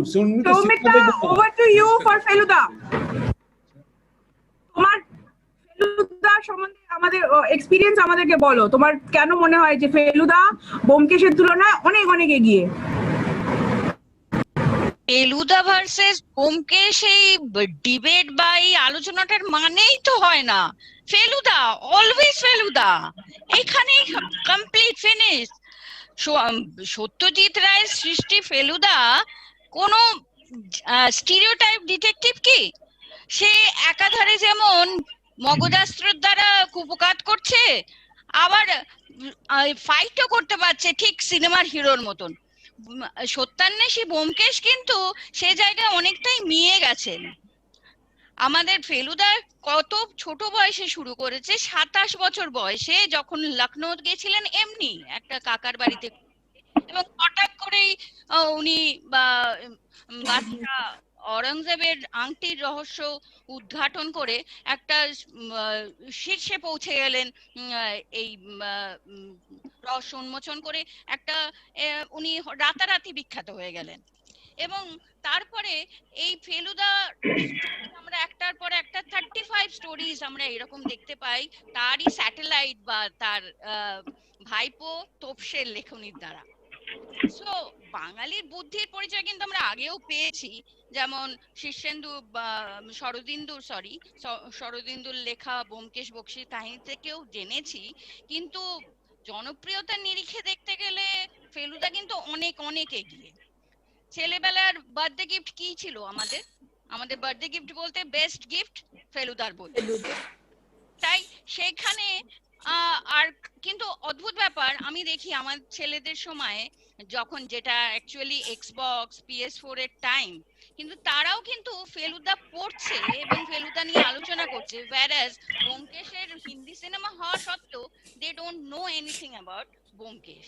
সো ফেলুদার জনপ্রিয়তাটা যে কতটা ছুঁয়ে গেছে আবাল বৃদ্ধ বনিতার মধ্যে, আমিও পড়ছি, আমার ছেলেও পড়ছে, আমার নাতিও হয়তো পড়বে, এবং সবাই ইকুয়ালি হ্যাপি হচ্ছে ফেলুদা পড়ে। আর ফেলুদার স্টোরি কিন্তু শুধু ফেলুদা ডিটেকটিভ এই ব্যাপারটা আমরা জানছি না। তিনি নিজেকে কি বলে পরিচয় দিতেন, যে প্রাইভেট ইনভেস্টিগেটর প্রদোষ মিত্র। কিন্তু ফেলুদার স্টোরিটা, এক একটা ফেলুদার স্টোরি আমরা যখন পড়ছি, itself is a travelogue.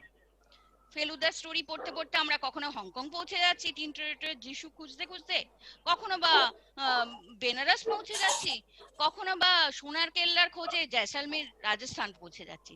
So it's all about the world and India also.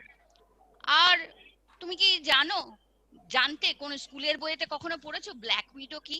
আমি তো পড়িনি অন্তত। ব্ল্যাক উইডো কি? একটা বিষাক্ত মাকড়সা। কোথা থেকে জানলাম তো ফেলুদা পড়েই। আর আফ্রিকায় হায়না নেই ভাই, আমি তো না জিওগ্রাফি বইয়ে পড়েছি না বায়োলজি বইতে কেউ জানিয়েছে, সেটাও জানিয়েছে ফেলুদার বই। সেটা এবং খুব সহজে শিশু মনে কিন্তু এই ইনফরমেশন গুলো ঢুকে গেছে, তার জন্য কোনো স্পেশাল এফর্ট নিতে হয়নি। ওকে, আর কি বলবো, সব থেকে ইন্টারেস্টিং ব্যাপার যেটা ফেলুদার স্টোরিতে আমরা দেখতে পাই সেটা হচ্ছে লালমোহন গাঙ্গুলি। যে এই যে ফান এলিমেন্টটা লালমোহন গাঙ্গুলি এনেছেন, হ্যাঁ, উটকি কাঁটা বেছে খায় এই প্রশ্নটা দিয়ে, হ্যাঁ, সেই এবং প্রত্যেক জায়গায় লালমোহন গাঙ্গুলি কে? ফেলুদার একটি বন্ধু। এবং প্রত্যেক লালমোহন গাঙ্গুলির সৃষ্টি করার প্রখর রুদ্র অনেকটা ফেলুদার মতনই। এবং লালমোহন গাঙ্গুলির প্রত্যেকটা অ্যাপিয়ারেন্স, উপস্থিতি গল্পেতে একটা ফান জোগাড় করেছে। whereas সত্যান্বেষী ব্যোমকেশের গল্প অনেক জায়গায় বেশ জটিল, নারী গঠিত, খুন। So it's not child friendly. আমি আমার ছেলেকে আদিম রিপু বইটা দিয়ে পড়তে বলতে পারি না। whereas এনি ফেলুদা বুক আমার ছেলে কিন্তু পড়তে পারবে। আবার বলছি, আমিও পড়ে এখনো এই বয়সে সেই একই রকম ফান এনজয়মেন্ট করতে পারবো।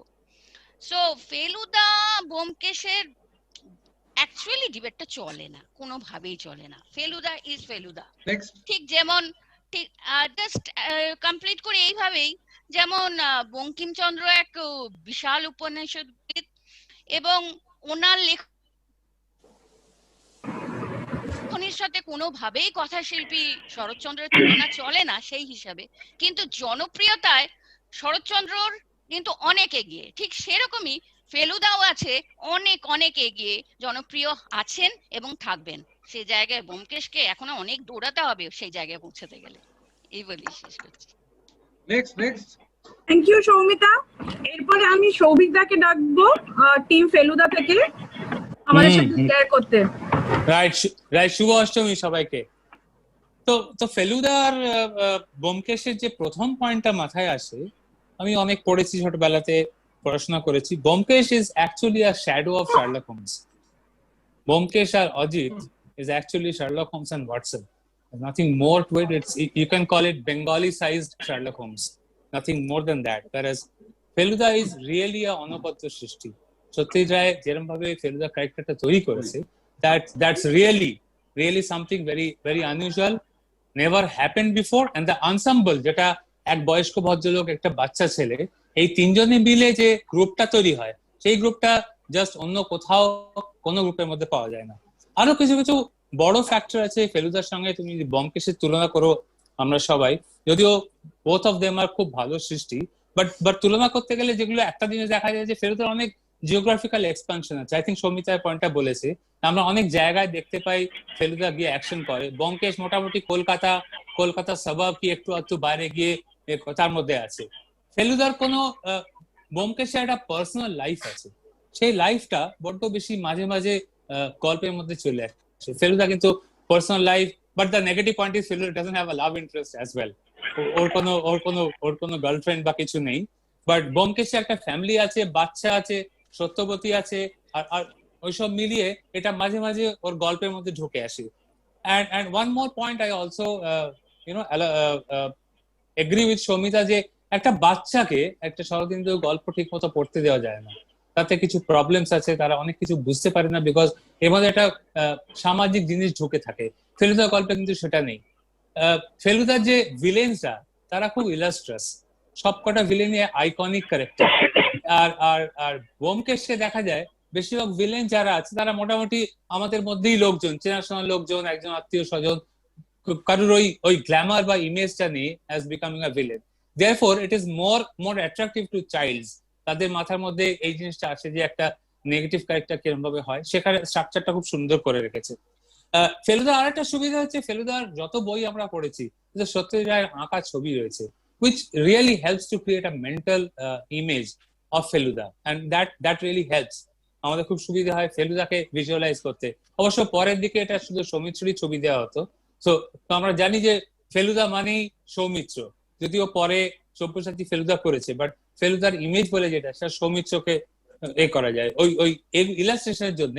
বা আরো কিছু ছবি আছে, নট অনলি সৌমিত্র, আরো কিছু ছবি আছে, ছবিটা দেখলে গল্পটা সম্বন্ধে খুব ভালো আইডিয়া ওঠে আমাদের, খুব সুন্দরভাবে গল্পটা মাথায় থাকে, মনে রাখে। আমি কত বছর আগে পড়েছি, আমি বেশিরভাগ গল্প এখনো একটা লাইন বলে দিতে পারি, কেন এগুলো আমার মাথায় রয়ে গেছে, বিকজ ইট হেল্পস। ওই ছবিগুলো হেল্প করেছে আমাকে এটা নিয়ে আসতে গল্প। সো তাতে আমার মনে হয় আলটিমেটলি তুমি যদি দেখো যে দুজনের মধ্যে একটা কম্প্যারিজন করা যায়, Feluda is a much more superior creation than Byomkesh. Although দুজনেই খুব ভালো গল্প, ভালো অ্যানালিসিস, ভালো ইনভেস্টিগেশন, ভালো থট প্রসেস ইউজ করে, but as far as popularity is concern and the reach in different people, আমার মনে হয় Feluda is much more approachable, much more attractive, interesting, and good to read. Thank you. Thank you সৌভিকদা। আমরা অনেক interesting জিনিস তোমার কাছ থেকে আর সৌমিতার কাছ থেকে জানতে পারলাম।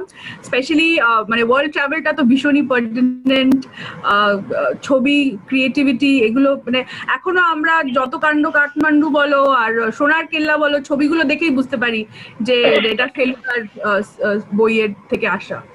আর অনেক ক্যারেক্টারও আছে, যেমন লালমোহন বাবুর যে ছবিগুলো, মানে যখন সিনেমা হলো আর লালমোহন বাবুকে আমরা যেভাবে মনে মনে ভেবেছিলাম, সেটা যে সত্যজিৎ রায় স্ক্রিনে একদম এক্সাক্ট এত উনি সেটা সুন্দর recreate ইলাস্ট্রেশন, করতে পেরেছিলেন। হ্যাঁ, লাভলি ইলাস্ট্রেশন। তো এরপরে আর আমি ফেলুদারও ফ্যান, কিন্তু ব্যোমকেশেরও আমি প্রচুর ফ্যান। ব্যোমকেশের আমিও ব্যোমকেশের ফ্যান, শিরূপা, বাই দ্য ওয়ে আমিও ব্যোমকেশের ফ্যান।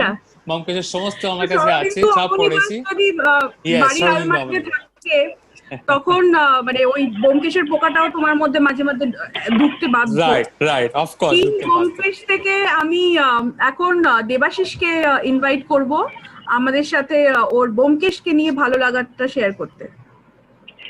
আমি প্রথমেই বলে রাখি যে আমার কিন্তু ফেলুদাও খুব ফেভারিট ক্যারেক্টার, কিন্তু এত কিছু অনেক কিছু শুনলাম আজকে, তা এত কিছু শোনার পর আমার একটা কথা বলতেই হচ্ছে, একটু ম্যাচিওর অডিয়েন্স আর একটু যদি বুদ্ধি কাটাতে হয়, তাহলে কিন্তু ব্যোমকেশের গল্পগুলো অনেক সময় যেইভাবে শরদিন্দু বাবু বইগুলো লিখে গেছেন, তোমাকে ভাবাবে। ফেলুদার গল্পে তুমি খুব একটা নিজে ভাবতে পারবে না, কিন্তু ব্যোমকেশের গল্পে মোস্টলি তোমাকে এমন ক্লু দিতে থাকবে থ্রু আউট দ্য স্টোরি, আর তুমি একটু ইয়ে করলে, একটু যদি চিন্তা করতে থাকো, তাহলে হয়তো বুঝতে পারবে। তবে আমি একটা ছোট্ট টাইপের ইন্ট্রোডাকশন লিখেছি, যেটা মানে because I love Byomkesh so much, তো I would just request you to be patient enough to bear with me. তো ব্যোমকেশ কিন্তু খুব পপুলারিটি যদি বলতে হয়, ফেলুদা তো ডেফিনেটলি, ফেলুদা আমাদের ছোট বয়স থেকে পপুলার আছে, কিন্তু ব্যোমকেশ ইদানিং কালে খুব বেশি রকম পপুলার হয়েছে, মোস্টলি বিকজ অফ অনেক সিনেমা বেরিয়েছে। ব্যোমকেশ পর্ব, ব্যোমকেশ গোত্র, ব্যোমকেশ বিদায়, এসব নিয়ে প্রচুর বেরিয়েছে। একটা হিন্দি ছবিও বেরিয়েছিল, detective Byomkesh Bakshi with the late Sushant Singh Rajput. কিন্তু আসলে ব্যোমকেশ কে, আজকে জেনারেশন, সৌভিকদা বললো যে সত্যি, কিন্তু তারা খুব একটা জানে না ব্যোমকেশটা কি, ব্যোমকেশ কে, ব্যোমকেশের ব্যাকগ্রাউন্ডটা কি। আমি খুব ছোট্ট ভাবে বলবো, কারণ সৌভিকদা কিন্তু অনেকভাবে অনেকটা বলে দিয়েছেন যেটা আমি বলতে চাইছিলাম। বাট আমার অ্যানেকডোটাল কি আছে সেটা বলছি। আমার প্রথম পরিচয় ব্যোমকেশের সাথে হয় ক্লাস 9 কিংবা 10-এ। তার আগে আমি আমাদের বাড়িতে বুক শেলফে অনেক লাল লাল শরদিন্দু অমনিবাস দেখে এসেছি, কিন্তু পড়তে পেরেছি শুধু কিশোরদের জন্য একটা খণ্ড ছিল, দ্বিতীয় কি তৃতীয় খণ্ড, সেটা শুধু পড়তে পেরেছি। বাকিগুলোকে আমাকে পড়তে দেওয়া হতো না, যদিও ততদিনে আমি লুকিয়ে লুকিয়ে জ্যাকি কলিন্স, সিডনি শেলডন পড়া শুরু করে দিয়েছি, সেটা আমার মা বাবা জানতো না। কিন্তু যখন ব্যোমকেশ পড়তে শুরু করলাম, তখন দেখলাম যে বইগুলো ছাড়া যাচ্ছে না, কারণ ডিসপাইট সাধু ভাষা, তারপর মানে ইট ওয়াজ রিটেন এমন একটা সময় লেখা হয়েছিল যেটার সঙ্গে আমরা রিলেটই করতে পারবো না। লাইক আদিম রিপু বলে একটা গল্প আছে, যেটা লেখা হয়, যেটার প্রেক্ষাপট হচ্ছে ইন্ডিয়ার ইন্ডিপেন্ডেন্স এর দিন 1947, 15th August 1947 was the প্রেক্ষাপট of that book, and it's also আমার one of my most favorite Byomkesh stories. কিন্তু এছাড়া ব্যোমকেশের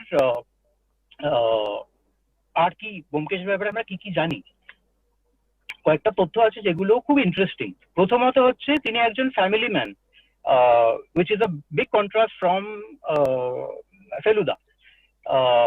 তার একটা স্ত্রী আছে সত্যবতী, যাকে তিনি একটা গল্পের মধ্যেই মিট করেছিলেন। ওকে, অর্থম অনর্থম বলে একটা বই, একটা খুব ইন্টারেস্টিং গল্প ছিল, সেখানেই ওনাদের প্রথম আলাপ হয়, তারপরে একটা তাদের খোকাও হয়। ব্যোমকেশের আসল পরিচয় হচ্ছে তিনি একজন ডিটেকটিভ বা সত্যান্বেষী। সত্যান্বেষী ওয়ার্ডটা কিন্তু আমরা ব্যোমকেশ ছাড়া কারোর সাথে রিলেট করতে পারি না। এখন সত্যান্বেষী মানেই ব্যোমকেশ, ব্যোমকেশ মানেই সত্যান্বেষী। 1932-তে সত্যান্বেষী বলে একটা গল্প লেখা হয়েছিল, ফার্স্ট ব্যোমকেশ স্টোরি, তো সেটা থেকেই আমাদের সাথে ব্যোমকেশের পরিচয় হয়। ব্যোমকেশ বক্সী খুব একজন তীক্ষ্ণ বুদ্ধি সম্পন্ন মানুষ, প্রতি গল্পতেই আমরা সেটা দেখতে পাই। ফেলুদার মতো কিন্তু হিরো, হাতে পায়ে খুব একটা জোর আলাপ লোক ব্যোমকেশ নয়। তার কিন্তু যতই যাই বলো, ওই মগজাস্ত্রটাই তার একমাত্র অবলম্বন, তাছাড়া কিছু নেই। তিনি একজন ধুতি শার্ট পরা লোক। ব্যোমকেশের জনপ্রিয়তার আরেকটা কারণ হচ্ছে গল্পগুলো খুব পারিবারিক, মানে গল্পগুলোর মধ্যে একটা খুব সুন্দর মুভি কিংবা এই টাইপের স্টোরি পাওয়া যায়, যেটা একটু অ্যাডাল্ট অডিয়েন্স টাইপের অডিয়েন্সের জন্য খুব অ্যাপিল করে। আর ব্যোমকেশের গল্পগুলোর মধ্যে একটা ফিল্মের সব মাল মশলা পাওয়া যায়, এমন ভাবে লেখা হয়েছিল গল্পগুলো। তার একটা কারণ হচ্ছে, অনেকে হয়তো জানে না, শরদিন্দু বাবু কিন্তু একজন ফিল্মের স্ক্রিন প্লে রাইটার ছিলেন। বোম্বেতে এসেছিলেন ওই জন্য। হ্যাঁ, বোম্বেতে এসেছিলেন। উনি উনি বোধহয় 2টা হিন্দি ফিল্মেরও স্ক্রিন প্লে লিখেছিলেন, রাইট, স্ক্রিপ্ট লিখেছিলেন। তো সেই জন্য উনি গল্পগুলো লেখেন ওইভাবে। আর এই এত ফিল্ম ডিরেক্টররা কেন ওনার গল্প নিচ্ছে, দ্যাট ইজ বিকজ এক একটা সিনেমাকে নিয়ে অনেক কিছু একটু ঘুরিয়ে ঘাড়িয়ে খুব ভালো বানানো যায়। তো ব্যোমকেশের যেই জনপ্রিয়তাটা আছে সেটা কিন্তু অনেকদিন ধরে চলবে, আমি বুঝতে পারছি। অনেকগুলো গল্প আছে যেগুলো নিয়ে এখনো কিছু করা হয়নি। তো এক কথায় বলতে গেলে ব্যোমকেশ একটি অনবদ্য চরিত্র, যার তুলনা অন্য কোনো ডিটেকটিভের চরিত্রের সাথে হয় না, আর হতে পারেই না। কারণ আমি অনেকগুলো কারণ বললাম যেটার জন্য এটা হচ্ছে। কারণ তার চরিত্রে বা গল্পগুলিতে একটা ইউনিকনেস আছে, এটা কিন্তু অন্য কোথাও পাবে না। ঠিক আছে, শার্লক হোমসের টাইপের হয়তো হতে পারে, একটু সিমিলারিটি অনেক জায়গায় পাবে, কিন্তু আমাদের বাঙালির একটা ফ্লেভার আছে ওখানে। তারপর সদ্য স্বাধীন হওয়া একটা ভারতের অনেক কিছু এক্সাম্পল ওই বইয়ের মধ্যে পাওয়া যায়। তো একটা খুব সুন্দর নস্টালজিক জিনিস ওর মধ্যে আছে। আর আমার মনে হয় অনেক গল্প সাধু ভাষায় লেখা হয়েছে বলে they add to the sweetness of the story somehow. আমার মোটামুটি এইটাই বলার ছিল। Over to you Sreerupa. Thank you Debashish, খুব সুন্দরভাবে আমাদেরকে তুই শেয়ার করলি, থ্যাংক ইউ। এবার শ্রাবণী দিকে আমি ডাকবো। শ্রাবণী দি, তোমার অভিজ্ঞতা। একটা কথা, মানে ব্যোমকেশের ব্যাপারে একটা কথা মনে হয়, মানে দুটোই অবভিয়াসলি, মানে to choose between Feluda and Byomkesh it's very difficult, at least for Bengali ভীষণ ডিফিকাল্ট। কিন্তু ব্যোমকেশের একটা অদ্ভুত একটা ক্যারেক্টারিস্টিক্স ব্যোমকেশের গল্পগুলোতে পাওয়া যায়, যে অনেক সময় ব্যোমকেশ কিন্তু অনেকটা আগাথা ক্রিস্টির আর্কুর করার মতো জিনিসটা, মানে কনভিক্ট জেনেও সেটা মানবিক কারণে অনেক সময় ছেড়ে দিয়েছেন। মানে ব্যোমকেশের ভেতরে, গল্পগুলোর ভেতরে ইমোশনাল ইয়েটা, মানে because it is a matured story line, সেজন্য ইমোশনাল আপিলটা অনেক বেশি। হ্যাঁ, মানে ডেপথটা হয়তো, মানে আমার এটা বলা হয়তো ঠিক হবে না, কিন্তু ব্যোমকেশের স্টোরির ডেপথ আমার মনে হয় অনেক ডিটেকটিভ স্টোরি থেকে অনেক বেশি। Yeah, it's on more on human relations, and like the difference between Arthur Conan Doyle and Agatha Christie's bhetore je পার্থক্যটা, Hercule Poirot is more humane kind of a thing, and very basic human instincts ওনার গলার মধ্যে সবকিছু পেয়ে যাবে। হ্যাঁ, ছোটবেলা থেকে কি হয়, এটা ইভলভ করে, মানে যখন তুমি স্কুল লাইফে, তখন ফেলুদা একেবারে পাগলের মতো ভাল লাগে। Feluda favourite. This is a good point Sreerupa. ছোটবেলায় ফেলুদা খুব ভাল লাগে, বাট আস্তে আস্তে তুমি যখন ব্যোমকেশ পড়তে শুরু করো, তোমার অনেক আস্তে আস্তে ব্যোমকেশের উপর তোমার একটা অ্যাফিনিটি জন্মে যায়। আমার যেটা ফার্স্ট জিনিস ট্রাই করেছিল, যে যেমন সুপার হিউম্যান ক্যারেক্টার্স গুলো থাকে, সুপারম্যান, ব্যাটম্যান, এরা তো সবাই সিঙ্গেল, কেউ ম্যারিড না, এরা হিরোইজম করে বেড়াচ্ছে। ফেলুদা অনেকটা ওরকম, মানে সে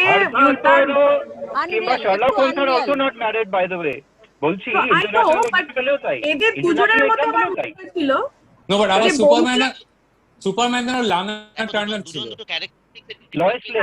হ্যাঁ, গার্লফ্রেন্ড ছিল।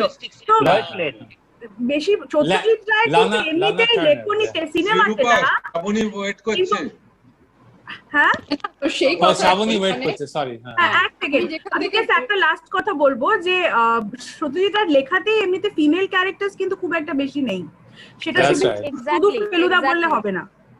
আচ্ছা শ্রাবণী দি, আমি শুরু করছি, যে মানে প্রথমে যখন আমরা ছোটবেলায় পড়ি এত ভালো লাগে ফেলুদা, হঠাৎ করে মানে when you are about মানে 15-16 বছর যখন বয়স হয়, যখন আমাদের একটা জেন্ডার আইডেন্টিটি আসে, এন্ড তখন তুমি দেখছো যে ফেলুদার গল্পতে একেবারেই মানে কোনো মহিলা নেই, মানে মা, মাসি, বোন, বন্ধু, কোনো মহিলা নেই। সো তখন তুমি মানে একটা আইডেন্টিটি খুঁজছো, বিকজ তুমি ইউ আর ইকুয়াল পার্টিসিপেন্ট, তুমি অতটাই ভালোবেসে ফেলুদার বইগুলো কিনেছিলে ছোটবেলায়, কিন্তু তুমি হঠাৎ করে দেখলে যে যে তার সৃষ্টিকর্তা তার মনে মেয়েদের কোনো মানে মেয়েদের কোনো জায়গায় নেই, কোনো মানে কোনো মেনশনই নেই, উইচ ইজ ভেরি স্ট্রেঞ্জ। কারণ সত্যজিৎ রায়ের সব থেকে বড় ফিল্মগুলো মানে যেগুলো রবীন্দ্রনাথের বা ইভেন মানে অপু ট্রিলজি সবেতেই মানে মহিলারা একটা বড় রোল পেয়েছেন, কিন্তু ওনার লেখাতে মহিলারা একদম টোটালি অ্যাবসেন্ট, মানে একটা মেয়েও নেই। তো আমরা যখন পড়ি এনিট ব্লাইটন সবেতেই একটা বালিকা থাকে, কিন্তু সেটা পেলাম না। সেইখান থেকে শুরু হলো শরদিন্দু পড়া, সেখান থেকেই শুরু হলো ভালোবাসা, মানে ব্যোমকেশকে ভালোবাসা। ব্যোমকেশ প্রথম পড়তে ভালো লাগতো না, বিকজ ব্যোমকেশ ওই মানে বলে না যেটা মেট্রোসেক্সুয়াল ম্যান ফেলুদা যেরকম, সেরকম নয়। ব্যোমকেশ খুবই এক মানে ঘরোয়া। তো প্রথম পড়তে খুব মানে মনে হতো যে এটা কি পড়ছি, কত সুপার হিরো, কত মানে কত পলিশড, কত জানে, কত দেশ বিদেশ ঘুরেছে, এন্ড এই একেবারেই মানে পাতি বাঙালি ছা পোষা সেই ব্যাপারটা আছে। কিন্তু পড়তে এক তো লিটারেচার মানে ভাষা, যেটা মানে সত্যজিৎ রায় লিখেছে, it's a very filmic way of writing, right? He has described the sceneries, মানে প্রচুর জেনারেল নলেজ দিয়েছেন, মানে প্রচুর মানে ট্রিভিয়া যেটাকে আমরা বলি, প্রত্যেকটা গল্পতে প্রচুর ট্রিভিয়া আছে, রাইট? কিন্তু অ্যাকচুয়াল তথ্য বা অ্যাকচুয়াল প্রবলেম সলভিং যেটাকে বলছে, যে হিউম্যান প্রবলেম সলভিং, সেটা কিন্তু আমরা শরদিন্দুর লেখাতেই পাই। মানে যেটা তানিয়া মেনশন করলো, যে অনেক সময় ও অ্যাকচুয়াল যে কালপ্রিট তাকে ছেড়ে দিয়েছে বিকজ তার হিউম্যান রিজনটার জন্য। তো প্রবলেম সলভিং এর ব্যাপারটা কিন্তু কমপ্লিটলি শরদিন্দুর লেখায়। সো এইটা আস্তে আস্তে পড়তে you fall in love with Byomkesh. কারণ সুপার হিরোকে হিরো ওয়ার্শিপ করা যায়, কিন্তু ভালোবাসার জন্য মানুষ নিজের কাছের মানুষ চায়, সেই ব্যাপারটা ব্যোমকেশ আগে দেয়। সেই জন্য আমার ব্যোমকেশ দারুণ দিল, কিন্তু দারুণ পয়েন্ট শ্রাবণী দি, ফ্যান্টাস্টিক লাইন দিয়ে শেষ। নেক্সট এবার ফেলুদা ব্যোমকেশ নিয়ে আর কেউ শেয়ার করতে চায় আমাদের যারা পার্টিসিপেন্টস আছে? ফেলুদা ব্যোমকেশটা না মানে চুজ করাটা is a very difficult, almost দুটো চোখের মধ্যে চুজ করা, বা চোখটা বেশি ভালো না গান চোখটা বেশি। ব্যোমকেশের একটা আলাদা লেভেল, ফেলুদার একটা আলাদা level. Just for the sake of debating we are saying Feluda better or Byomkesh better, কিন্তু ঠিক আছে, এবার টিম ব্যান্ড কিন্তু রেডি। এবার আমাদের সবচেয়ে ধামাকেদার টপিক, অবশ্য উত্তম আর সৌমিত্রতে অনেক ধামাকা হয়েছে অলরেডি। হ্যাঁ, তো এখন পুরোনো দিনের গান নিয়ে আমি বলবো সুপ্রিয় দাকে আমাদের সাথে শেয়ার করতে। ওকে, গুড, ভেরি গুড। এটা ঝগড়া চাই না, আমি যখন সাবজেক্টটা দেখছিলাম তখন দেখলাম যে পুরোনো দিনের গান ভার্সেস বান্দর গান। বান্দর গানটা কি বুঝলাম না, ইংরেজিতে বাংলা লিখেছে, বাংলা ইংরেজি লিখেছে, তারপরে বুঝলাম ও আচ্ছা ব্যান্ডের গান মানে পুরোনো দিন। ও যাকে না, আমি এই পুরোনো এই কথাগুলো মনে রাখো, কিন্তু তারপরে কিন্তু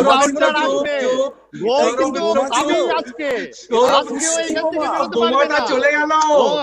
ও প্রথমেই এখানে বাদর গান করেছে, এখানে আমার প্রচুর পয়েন্ট আছে। এখন আমার আচ্ছা ওকে, এখন আমার ওকে, আচ্ছা যেটা বললাম যে অতুল প্রসাদ, রজনীকান্ত, নজরুল, রবীন্দ্রনাথ এদের বাদ রেখেছি, এই পুরোনো দিনের গানের মধ্যে এদের নয়। হ্যাঁ, কিন্তু তারপরে যদি শুরু করি সেই রায়চাঁদ, বড়াল, বিশ্বদেব চট্টোপাধ্যায়, শচীন দেব বর্মন, আর কি বলবো, মানে হিমাংশু দত্ত, KL সায়গল, পঙ্কজ মল্লিক, জগন্ময় মিত্র, জটিলেশ্বর মুখোপাধ্যায়, ধনঞ্জয় ভট্টাচার্য, সলিল চৌধুরী, হ্যাঁ, তারপরে শ্যামল মিত্র, হেমন্ত কিশোর মান্না, সন্ধ্যা আরতি, আর কত শ্রীরূপা কন্ট্রোল দিস ম্যান। এই শোনো শোনো, আরে এটা না খুব ভালো বলেছে সুপ্রিয়দা এটা খুব ভালো বলেছে। আরে শুনবে তো, না এখন কেউ বলবে আমার 5টা পয়েন্ট আছে। গান বলেছো, বান্দর গান বলেছো, আমার মনে পড়ে বান্দর গান বলেছো। আজকে তুমি এখান থেকে আর আমার 5টা পয়েন্ট আছে। সুপ্রিয়দাকে কথা বলতে দাও তো।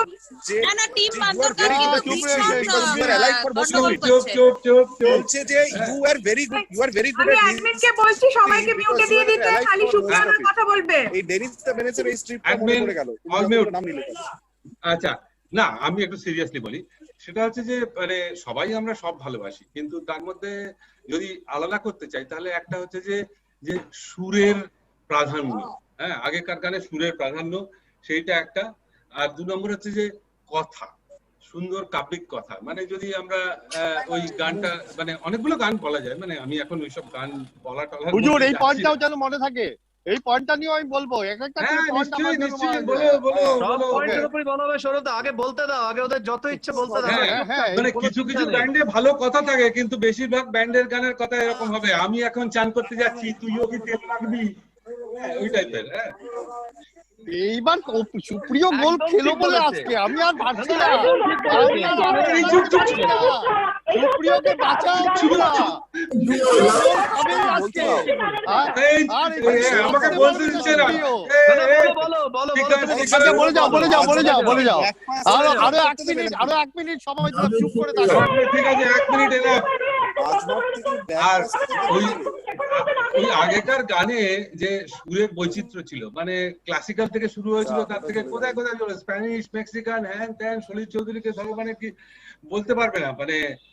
আর লাস্ট এন্ড ফাইনাল পয়েন্ট হচ্ছে যে এই কুলে আমি, মান্নাদের এই কুলে আমি ওই কুলে তুমি গানটা সবাই শুনেছে। হ্যাঁ, গানটার বয়স আজকে হলো 74 বছর। আর আকাশ প্রদীপ জলে, সতীনাথ মুখোপাধ্যায়ের সুর দেওয়া, লতা মঙ্গেশকরের গাওয়া ওই গানটা এবছর 70 বছরে পড়ছে।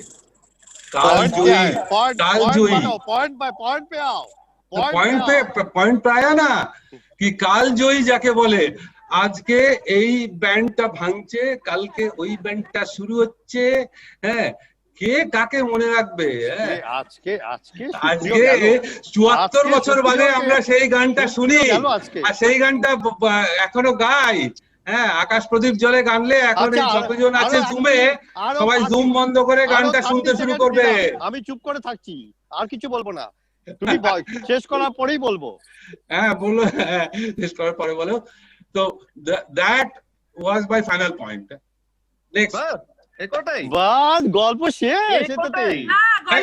না, এখন শ্রীময়ী, সুপ্রিয়দার পরে শ্রীময়ী বলবে পুরোনো দিনের গান নিয়ে। আচ্ছা ঠিক আছে, বলো।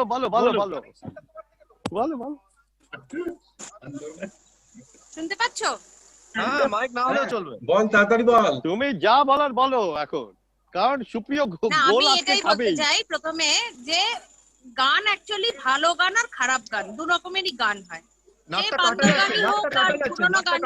মুখটা পুরো দেখো, নাকটা কাটা যাচ্ছে। এমনিতে নাক কেটে গেছে। না, নাক কাটেনি, কারণ আমি কাল রাত থেকে দেখছি এই যে প্রত্যেকটা পুরোনো গানে তুমি, মানে আমরা সবাই কতটা আনন্দ নিয়ে এই গানগুলো গাইছি, সেটা সেই সিনেমার গুপি গায়নের গানই হোক, কি পুরোনো যেটা আজ গাইলি ও আকাশ শোনাই হোক, কতটা আনন্দ করে আমরা আনন্দ, এই যে আনন্দের গান আছে, প্রেমের গান আছে। হ্যাঁ, মানে এইটা বান্দর গানের ভেতরে এই যে অ্যাংস্ট, there is a lot of angst in বান্দর গান। হ্যাঁ, তো এইগুলোর মধ্যে অনেক ব্যথা, it's all about negative emotions। মানে আমি গানগুলোর নাম যদি দেখি, কোথায় বিষাক্ত মানুষ, মৃত মানুষ, হ্যাঁ, লক্ষ্মী ছাড়া, মানে সমস্ত মানে ভেতরের যে যন্ত্রণা, যে এই negative পয়েন্ট গুলো emotions, ধরে রাখো একদম একদম নিরূপা, এইখানে খালি গোলের পর গোল যেখানে হবে। বান্দর গান তোমার গোলের মানে পর গোল। ভালো ইমোশনস ইউজ করছে, এরা- যেমন ধরো দোহার দোহার কিন্তু আবার পুরোনো গানে ফিরে গেছে, পুরোনো গানের রুটটাকে ইউজ করে ওরা গান করছে। তা সেটা পুরোপুরি নতুন গান হলো না, তাহলে ব্যান্ডের গান হলেও সেগুলো আদতে পুরোনো গান। কিন্তু এই যে মানে এই যে হাল্লারাদা সেনার মধ্যে যে ইমোশনটা আছে, মানে তেমনি একটা কমপ্লিটলি আলাদা ইমোশন আছে রজনীকান্তের গানে, কমপ্লিটলি আলাদা ইমোশন আছে অতুল প্রসাদের গানে। পুরোনো গান মানে একটা তো জিনিস না, it is a wide range of emotions. মানে তার মধ্যে প্রেম আছে, আনন্দ আছে, দেশাত্মবোধক আছে। কিন্তু যেই এলো মানে ক্যাকটাস, ফসিল, মানে নামগুলোই দেখো, মানে যেটা সুপ্রিয়দা বললো, হ্যাঁ মানে ব্যান্ডের কখনো লোকে কেউ কখনো লিড সিঙ্গার, সে লিড সিঙ্গার আজকে ব্যান্ড ছেড়ে সে হয়তো সোলো সিঙ্গার হয়ে গেল। মানে আজকে শ্রীময়ী এখান থেকে আর বেঁচে ফিরে আজকে হ্যাঁ। আরো এখানে প্যান্ডেল থেকে বেঁচে ফিরে যেতে পারবে না। আজকেও হয়ে গেছে, আজকেও গল্প শেষ হয়ে গেছে। এই যে আমরা যখন আমাদের কাছে যখন ডেটা বা শ্রীময়ী যে দেবাশিসের মতন প্রিপেয়ার করেনি এটা বোঝা যাচ্ছে। এই দেবাশিসটা প্রিপেয়ার করেছে, তখন আমরা দেবাশিস গাড়ির মধ্যে বসে স্পিচ করেছে, শ্রীময়ী এমনি হ্যাঁ, আর্গুই করতে লিখেছে, সেই জন্য গল্পটা এই তো এটাই তো এখানে কথা তুমি দেখো এখন থেকে না মডারেটরকেও অ্যাডমিন রাইটস দেওয়া হোক। না কোথায় মানে এই তো এক্ষুনি গানটা শুনলাম বলে বলছি, কালকেও গাইছিলাম আমরা, দেখো রে নয়ন মেলে জগতের বাহার, এই একটা কথা। আর কোথায় মানে আমার শিরায় শিরায় নীল রক্ত, তাতে বিষ ভরে আছে, মানে কোথায় মানে আকাশ আর পাতালের তফাৎ। যাই হোক, দুটো মানে কমপ্লিটলি ভিন্ন ধরনের জিনিস। এবার আমি মানে শুনতে চাই বান্দর গানের দল মানে এক্স্যাক্টলি কিভাবে বলছে, কারণ আমাদের দেখো বেশি কিছু বলবার লাগবে না। আবার তোমরা এই ডিবেটের শেষে না সেই পুরোনো গানই গাইবে, সেই পুরোনো গানের সঙ্গেই আনন্দ করব আমরা। যাই হোক, ডিবেটের খাতিরে একটা দুটো পয়েন্ট রাখতে কি আছে, সেটা আমি পুরোনো গানই ছিল, একটাও কিন্তু সেখানে ব্যান্ডের গান ছিল না, কিন্তু ছিল না। হ্যাঁ, এই 3 দিন ধরে আমরা গান গাইছি সব পুরোনো গান, কেউ সব পুরোনো গান। একটা দুটো যখন শুরু হয়েছিল তো শুরু হয়েই থেমে গেল। কারণ আমরা সবাই মানুষের গানই গাই না। হ্যাঁ, কারণ কোথায় মানে ওই কোথায় ফসিল টসিল টেনে এনে কি লাভ বলো?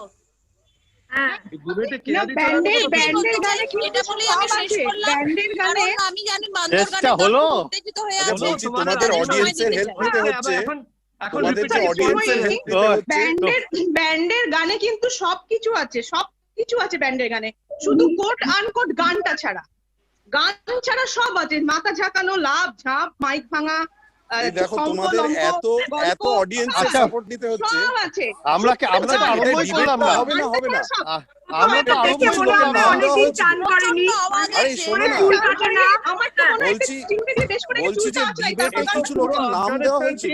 দুটো তিনটে ব্যাটসম্যান খালি, এ তো চলছেই না একেবারে। হ্যাঁ, আমি বলছি ডিবেটে কিছু লোকের নাম দেওয়া হয়েছিল, যারা অডিয়েন্সের সাপোর্টেই খেলছে। যারা এই দেবরাজ, শোন একটা কথা বলি, তুই তো ওই কি যেন বান্দর গান বা যাই হোক হনুমান গান যাই হোক তারপরে আছিস, এইবার জিতাঙে তুই ওই ব্যান্ডের গান গাইবি, আমি দেখতে চাই। সামনের বার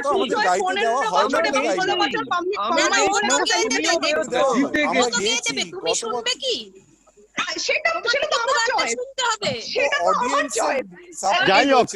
যাই হোক এইবার আমরা মাঠে নামি, অনেক হলো, হ্যাঁ প্র্যাকটিস হলো, এইবার আমরা মাঠে নামি। প্রথম কথা হচ্ছে রজনীকান্ত রবীন্দ্রনাথকে টেনে এনে এখানে কোনো লাভ হবে না। আধুনিক বাংলা গান ভার্সেস ব্যান্ডের গান, এটাই ছিল গল্পটা। রজনীকান্ত এনে এখানে কোনো আমি তো প্রথমেই বললাম যে ওদের বাদ দিচ্ছি, ওদের বাদ। এখন কথা হচ্ছে যে একটা জায়গায় আমি শুনেছিলাম বাঙালি হচ্ছে লেঙ্গি খাওয়ার জ, সেই কত ব্যর্থ প্রেম এবং ব্যর্থ প্রেমে 80 বছর ধরে প্রেমটা নিবেদন করতে পারিনি বলে সমস্ত আকাশ বাতাস নিয়ে গান ওরা বাজছিল, সেটাই আমরা বলি যে দারুণ গান, কিন্তু আমি প্রেমটা নিবেদন করতে পারিনি বলে আমি এখন আপাতত বুড়ো হয়ে গেছি, এইভাবে চলছিল। যাই হোক, মান্নাদে টান্নাদে খুব ভালো ভালো গান গেয়েছে ওরা, দ্যাট ইজ ফাইন। তারপরে হলো গিয়ে 1980s আসলো, তখন জ্যোতিলেশ্বর বন্দ্যোপাধ্যায়রা গান গাইছে, দ্বিজেন মুখোপাধ্যায়রা গান গাইছে, তখন দ্বিজেনও গান গাইছে। তখন কিন্তু বাংলা গান আস্তে আস্তে আস্তে আস্তে অস্তমিত হয়ে গেল, এবং সেখানে তখন উঠে আসলো কে, তখন একটা গিটার হাতে নিয়ে কবির সুমন উঠে আসলো, একটা প্রজন্ম ওর পেছনে ঘিরে গেল। তখন ততদিনে আমি বলছি, তাহলে আগে মহিনের ঘোড়াগুলি চলে এসছে, মহিনের ঘোড়াগুলি তখন চলে এসছে, অডিয়েন্স সহ। হ্যাঁ, মহিনের ঘোড়াগুলি চলে এসছে, কবির সুমন এসে গেছে, এবং তারপরে আস্তে আস্তে নচিকেতা এসে গেল। যখন দেখা গেল যে এইসব ছেড়ে খবরের কাগজ থেকে নিয়ে এসে গরিব দুঃখী বেকার এদেরকে নিয়েও যে গান লেখা যায়, গানটা যে সবার জন্য, গানটা যে আপামর জনসাধারণের জন্য, সবাই যেটা শুনতে ভালোবাসে, তার একটা নাম হয়ে গেল জীবনমুখী গান। নাম যাই হোক, কিন্তু সবাই সেটা শুনতে ভালোবাসতো, সবাই সেটা জানলো, এটাই তো আমার কথা, এই তো আমার, এখানে কোনো আকাশ বাতাস, তুমি বায়ু, তুমি আকাশ, তুমি চাঁদ, তুমি চাঁদ, গানের বাবা হলো সলিল চৌধুরী। তোমরা কিন্তু মানে তোমাদের টিম কিন্তু বান্দর গানে, শুনে রাখো, জীবনমুখী গানের বাবা হলো সলিল চৌধুরী। তখন ওরা, শোনো, তোমার কথা আমি শুনেছি একদম 5 মিনিট চুপ করে। এখন তারপরে হলো যে, তারপরে যখন অঞ্জন দত্ত আসলো বা চন্দ্রবিন্দু আসলো, সবাই নাচতে আরম্ভ করলো চারদিকে, এবং তখনই বোঝা গেল যে একটা নতুন প্রজন্ম একটা নতুন গান নিয়ে উন্মাদনা সৃষ্টি হয়েছে, লোকের রুচি পাল্টেছে, এবং রুচি পাল্টানোর পরে তখন দেখা গেছে যে কিছু লোক এখনো ওটা অ্যাকসেপ্ট করতে পারেনি, সেই পুরোনো গানে বলে পুরোনো গানই ভালো, কিন্তু নতুন গান কিছু যায় না। তারপরে আস্তে আস্তে দেখবে যখন অঞ্জন দত্ত বা কবির সুমন এখন 70 বছর হয়ে গেছে, 75 বছর হয়ে গেছে, এখন বলবে কবির সুমন ভালো, ফসিলস তো মাথা জাকায়, ও তো খালি পাগলের গান গায়, ও কিছু যায় না। আবার ফসিলস যখন বুড়ো হয়ে যাবে তখন বলবে ফসিলস ভালো ছিল, অন্যরা খারাপ। তার মানে কি, যখন ফসিলস আমাদের এখানে আসলো, মুম্বাইতে যখন প্রথম পারফরমেন্স করলো, পুনার থেকে লোকজন এসেছিল, ফার্স্ট কয়েকটা রোতে আমাদের বৃদ্ধরা কয়েকজন বসেছিল, বৃদ্ধ মানে যারা তথাকথিত পুরনো গান প্রেমী বসেছিল, তারা কিছুই বোঝেনি, সারা মাঠ উন্মাদনায় ফেটে পড়েছিল, যেরকম টোটাল লোকাল ট্রেনের বেলায় হয়েছিল। লোকে যারা সাধারণ লোক কিছুই জানতো না, কিন্তু দেখা গেল একটা পুরো একটা জেনারেশন ওদের গান জানে। সেই জন্যই বলছি যে ওরা সুরে গায় কি বেসুরে গায় কি মনের কথা বলে, সেটাই হচ্ছে গান, যেটা মনের কথা বলে, যেটা আধুনিক কালে আমি রিলেট করতে পারি আমার সাথে, যে আমি বেলাবোসকে বলতে পারি যে বেলাবোস চাকরিটা পেয়ে গেছে, 1100 টাকা মাইনে পাই, তুমি চলে এসো আমার কাছে বিয়ে করবে।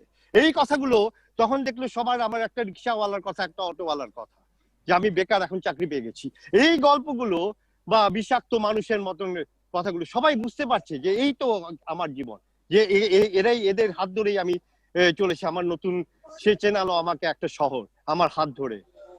এই জিনিসগুলো যখন লোকের কথার মধ্যে উঠে আসলো, তখনই বোঝা গেল যে একটা প্রজন্ম, নতুন প্রজন্ম উন্মাদনায় এদের পক্ষে দিয়ে ভিড়ে পড়ছে।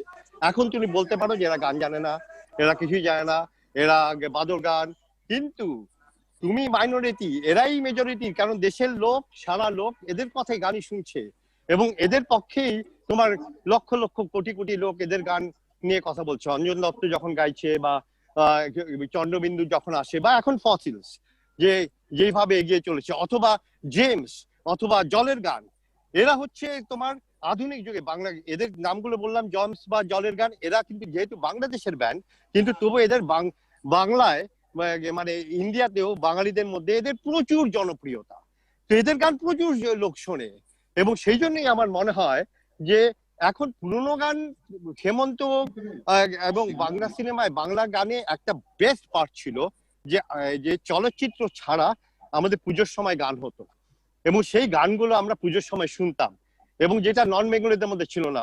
নন বেঙ্গলিতে এখনো দেশাত্মবোধক গান হতে গেলে মেয়েটা দেশকে ধরতি বলেছে সকালবেলা থেকে চালু হয়ে যায়, কিন্তু আমাদের একটার পর একটা দেশাত্মবোধক গান আছে।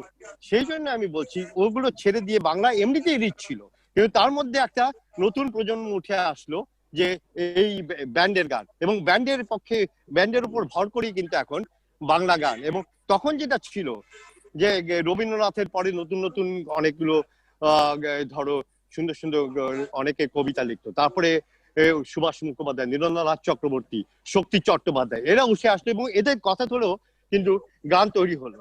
এবং সেই গানের ভিত্তিতেই কিন্তু গানগুলো দারুণ পরিচিতি পেল, দারুণ লোকের কাছে পৌঁছতে পারলো। তো আমার মনে হয় যে ব্যান্ডের গানকে অবহেলা করিও না, এরা লোকের প্রাণের কথা বলে, এরা সুর হয় কি না হয় সেটা 1 কোটি লোক সেটাই শোনে। আমার সুর দরকার নেই, যেই কথাটা আমার মনের মধ্যে আঘাত করে, মনের কথাটা বলে, সেটাই আমার গান। ওভার টু মাই ফেলো আমি একটা কথা বলতে চাই। না তোমাকে কথা বলতে দেওয়া হবে না, আমার আরো দুজন আছে, ব্যান্ডের গানের লোক কিন্তু অনেক সোলো সিঙ্গারকে দলে টেনে নিল। হ্যাঁ, অনেক সোলো সিঙ্গারকে চুপি চুপি তারা দলে টেনে নিল, এরা কোনোদিন ব্যান্ড নয়। এইসব বললে হবে না, সবাই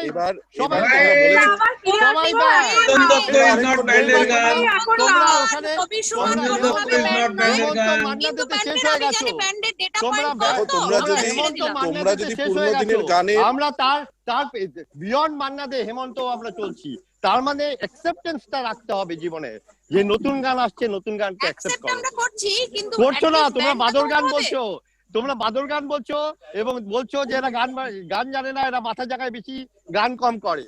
সেই জন্যই বললাম যে এরা হচ্ছে ওপেন হাউসের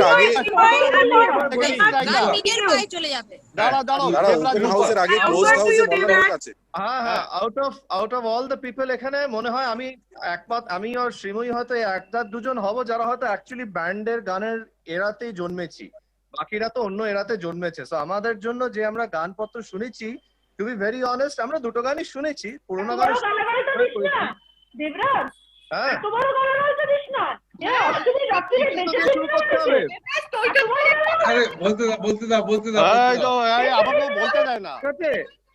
So as children of the 80s ব্যান্ডের গান শুনেছি, বড় হয়েছি ব্যান্ডের গান নিয়ে। এটা একটাই আমি অ্যানালজি দিতে পারি, আমিও শুরু করব বলে যে সব গানই ভালো, বিকজ গান হচ্ছে একটা লেখা ওয়ার্ডস, আর তার উপরে কারুর সুর, কারুর কুস্বর তো কারুর সুর, দুটো হচ্ছে, ওটা হচ্ছে পিওরলি রিলেটিভ। তোমার গান আমার ভালো না লাগতে পারে, আমার সুর তোমার ভালো না লাগতে পারে। So ultimately it depends upon কোন গানটা নিয়ে তুমি নিজে আইডেন্টিফাই করো। So that is the first thing.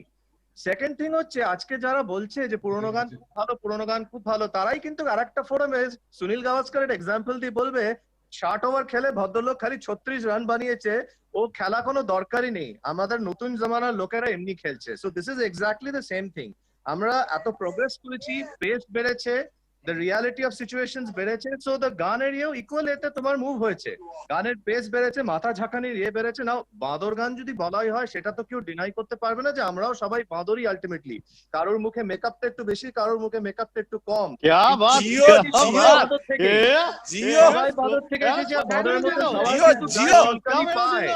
সবাই লেজে কিন্তু পা পড়ে, আর যখন লেজে পা পড়ে সবাই কিন্তু গান বাঁদরের গান কিন্তু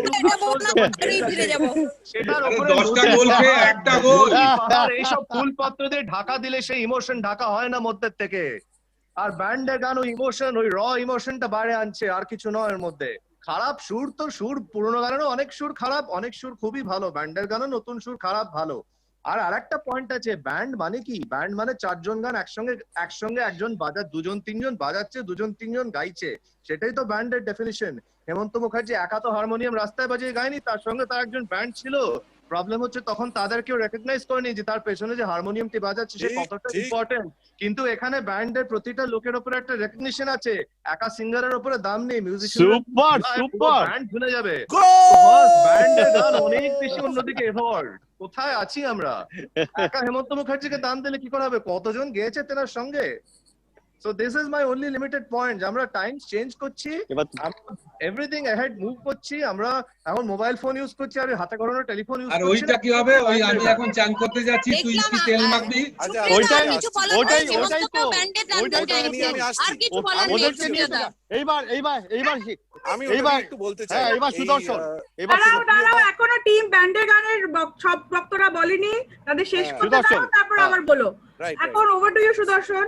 হ্যাঁ, ও তো আমাদের টিমে চলে এসেছিল। হ্যাঁ হ্যাঁ, আমি তোমার টিম থেকেই বলছি সুপ্রিয়দা, যেটা বটে। শুরু করেছিল শ্রীময়ী কথাটা দিয়ে যে গান হয় ভালো হয় নাহলে খারাপ হয়, বাজে গান আর ভালো গান, তাই তো?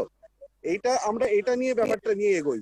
সুর আর কথা, তুমি যে বললে যে দুটো জিনিস রয়েছে গানের মধ্যে, পুরোনো দিনের গানের সুরও ভালো ছিল, কথাও ভালো ছিল, আমি এটার সঙ্গে একমত নই।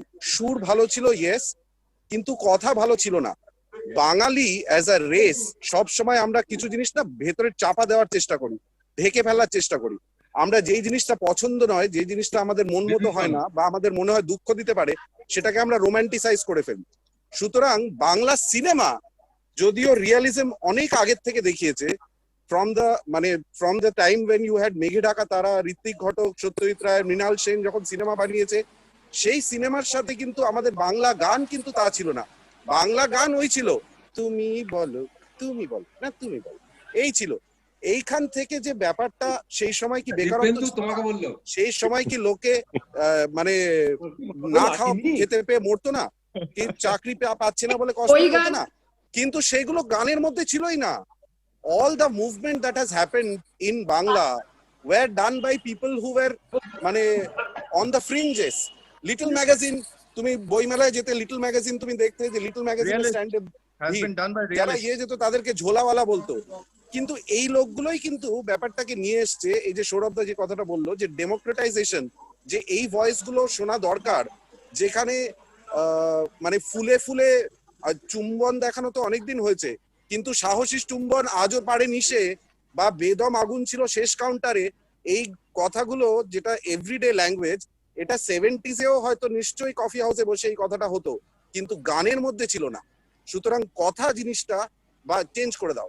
সো কথা হ্যাজ ইভলভড উইথ ব্যান্ডের গান, ঠিক আছে? এবার কামিং টু সুর, সুর নিয়ে যে ব্যাপারটা হলো, দেবরাজ একটু আগে বললো ব্যাপারটা যে আমার সুর আর তোমার সুর can be different. You might not agree with my understanding of সুর and I might not agree with yours. কিন্তু সেখানেও কথা নয়, তুমি যদি মেলোডি পয়েন্ট অফ ভিউ থেকে দেখো, তাহলে there are enough songs which are modern songs যেটা মেলোডিয়াস। আমার তো মনে হয় সব থেকে খারাপ বাংলা গানের ইতিহাসে সব থেকে খারাপ যে ফেজটা এসেছিল, সেটার নাম ছিল আধুনিক গান। সেটা যে কি ছিল কেউ জানে না। আধুনিক গান যখন বেরোতো, যে সৌরভদা বলছিল পুজোর সময় ক্যাসেট বেরোতো, সেই কুমার শানু, অলকা ইয়াগনিক, সব ব্র্যাকেটে বোম্বে, মানে লতা মঙ্গেশকর থেকে আমরা শুরু করেছি, যে বাঙালি বাংলা গান গাইছে না, কিন্তু সিঙ্গার ইম্পর্টেন্ট হওয়া দরকার। আর সেই পয়েন্টটা again Debraj brought up, saying that ব্যান্ডের যে বাকি লোকগুলো রেকগনিশন, আজকে তোমার যখন ধিতাঙের প্রোগ্রাম হলো, তুমি কিন্তু সেই নামগুলো বললে, যে কিবোর্ডে এ ছিলেন, তবলায় শঙ্কর, আর এই যে জিনিসগুলো ওখানে কিন্তু তোমায় দেখতে হয়েছিল নামটা। এই নামটা এই জন্যই দেখতে হয়েছে কারণ there is the legacy of পুরোনো দিনের গান। এই লোকটার নামটা যদি ইকুয়াল থাকতো না, তোমায় দেখতে হতো না। তুমি যেভাবে দেবরাজ ব্রহ্মচারী, সৌরভ মিত্র বললে, সেইভাবেই তুমি ওদের নামগুলো বলতে পারো। এইবার নেক্সট রাউন্ডটা আমার মনে হয় আবার অডিয়েন্স থেকে, তাহলে কি আমরা 12টা গোল দিয়ে দিলাম অলরেডি? না না, 12টা গোলের কোনো প্রশ্নই নেই, 12টা গোল হয়ে গেছে। তারপরে আর তো কোনো জীবনমুখী জীবনের কথা বলা। ভক্তার কাছ থেকেই শুনেছি। এখন Keya has a point, over to you Keya. হ্যাঁ কেয়া, কেয়া প্রথম থেকেই বলছে, কিন্তু আমাদেরকে বাদর ফাদর যাচ্ছে তাই বলেছে। এখানে ওয়াইল্ড কার্ড এন্ট্রি তো অ্যালাউড নয়। ওয়াইল্ড কার্ড এন্ট্রি কোথা থেকে চলে এসেছে? Audience poll, wild card entry, open house after the speakers, it's open house. Correct. Open হাউসে আবার আমরাই বলবো, ওপেন হাউসে আমরা তিনজন, আমরা আবার প্রথম থেকে বলবো। না না, ওপেন হাউসে কেয়াকে বলতে দাও। আচ্ছা হ্যাঁ, কেয়া বলো। এই যাও সুপ্রিয়দা আবার কাকলি থেকে নিয়ে এসেছে ফর সাপোর্ট। ব্যান্ডের লোকে ভয় পাচ্ছে, ব্যান্ডের লোকে ভয় পাচ্ছে, এটা স্বাভাবিক। কারণ সেই দেবরাজের কথাটা ভালো, বাদরটা আমরা এটা সবাই স্বাভাবিক, ব্যান্ডের লোকে ভয় পাওয়াটা স্বাভাবিক। তুই চট করে সিময়ের পাশে চলে যা। ব্যান্ডের গানদের লোকদেরকে মিউটে দিয়ে দাও। হ্যাঁ একদম, সেই উত্তম কুমার থেকে শুরু হয়েছে ব্যান্ডের গান। থামানো যাচ্ছে না, না হলে থামানো যাচ্ছে না, আমাদের মিউট করো আমাদের। কারণ ব্যান্ডের গান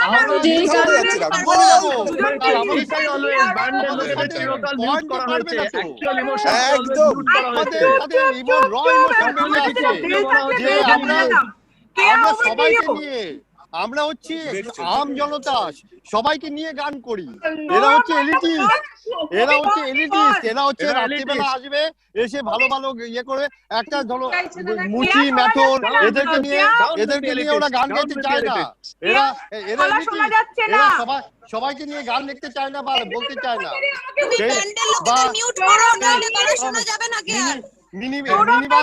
মিনিবাসে করে চলছে এইসব ছেলেরা বলো কোন দল কবি সুমনের পুরো দলের মেম্বারের নাম আমি জানতে চাই, নচিকেতার দলের পুরো মেম্বারের নাম আমি জানতে চাই।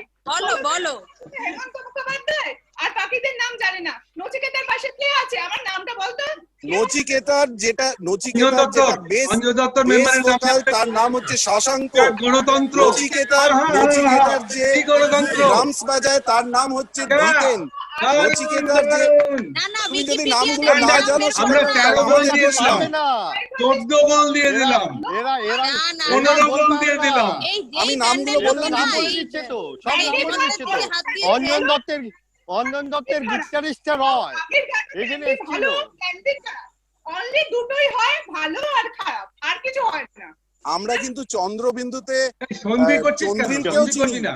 হ্যাঁ চন্দ্রিলকেও চিনি এবং ওর সাথে যে ড্রামটা বাজায় ওই ছেলেটা নামটা কি ছিল, রবি না কি নাম ছিল, কেউ জানে না। না নাম সবই জানে। বাংলার কটা ব্যান্ড যে কোথায় আছে, বাংলা ব্যান্ড কোথায় আছে মানে? না আজকে আছে ব্যান্ড, কালকে হয়ে যাবে ড্যাম। কি বলে বাংলা ব্যান্ডে তো সব বাংলা ব্যান্ডে এতদিন ধরে আমরা কি শুনছি এর থেকে আরম্ভ করে কবি সুমন থেকে আরম্ভ করে, তাহলে তখন তোমার অন্য গান কোথায়? এখন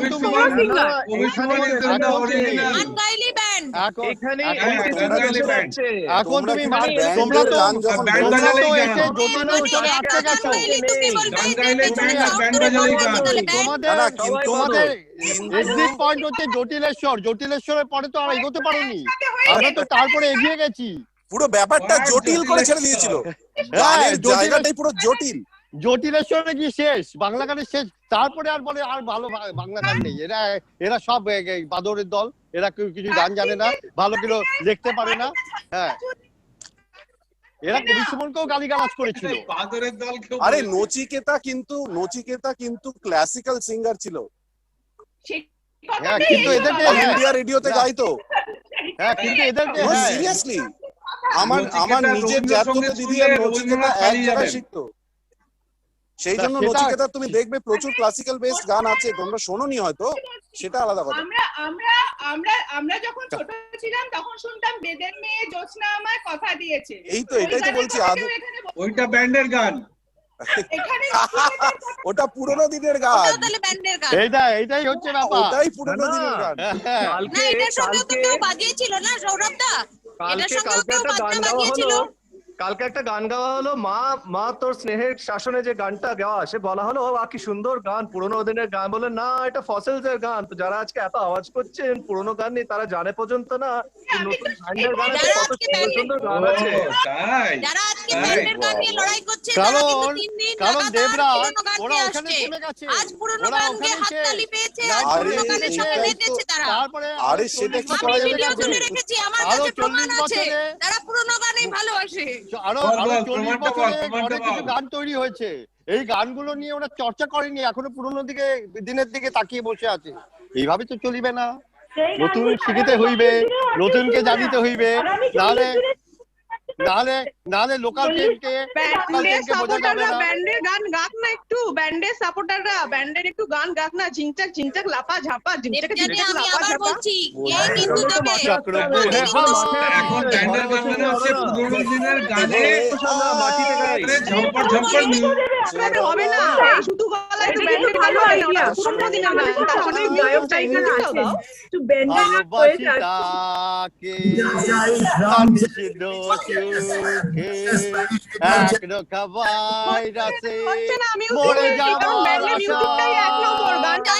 চারিদিকে ভাইরাস, গানে ভাইরাস চাই না। এইটাই দেখো অনেক কতটা বলেছিল না আগে বলে গেছে এগুলো চাই, ভাইরাস চাই না। বলে গেছে এইটাই তো বললাম। অ্যাসিড ছোড়ো মুখে, অন্যের মুখে নয়, সমাজের মুখে। এইটাই হচ্ছে গান। কারণ ব্যান্ডের গানে তো মিউজিকটাই হচ্ছে আসল, সুরটা তো যেখানে আমাদের তো এনার্জি চাই,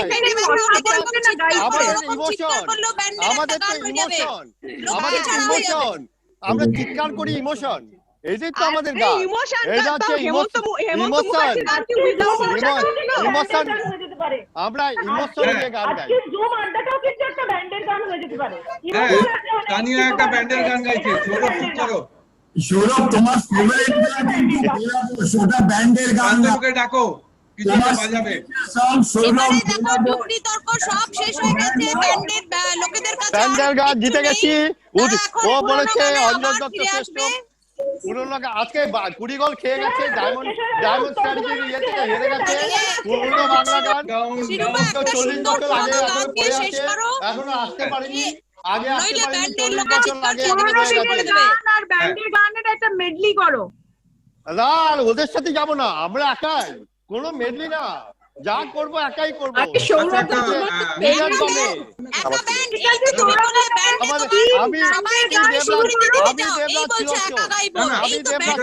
তোমাদের মনেই কনফ্লিক্ট আছে।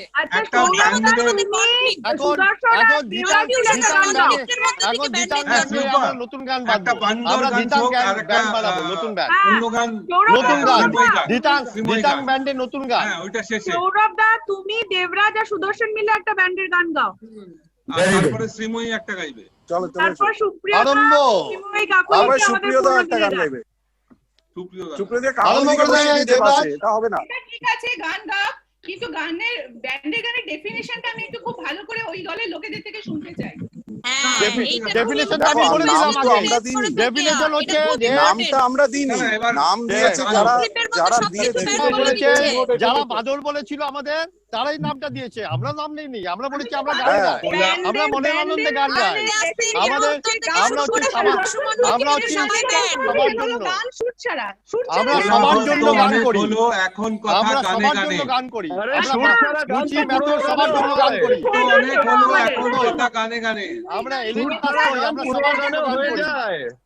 আচ্ছা, এই খণ্ডত্বর, অনুস্বর, বিসর্গ যেসব ব্যান্ড গুলো ছিল সেটা তারা কোথায় গেল বলো দেখিনি? খণ্ডত্বর এখনো আছে, ওটা এখনো আছে, মাটিতে মিশে গেছে। ব্যান্ডের নাম কখনো নরমাল হতে পারে না, মানে তুমি আমি যেভাবে এটাই তো আমি বলি, এইটাই তো হচ্ছে এইটাই হচ্ছে আমাদের, সবাইকে নিয়ে করতে পারে না। উল্টো পাল্টি ব্যান্ডের গান কখনো তোর ভালো সুন্দর গোলাপ ফুল বা কালিয়া ফুল নরমাল হয় না, ওটা হতে পারে না তো, ওটা হতে পারে না তো, ওটা তো আমাদের ব্যান্ড আসলে যাচ্ছে, আমাদের সমাজের রিফ্লেকশনটা তো অন্য। আসন্তি যাউন্তি ব্যান্ড হচ্ছে, আসন্তি যাউন্তি, কিন্তু হেমন্ত চলেই যাচ্ছে, মান্না গামছা পরে আমি, সবাই চলেই যাচ্ছে, রবীন্দ্রনাথ সে কবে ব্যান্ডের গান, ব্যান্ডের নাম গামছা পরে আমি, আর ব্যান্ড রবীন্দ্রনাথকে টানিবে না। দেখো এটা তোমরা জোর করে চলিয়ে যাচ্ছ বলে চলে যাচ্ছে। পুরোনো দিনে বাঙালি যদি প্রোগ্রেস করতে হয়, এখানে যারা রয়েছে, এখানে যারা রয়েছে, নিতে পারবে না, এখানে যারা রয়েছে, এই পুরো তো তোমরা একটা ভালো অডিয়েন্স, শোনো না কি করছি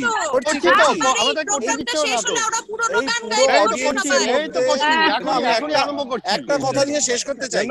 এই যে পুরো অডিয়েন্সের মধ্যে যারা রয়েছে, তাদের এই কথাটা একটুও মানায় না, কারণ যে বাঙালিরা পেছনে ব্যাপারটাকে পেছনে রেখে পুরোনো জিনিস ভুলে গিয়ে নতুন জিনিস অ্যাডপ্ট করছে, তাদেরকে ব্যান্ডের গান অ্যাডপ্ট করতেই হবে। এইটাই তো আমাদের নতুন ভাবে এগিয়ে নিয়ে যাবে। আমাদের বাচ্চাগুলো সব এই গানই গাইছে, করানো যায় না, যে জিনিসটা আমাদের বাচ্চাগুলো এখন ব্যান্ডের গান গাইছে। বলছি কোলাহল তো অনেক হলো, বলছি কেয়াকে একটা কথা বলি, কেয়া জটিলেশ্বরের একটা গান গাও তো, বলেনি সার্চ না করে কেয়া একটা জটিলেশ্বরের গান গাও। সার্চ না করে বলছি কিয়া গাইবে কোলাহল তো জটিলেশ্বরের অনেক গান। হলো, এবার কথা গানে গানে। বলছি কিয়া জটিলেশ্বরের গান গাইবে বলছে, আর জানে না। গাইতে পারবে না শিরোপা, এটা মুশকিল আছে। এবার আমরা গাইছি, আমরা গাইছি পুরোনো গানের গাইতে বলো, বেচারারা হ্যাঁ, গাইবে। পুরোনো গানে আমরা পুরোনো গানও জানি, আমরা ব্যান্ডের গানও জানি, আমরা সব জানি। একটা বান্দর গান গাও না। আচ্ছা, আরম্ভ। গান গাও, টিম ব্যান্ড মহিনের ঘোড়াগুলি। না আমরা গাইছি, আমরা আমাদের নিজের এখন যে ইমোশন, সেই ইমোশন অনুযায়ী একটা গান গাইছি। আচ্ছা ঠিক আছে। আমি ক্যাবলা হয়ে যাই, আমার চোখে মাথা যায় হারিয়ে, আমার প্রাণে শুধু মরুভূমি ধুধু, দেখো না একটি বার এদিকে রঙে ভুলে গেছি এখনই ওয়ার্ডিংয়ে ব্যালকনিতে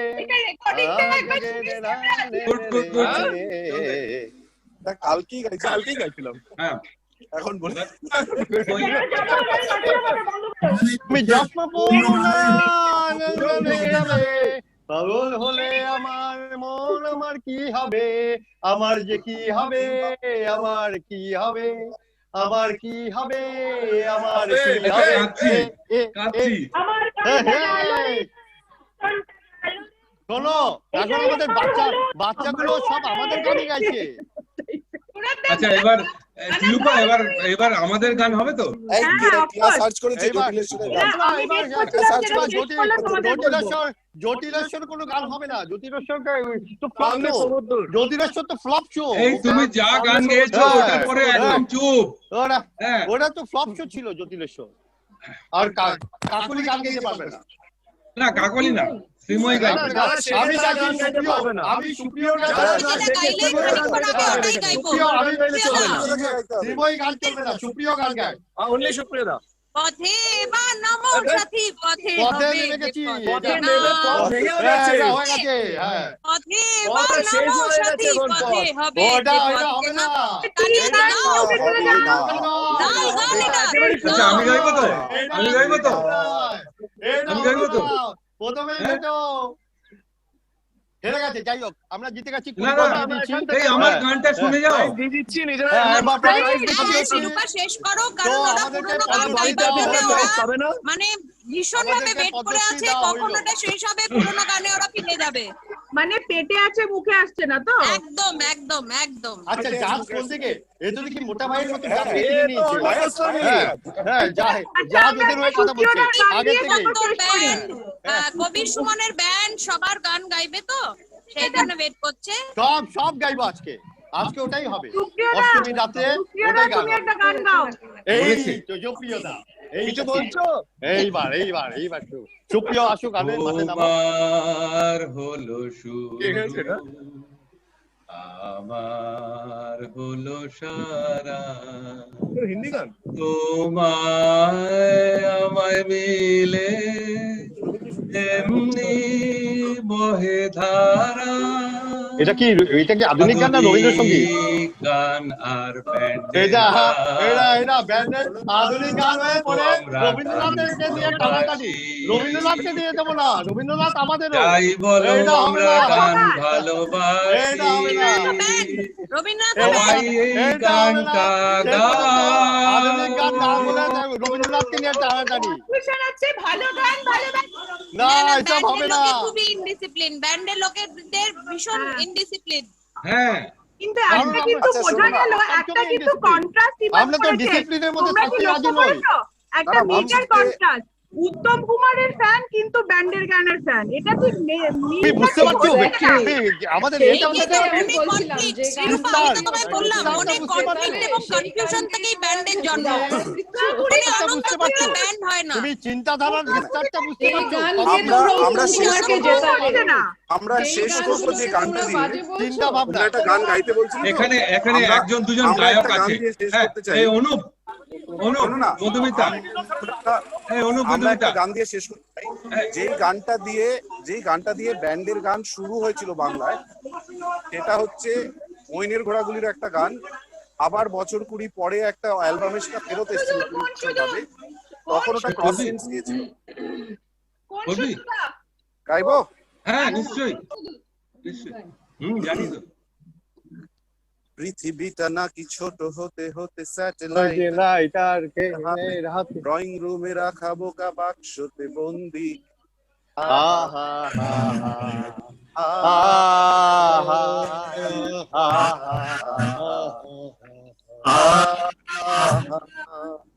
ঘরে বসে সারা দুনিয়ার সাথে যোগাযোগ আজ হাতের মুঠোতে ঘুচে গেছে বেশ কাল সীমানার গন্ডি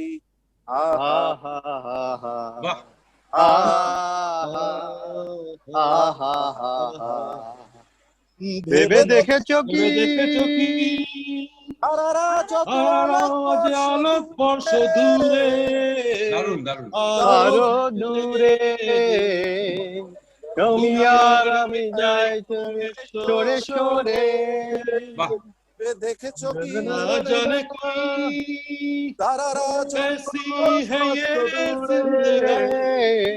আরো দূরে তুমি আর আমি যাই ক্রমে সরে সরে কুড়ি গোল দিলাম জনে সবাইকে দিলাম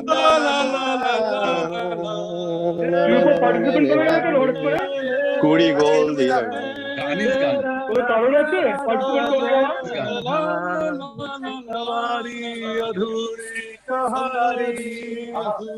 গানের লোকেরা থেকে গেছে গল্প সব 20 গোল দিয়ে দিলাম 40 বছর পরে আছে আমরা জিতে গেলাম ভুলিনি আলটিমেটলি আমরা পেছনটা ভুলিনি হ্যাঁ এটা ঠিক বলে ঘোড়াগুলি কবে তৈরি হ্যাঁ হয়েছে কিন্তু এই আরেকটু গান হোক না এই দাঁড়াও ডুমে গান অনুভূতিতে একটা গান দাও না আলটিমেটলি পথে এবার নামর সাথে মিলে গেছে নীল রঙে মিশে গেছে লালের সাথে ত্রিরূপা হ্যাঁ বল না আমাদের দুজন গায়ক গায়িকা ওখানে বসে আছে ঠিক একটা আছে গান গাইতে মধুমিতা দি অনুপ দা প্লিজ তোমরা একটা গান গাও ফটাফট ব্যান্ডের গান হতে হবে তোমায় কি তোমায় তুমি ছাড়া কোনো কিছু ভাবি না লিখে তোমায় লিখে তোমায় বাস এক লাইন করে গাওয়াটাই খুব ভালো হয়েছে খুব ভালো হয়েছে দারুণ নয়ন সরসী ধরেছে জলে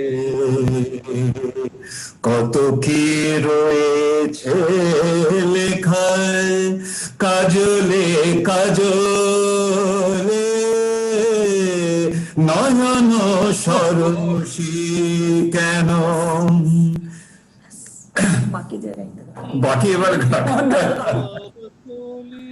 তুমি চলো চালিয়ে যাও বেদনার কলি তুমি বেদনার কলি তুমি দাও ভালোবেসে বধূ বেদনার কলি তুমি দাও ভালোবেসে বধূ ফুল ফোটানোর ছলে আমি ভরে দেব মধু সারা মন কেন তুমি চোখে ভাসালে